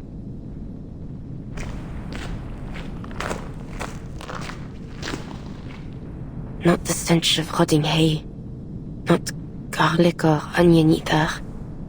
This is a new kind of poison gas. Still, it has no effect on me. Where art thou? Agnes. Dost thou hear me, Marie? I heareth not from thee. You hear me not?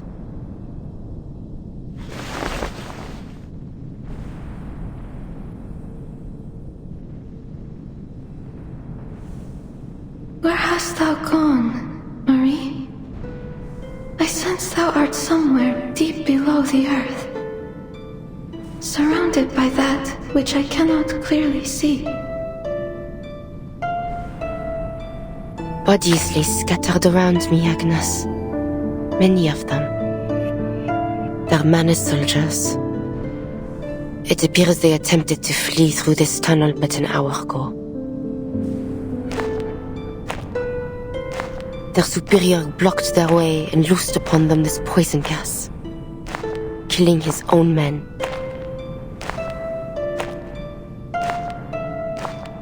What kind of enemy am I soon to face, Agnes? Art thou afraid? Thou must have spoken much, Marie. I shall not leave thee. I am listening. Only, I yet hear not thy voice. Dost thou recall the day we hid together in the catacombs of the manor? Thou said unto me, thou feared not the ghostly tales thy grandmother once spake. Thou saidst thou bore a devil more terrifying than any tale. But on that night thy breath did tremble. Thou art afraid.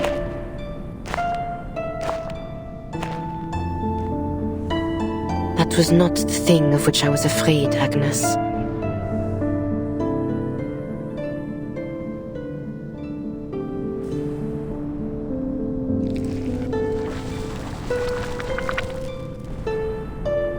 I worry for thee, Marie.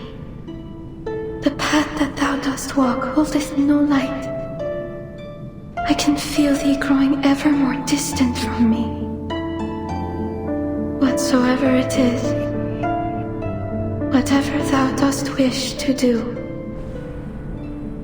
I know thou art determined to see it to its end. But I pray thee, make haste and come unto us soon, wilt thou? Jusqu'à ce moment-là, je prierai pour ton âme.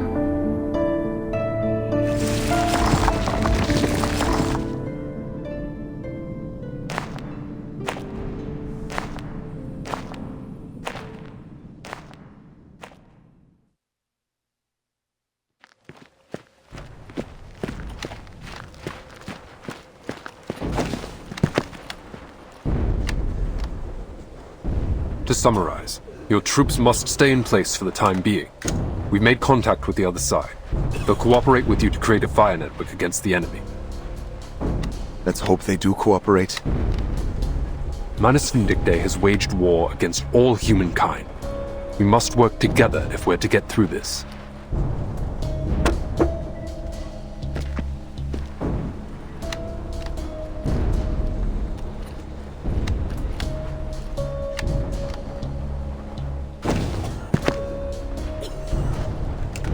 So, you're the commander too now, huh? All I did was convince them to work with the Foundation. But you don't represent the Foundation. Not without proper authorization for your plan. The soldiers are desperate. I won't hesitate to do what I must to restore their home. What's the status on your mission? The gargoyle's en route to the target location as we speak. Conservative estimates that she'll take another hour to get there.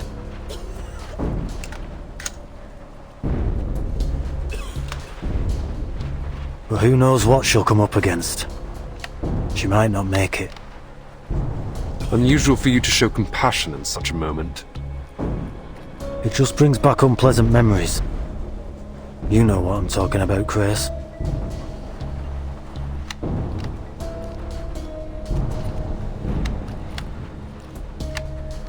Then we'll wait one more hour. The Foundation's reinforcements will likely have arrived by then. Should it come to it, we will regroup and consider our next steps with them. Huh. If there really are reinforcements, that is. They're launching a second offensive! Hold your ground!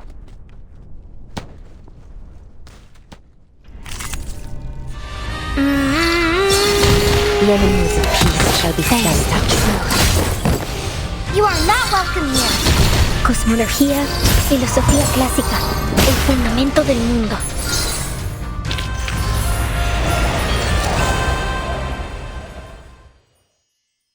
We did it! We made it through another storm!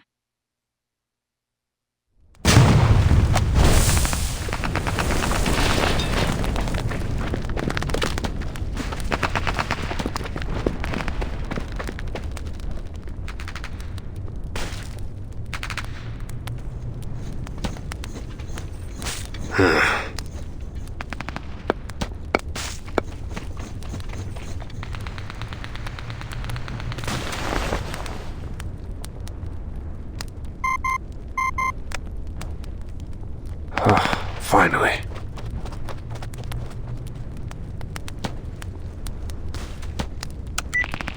Chris, are you still on the front? Yes, Mr. Ironeye, but I don't think we can hold out much longer. Has the committee reached a decision? Not yet. The debate is still ongoing. The Doves find your frontline contingency plan absurd. They disapprove of the political risks involved in taking control of various nations' armies. But I personally find it feasible. Just to be sure, do you have a clear understanding of your ultimate goal? This war between Manus Vindictae and the Foundation will only end once one of the two parties is completely destroyed.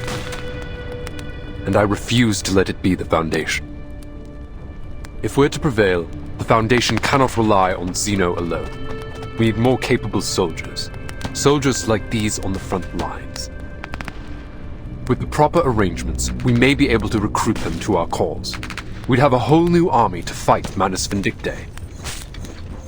But even if you manage to bring them all, say 100,000 soldiers on board, it still won't be enough to sustain modern warfare. This is about the bigger strategic picture, not just a single recruitment effort. I'm suggesting that the Foundation start canvassing all human armies, especially those under attack by the Manus. Bigger strategic picture. What about the governments behind these armies? Have you considered how they might react? It's about time they realize that the Foundation is their only hope. The last bastion for humanity to unite against their shared enemy. The Foundation cannot take responsibility for all the lives in this era or in any other. The storm is a near inevitability, and so too is the loss of many. Once it does come, the Manus won't hesitate to drag war into that new era, into any new era. It's time the Foundation took action and built an army capable of crossing the storm.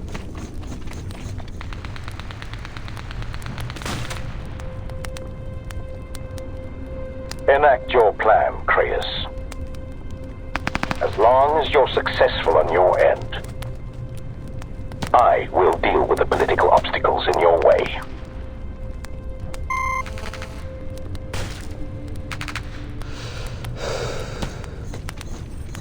What next, sir?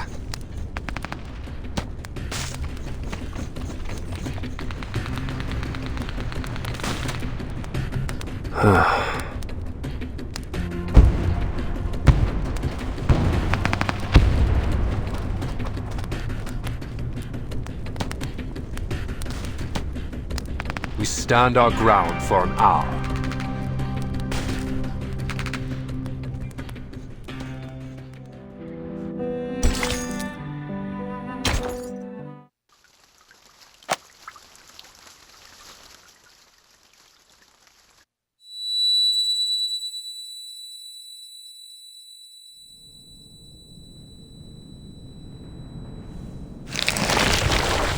What's that sound?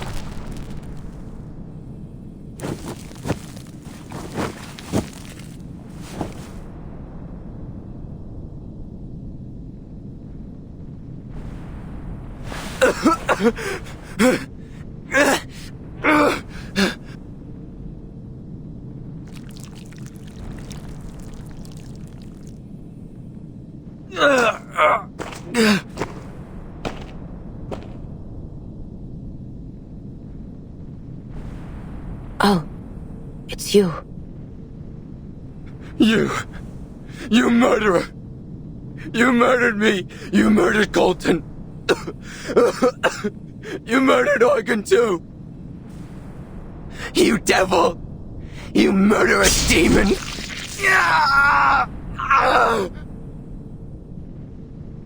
I have no qualms in doing so again.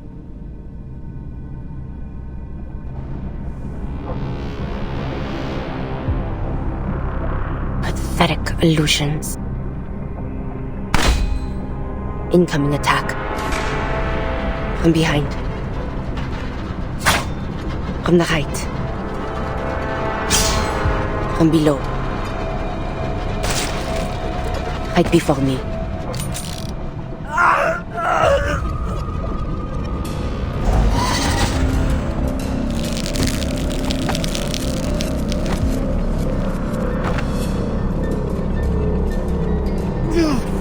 Let me go! Please!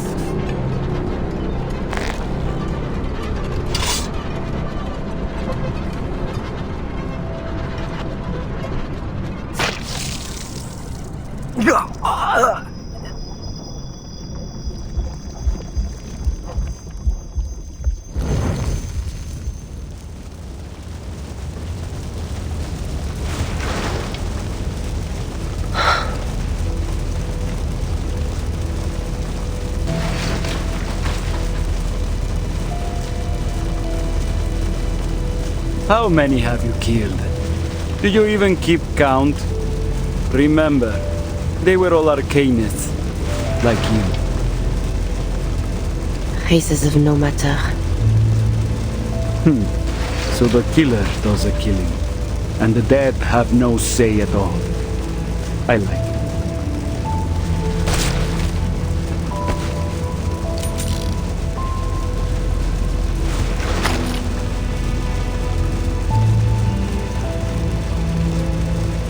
Haven't had enough? Be gone. One day I shall personally deliver you to the fires of hell where you belong. Oh, it sounds like you know who I am.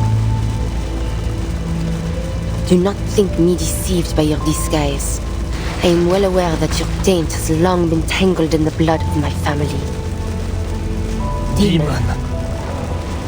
Ladislas.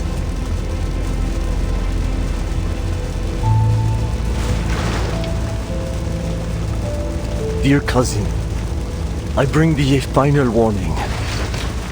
Thou art but a step away from utter corruption. Thou hast killed many in the years past, and now thou dost stand at the edge of the abyss. Hast thou not understood the suffering endured by our fallen ancestors? Their conscience crumbled, their faith shattered, leaving naught but an insatiable thirst for blood. It paineth me to see thee walk that same wretched path.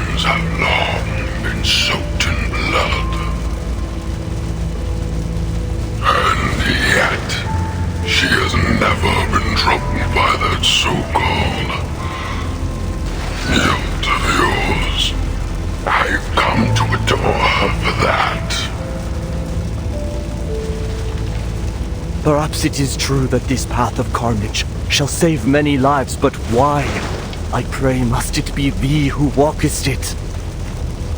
Our blood beareth an impurity like no other. To kill so many is to will thyself to the bottom of the abyss, never to return. The 10,000 thou art soon to kill. Consider, I pray, how many among them are innocent victims of deception and coercion. The weight of so many lives shall weigh upon thee in far greater measure than any sin thou hast yet borne. What good shall it profit thee to gain the whole world, yet forfeit thy soul? Did I hear that right? Are you also calculating lives, Ladislas?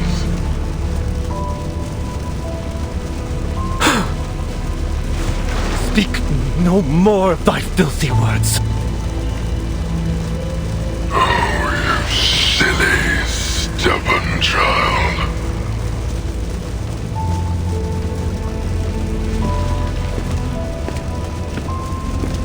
What art thou? A wicked demon!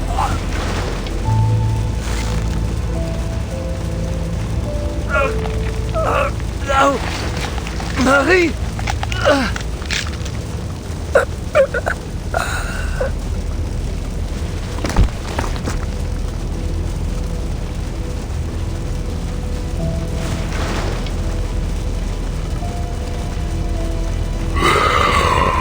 I silenced the noisy fool for you, Marianne. Such pantomime shall not move me. This Ladislas was not but an echo lingering in my mind. An illusion. But I'm not. I am your very nature. The core of your being.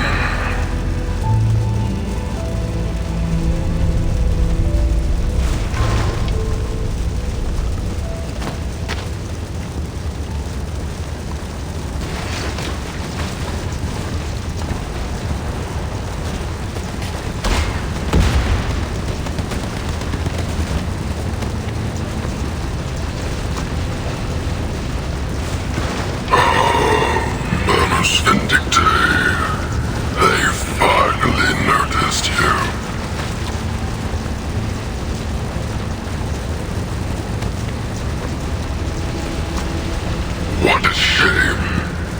They don't stand a chance against our ferocity. Do they, Mariam?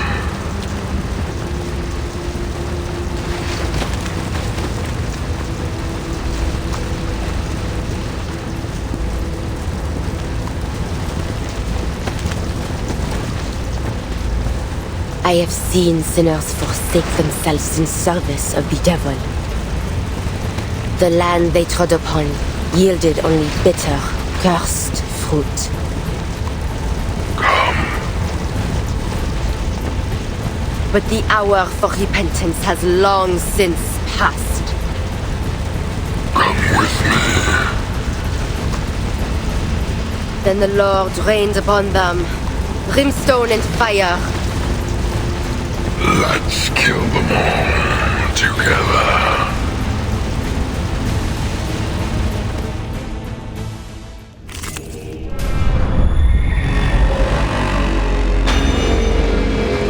Greetings.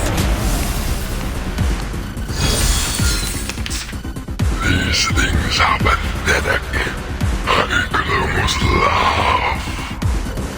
You'll rip their throats out, won't you, Marianne? Every last one of them. Shut your mouth. A tank. Here. Look at you, Marianne.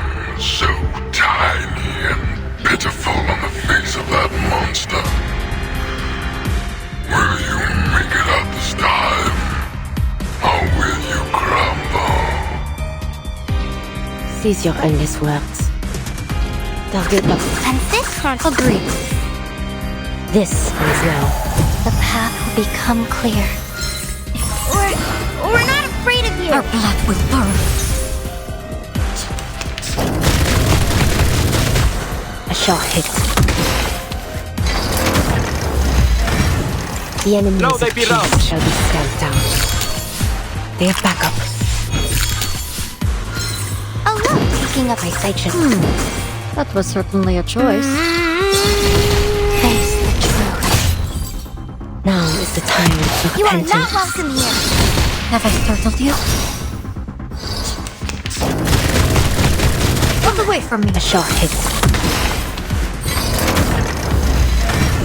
The enemies of peace shall be stamped down.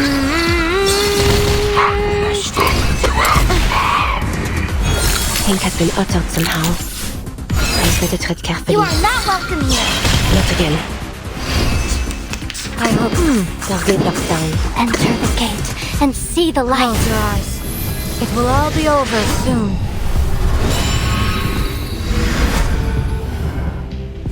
Huh. Very well. Now is the time for repentance.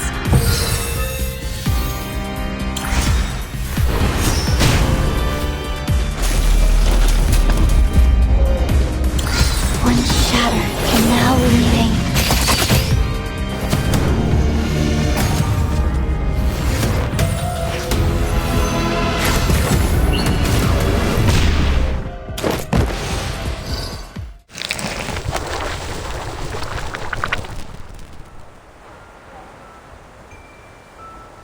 Marsha?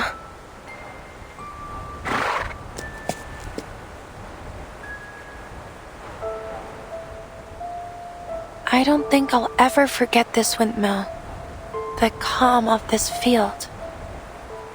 Can't believe I didn't appreciate how peaceful this place was the first time I came here.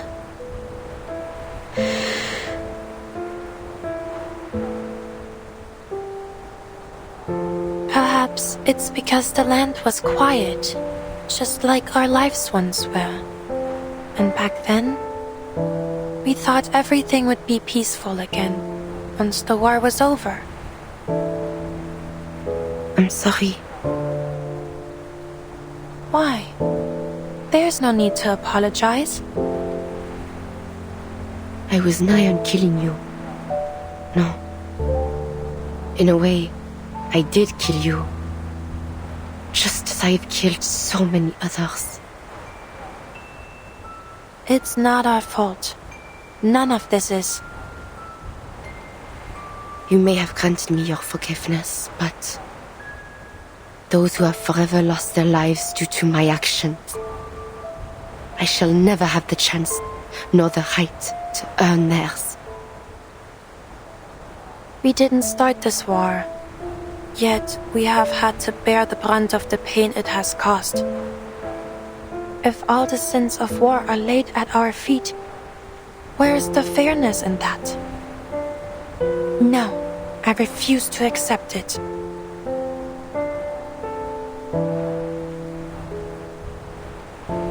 Marie, Perhaps when peace finally comes.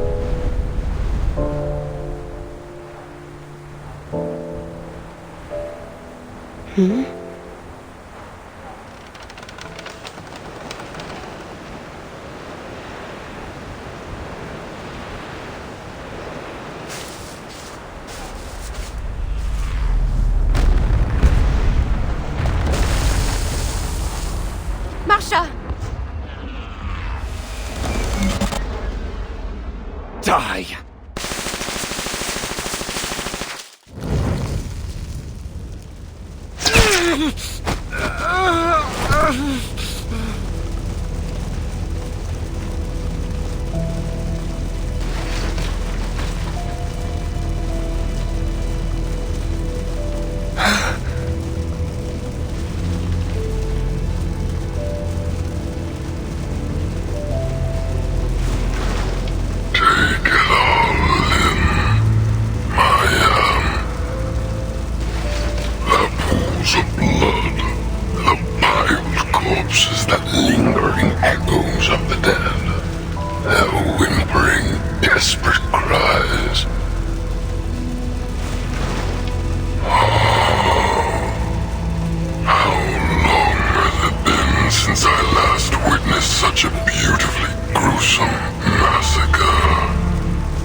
Get thee behind me, demon. I won't force you. The choice is still yours. So, which will it be? The weight of 10,000 lives, or one that is 10 times harder to bear? Well, their blood will be on your hands, that's for certain. But the responsibility won't rest on you alone. Your soon-to-be blood-soaked hands have been forced. These are the only choices you have left.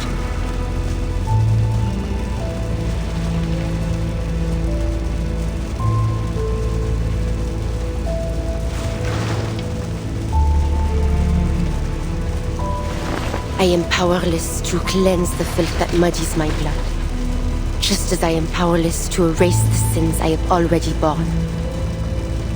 I have descended into the depths of hell. I know that. And this ancient darkness has already taken root in my soul. But if sacrificing one can save 10, if sacrificing 10,000 can save 100,000, if someone must make that impossible choice, then I am willing to bear that sin.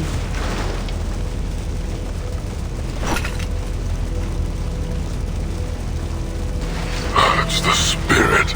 From now on, we will walk together, side by side.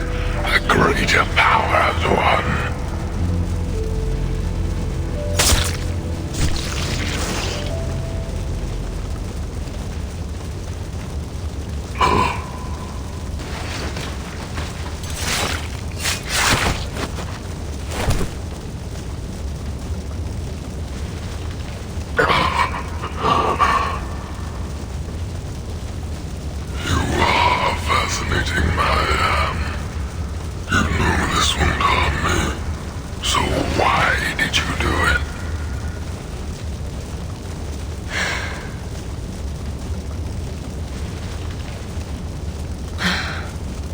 Look upon me, demon.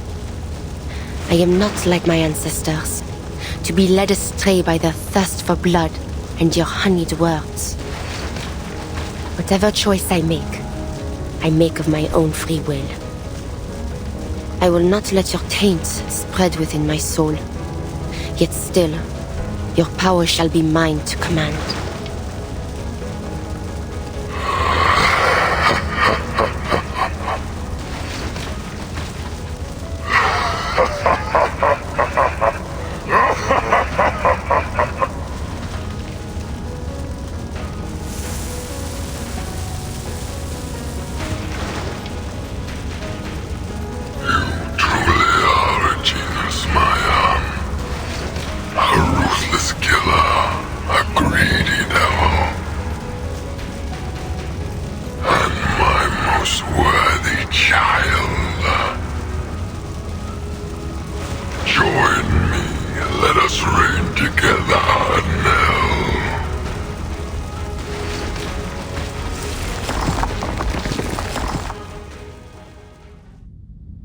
Agnes, quand j'étais jeune, je ne comprenais jamais vraiment les mots que tu disais.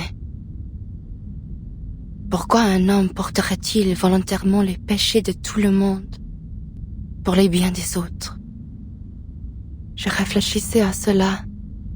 Si toute la culpabilité et toute la souffrance m'étaient imposées, comme ce serait cruel et injuste. Mais maintenant je pense, peut-être qu'il est préférable qu'elle soit seule à moi à porter. Je suis désolée, Agnes.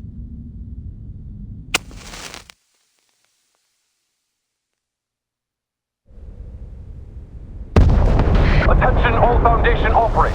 The Mammoth Fortress at Hill 299 has been destroyed. Execute retreat as planned. Komm schon! Wir sind gerettet? Ganz genau! Na los! Gut, du kannst noch stehen. Lass uns diese verdammten Schüttegräben hinter uns lassen. Tu peux te lever? Wer bist du? Ich verstehe nicht, was du sagst.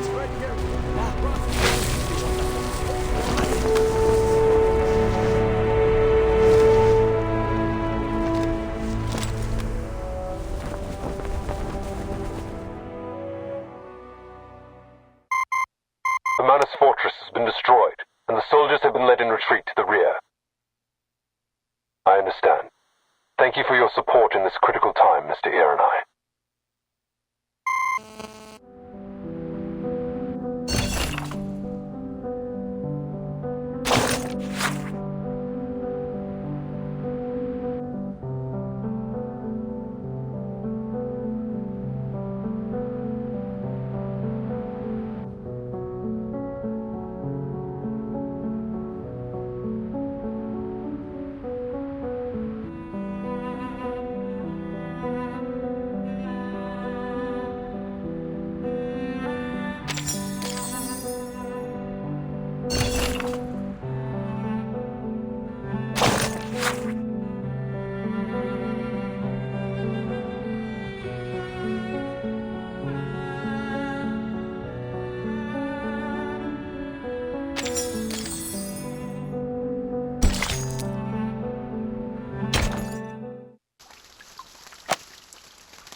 My Marie, thou hast returned.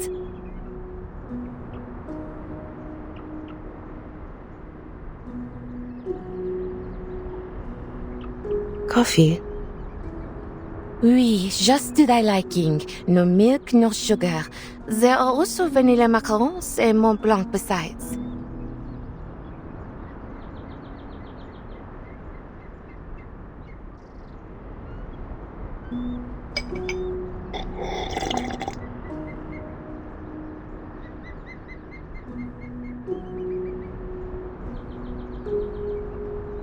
Where did you get these desserts?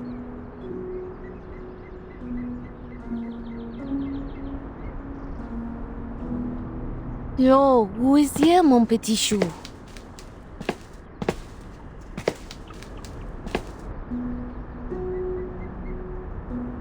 Marianne. Father, what brought you here? A pardon hath been issued by the President. Thou art free. As for Ladislas, he is gravely ill. His stubbornness was ever bound to lead to trouble.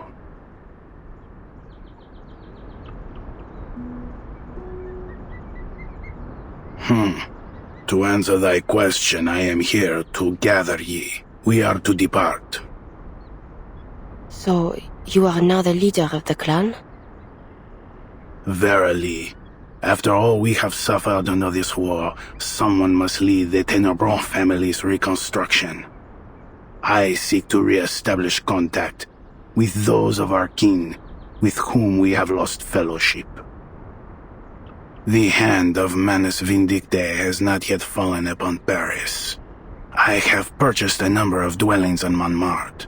They are to be our temporary homes until the conflict between the Manus and the Foundation reaches its end.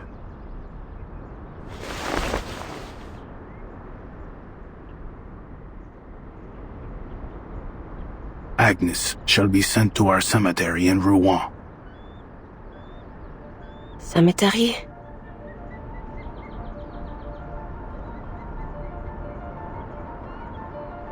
But Agnes is not dead.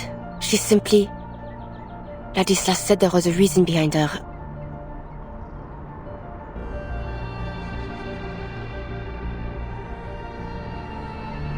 This is what comes of disrespecting tradition, Marianne. Thou wert too easily swayed by Ladislas's maddened words. He lied to us? Nay, I believe not that such was his intent. He was simply too fervent in his pursuit of Gnosis. There is no record in the family archives that suggests any sort of prophecy should befall our kin in so strange a form. Agnes's condition is the result of a tragic accident, nothing more. There is no divine meaning behind it whatsoever. Her fear of the war was too great. She simply faltered in the casting of her arcane skill and petrified her body to the core. That is all. I know well that Agnes meant a great deal to both Ladislas and thee, but she was only an ordinary child. She was not an angel descended from heaven. Though it doth bring sorrow for me to say, we must all come to accept that no miracle shall ever come to Agnes. She will forever remain a statue.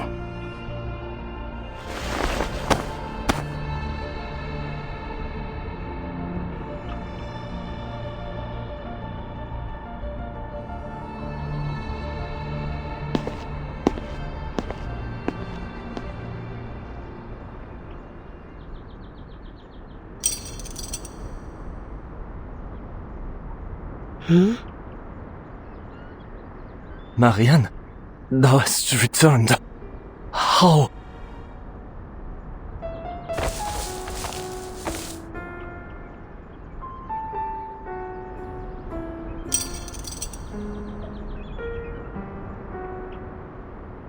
Merde. I thought father was only... Have you truly fallen ill? That I have. But what of thee, Marianne? Art thou not in a condition far graver than my own? Or art thou simply too blind to see it?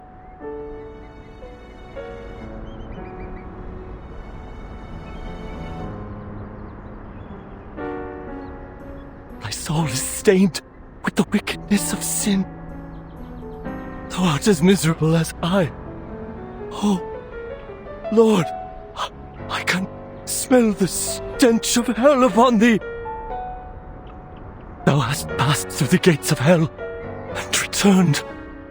Marianne, how wretched. You are ill, Ladislas. Gravely so. Take a moment's rest in the quiet of a sanatorium upon reaching Paris, won't you? It ought to do you good.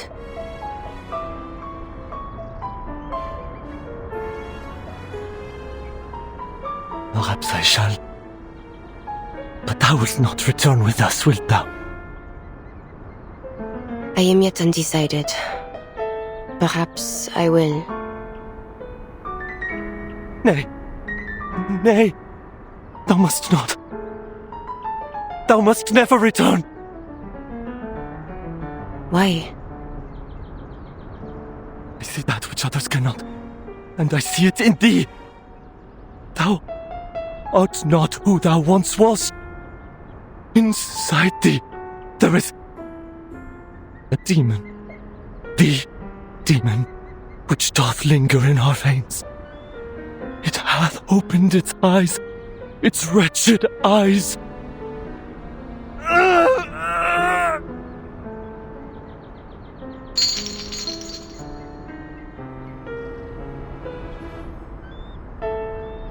Thou cannot return, cannot turn back, for there is no path left for thee.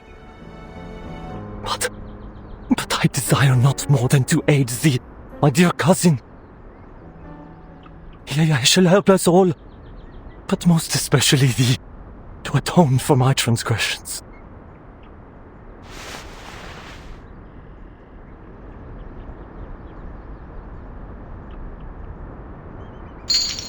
Ladislas. These shackles are a soul-binding chain, a cage, yea, but I beg thee accept them. And I shall devote my life to prayer over thee, both night and day, that thy soul shall not be shaded in eternal darkness. May thy blood be washed clean one day. May it nourish the soil when thou art laid to rest. May thy journey to hell yet be graced by God's mercy.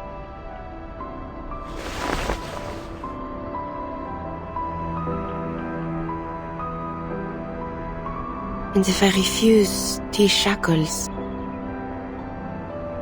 It mattereth not. I shall pray for thee still, as I have ever done.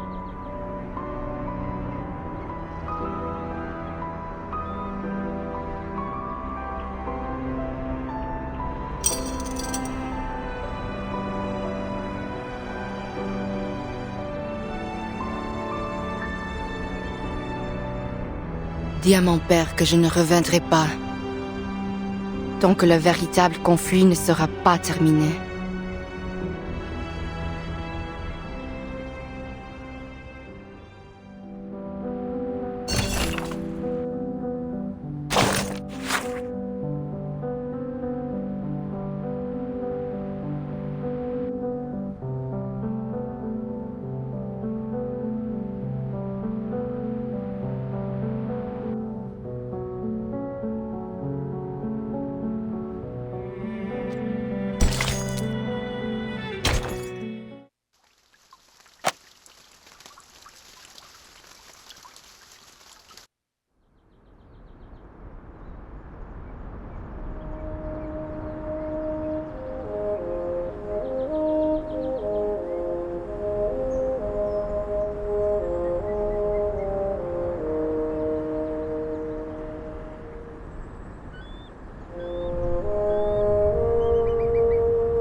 Your war is over, Paul.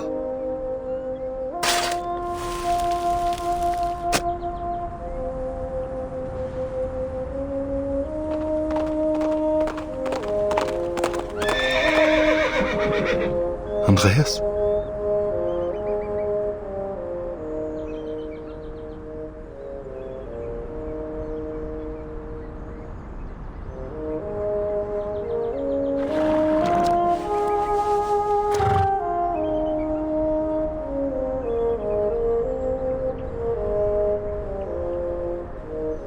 Good boy. You have been gone for a long time. Off to dangerous places again to search for your lost friends? It seems luck has been on your side. You have dodged danger time and again amidst the slaughter. But I cannot help but worry that one day a stray bullet will pierce you, or a poison gas will choke you.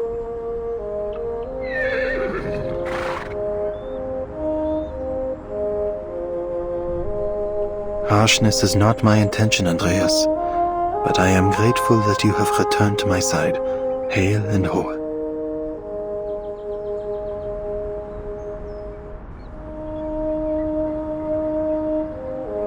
Es ist Zeit. The next destination is a distant one. Your help will be appreciated.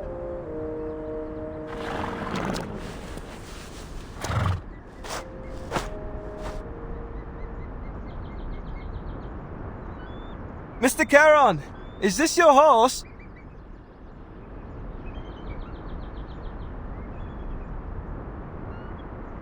In a sense, young man. Oh, then it's nothing. He showed up near Montpaix all by himself, so I followed him here to see if he might be connected to Manus Vindictae. The Foundation is still in Montpaix. We'll head off soon, along with the soldiers, to a safer position. By the way, do you know where Blackbird is? Blackbird? Oh, I mean Meryl. The girl who went to the front with you. I haven't been able to get in touch with her since the Manus attacked. Where could she be? I just hope she hasn't gotten herself into any serious trouble. She is alive and well.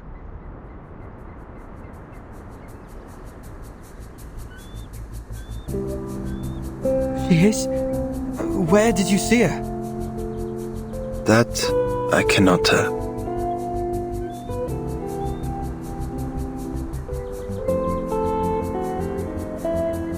Why? She does not wish to be found. What? She doesn't want to come back with us? Correct. She is afraid of the war that lies ahead. Bloodshed, carnage. She was unprepared to witness such harrowing scenes. She requested I not reveal her whereabouts to the Foundation. In fact, she demanded a promise. I don't understand. How could you just let her go like that? Isn't she more likely to run into danger if she's on her own? And leaving like this, she'll be marked as a deserter. Oh no. I know little of your rules. But a promise was made, and her reasoning is understandable. It is her right to turn away from her fear, just as it is anyone else's.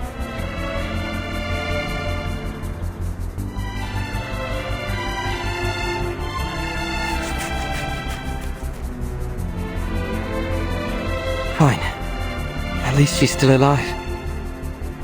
But I can't leave her alone out there. I'll find a way to track her down.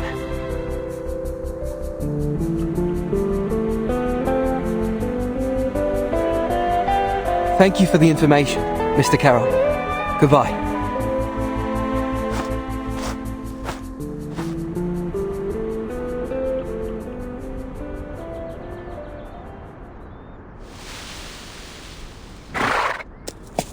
Has he gone?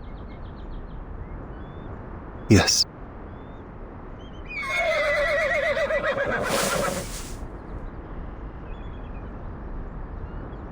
Why did you tell him that I'm still alive? You did not request that it be kept a secret.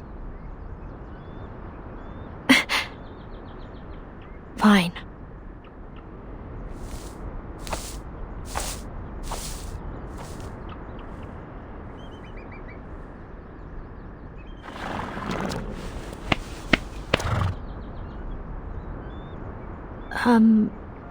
Charon?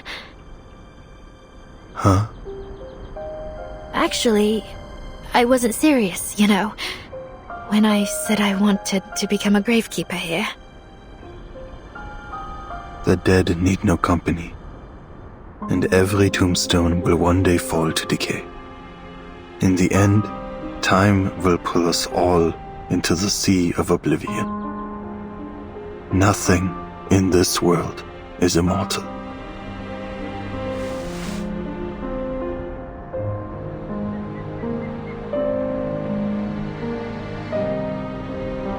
Right. Well, anyway, the gravekeeper joke was a bad one, I admit it. But what I'm trying to say is, I I'm not sure where to go next.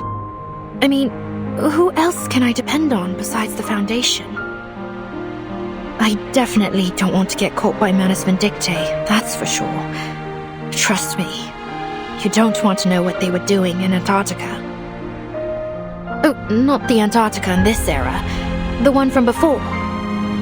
Anyway, my point is, I can't deal with them on my own. But I can still do something, like dealing with troublemaking critters. So, if you need that kind of help, maybe we can travel together. I trust you. My path will have little safety.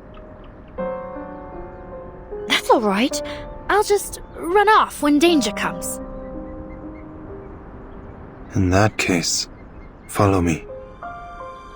We will take a detour to avoid entering territories under the Foundation's surveillance.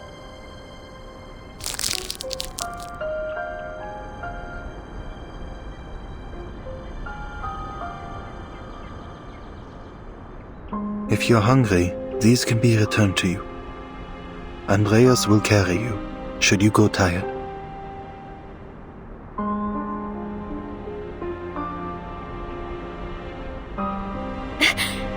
Got it!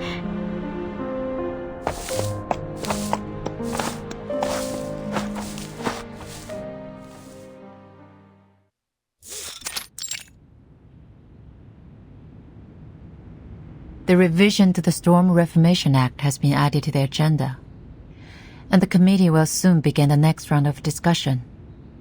You'll need to attend the meetings as well. Recent events have given the Hawks a stronger voice, and they are in favor of expanding the authority and budget of Team Timekeeper. Stay ready, Burton. Understood.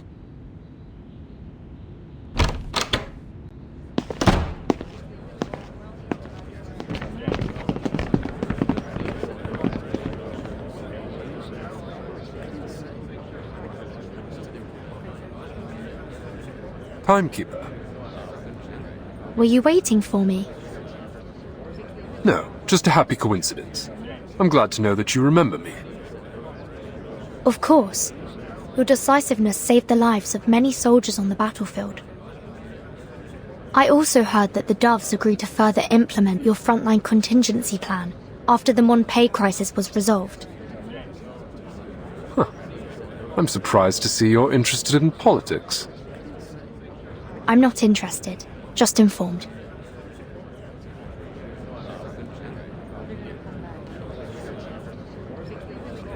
I've been wanting to speak with you since our last meeting was cut short, but this certainly isn't the place for a proper conversation either. Contact me if you're interested. I have some very valuable information for you, I'm sure, both about the Foundation and about...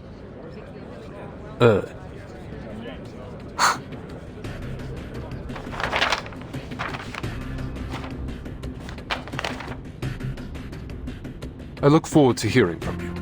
I'm sure we will make excellent collaborators. Excuse me, Timekeeper.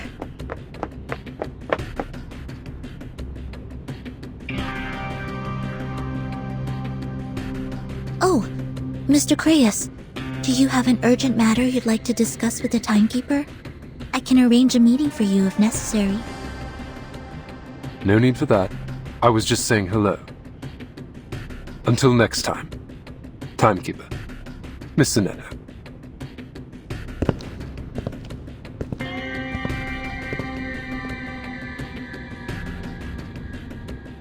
Timekeeper, is there something wrong? It's nothing. You seem a little anxious, Sinetto. What's the matter?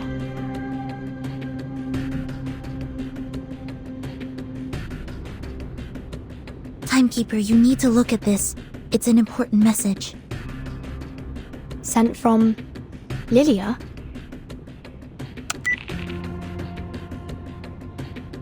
I've been on a mission on the Eastern Front, under the direct orders of Admiral Som.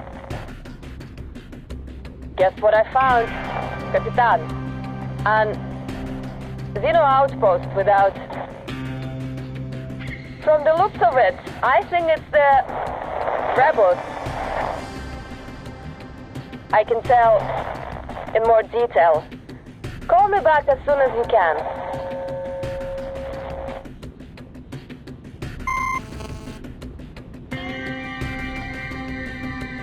I tried to contact Miss Lilia after receiving the message, but I couldn't get through. She mentioned Xeno rebels. This is worrying. Could it be Igor? Lilia might be in trouble. Senato, I think we'd better pay another visit to Madame Z.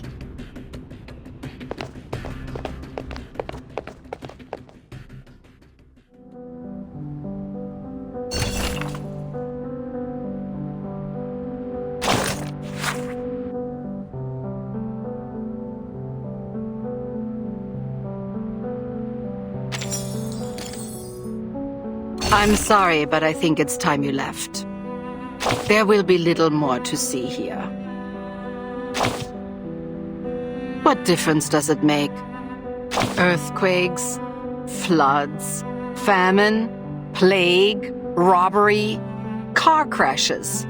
A slip in the shower. War is just one catastrophe among many.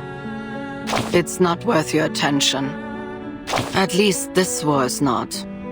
That is all. Hurry along to the Eastern Front. Check on your friend. I will pray for her.